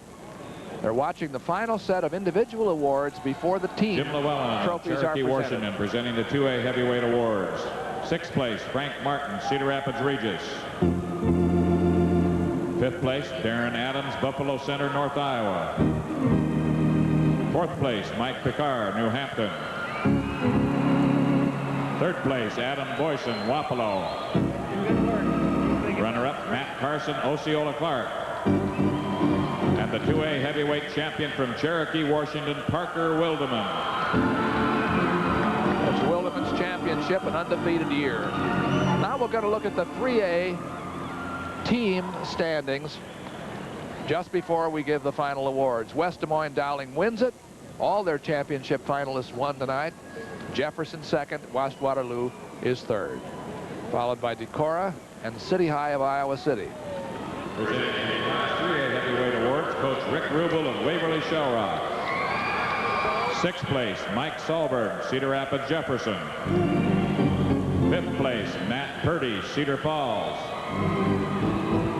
4th place, Troy Peterson, Davenport West. Third place, Jason Anderson, Pleasant Valley. Runner-up, Kevin Weber, Dubuque Hempstead. And the 3A heavyweight champion from Waverly Shell Rock, Justin Greenlee. Justin Greenlee, most impressive victory tonight. He forced his opponent Kevin Weber over to his back, leading 5-0. He won a fall. That's a good way to end it for a heavyweight or anybody else. Let's go to Dick Trotter for a final floor report.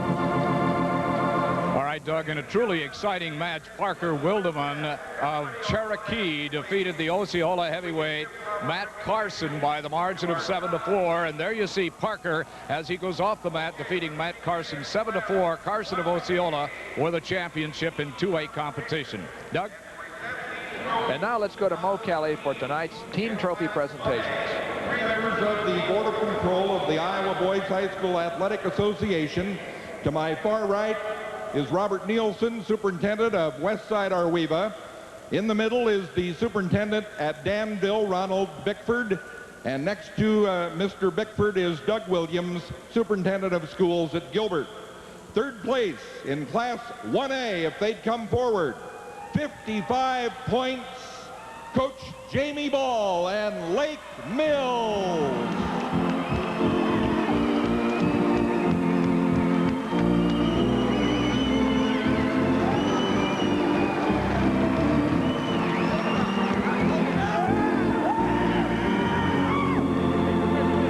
Lake Mills did a good job here to pack away a trophy. Let's go to second place. 1A, 96.5 points. Coach Ron Peterson and Clarksville.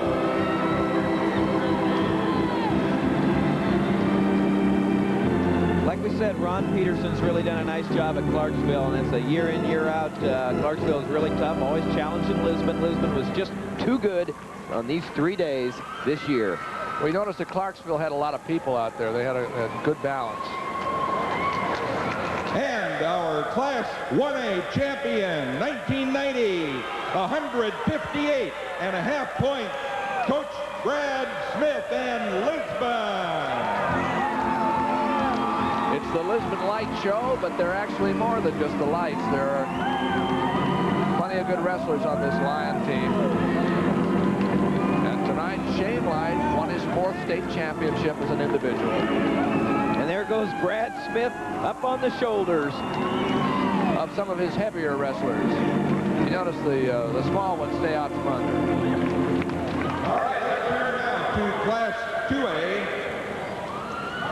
And to present the awards in Class 2A, members of the Board of Control of the Iowa Boys High School Athletic Association.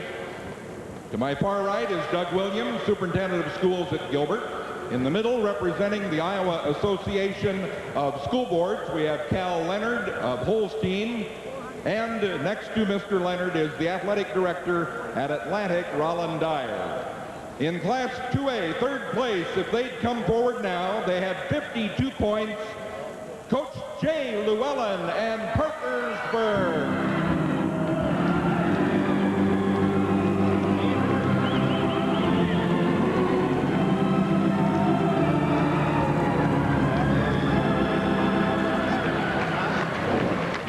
Our Class 2A runner-up, 54.5 points.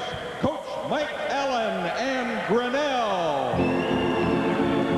A big win in a tough match at the 189-pound class. Grinnell pulled out second place.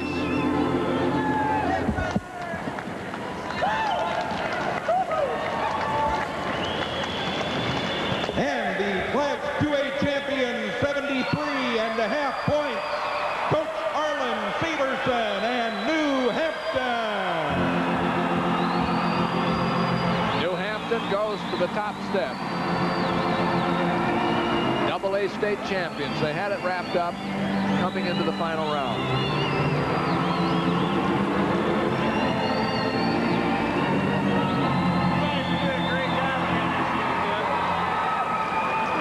Happy young men from Northeast Iowa, New Hampton.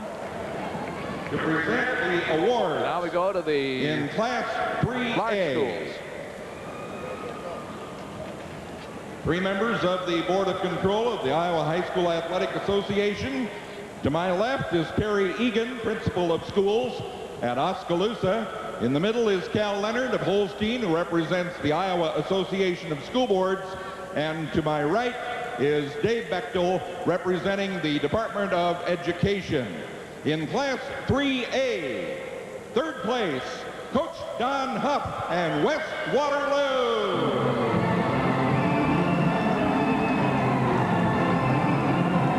That one will go into a trophy case that has plenty of other trophies in it. A total of 83.5 points. In West Waterloo. West Waterloo.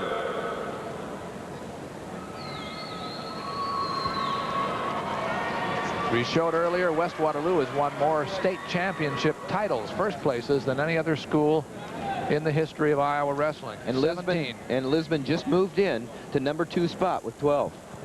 And they've done that in the last 16 years. With 102 points, Coach Dick Briggs and Cedar Rapids Jefferson. Good year for Jeff. They were in it right to the end. They went into the final round with a 94-94 tie, but unfortunately they didn't have as many finalists as West Des Moines Dowling. But they were as good, just not as many, because Dowling and Jefferson won all their finals. That's right. Nobody lost in those 5 games last night. That's right. And our Class 3A champion, 109.5 points, Coach Ron Gray, West Des Moines Dowling.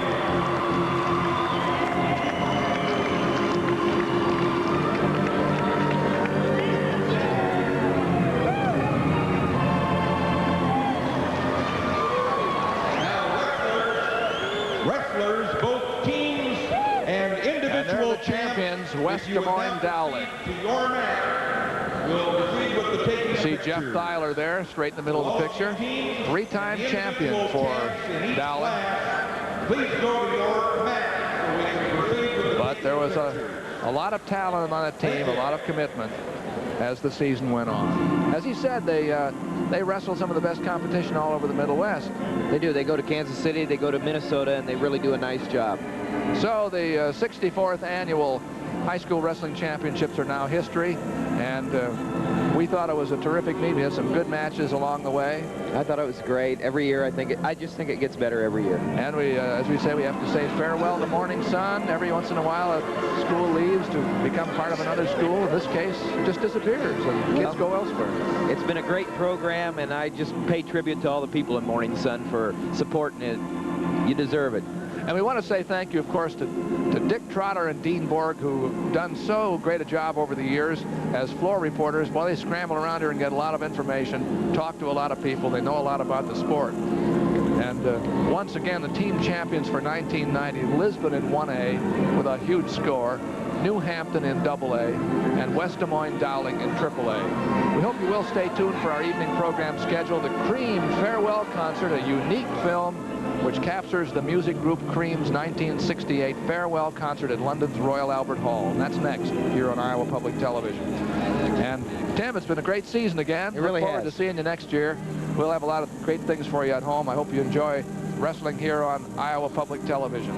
And for Tim Johnson and Dean Borg and Dick Trotter and a lot of other people, I'm Doug Brown. Good night for Iowa Public Television Sports.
Major funding for this program was provided by Friends of Iowa Public Television.